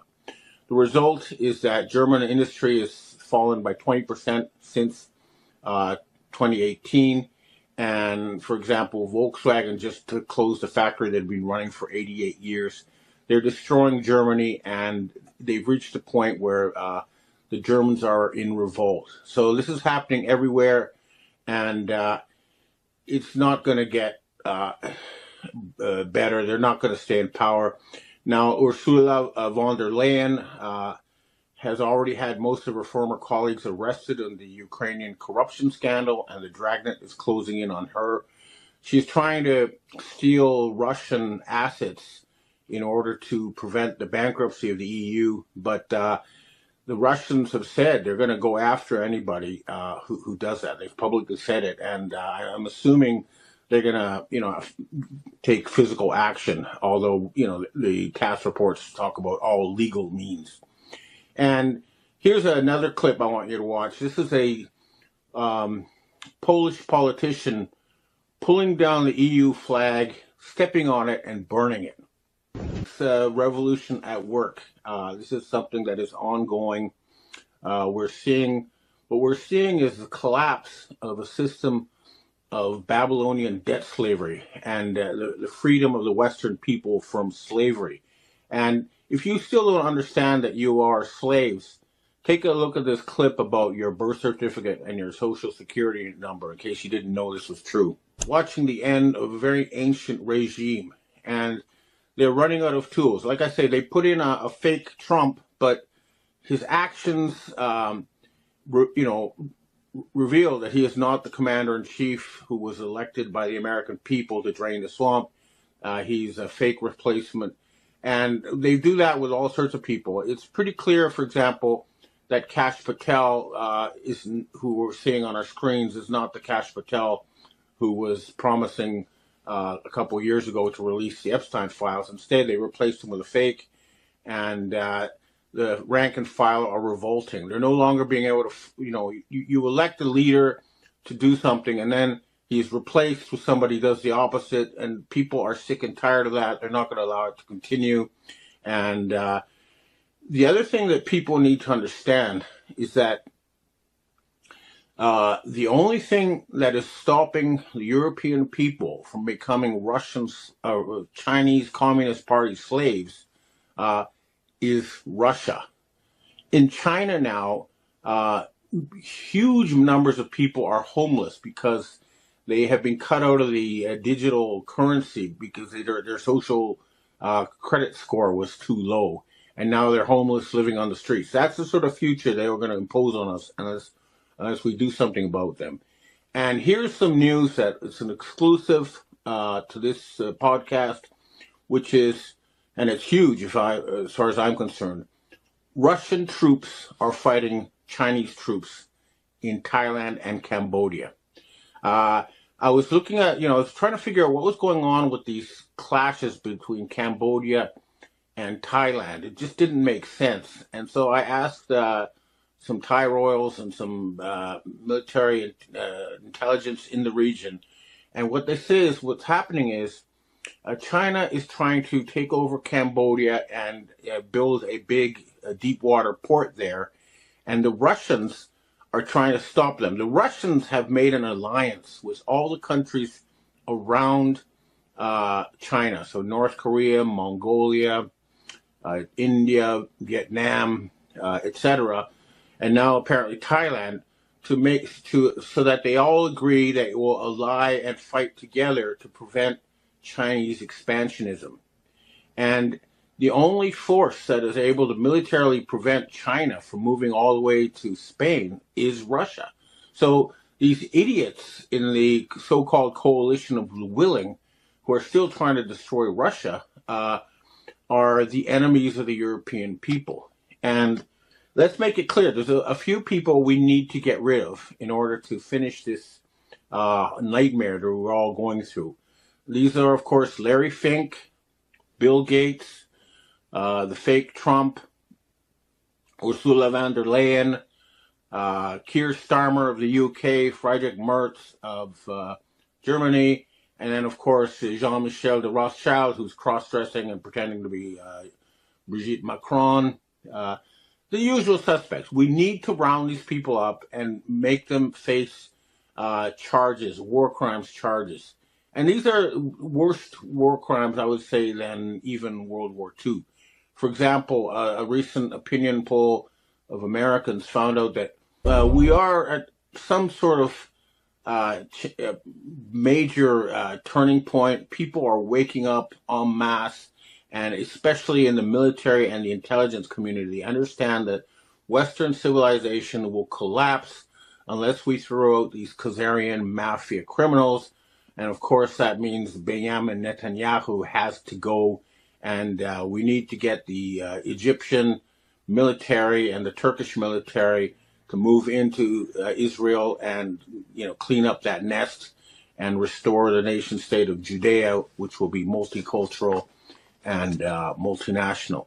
Another thing I'd like to point out is I didn't want to celebrate Hanukkah because That is a holiday that actually represents the mass murder of assimilated Jews, and I do not go along with this.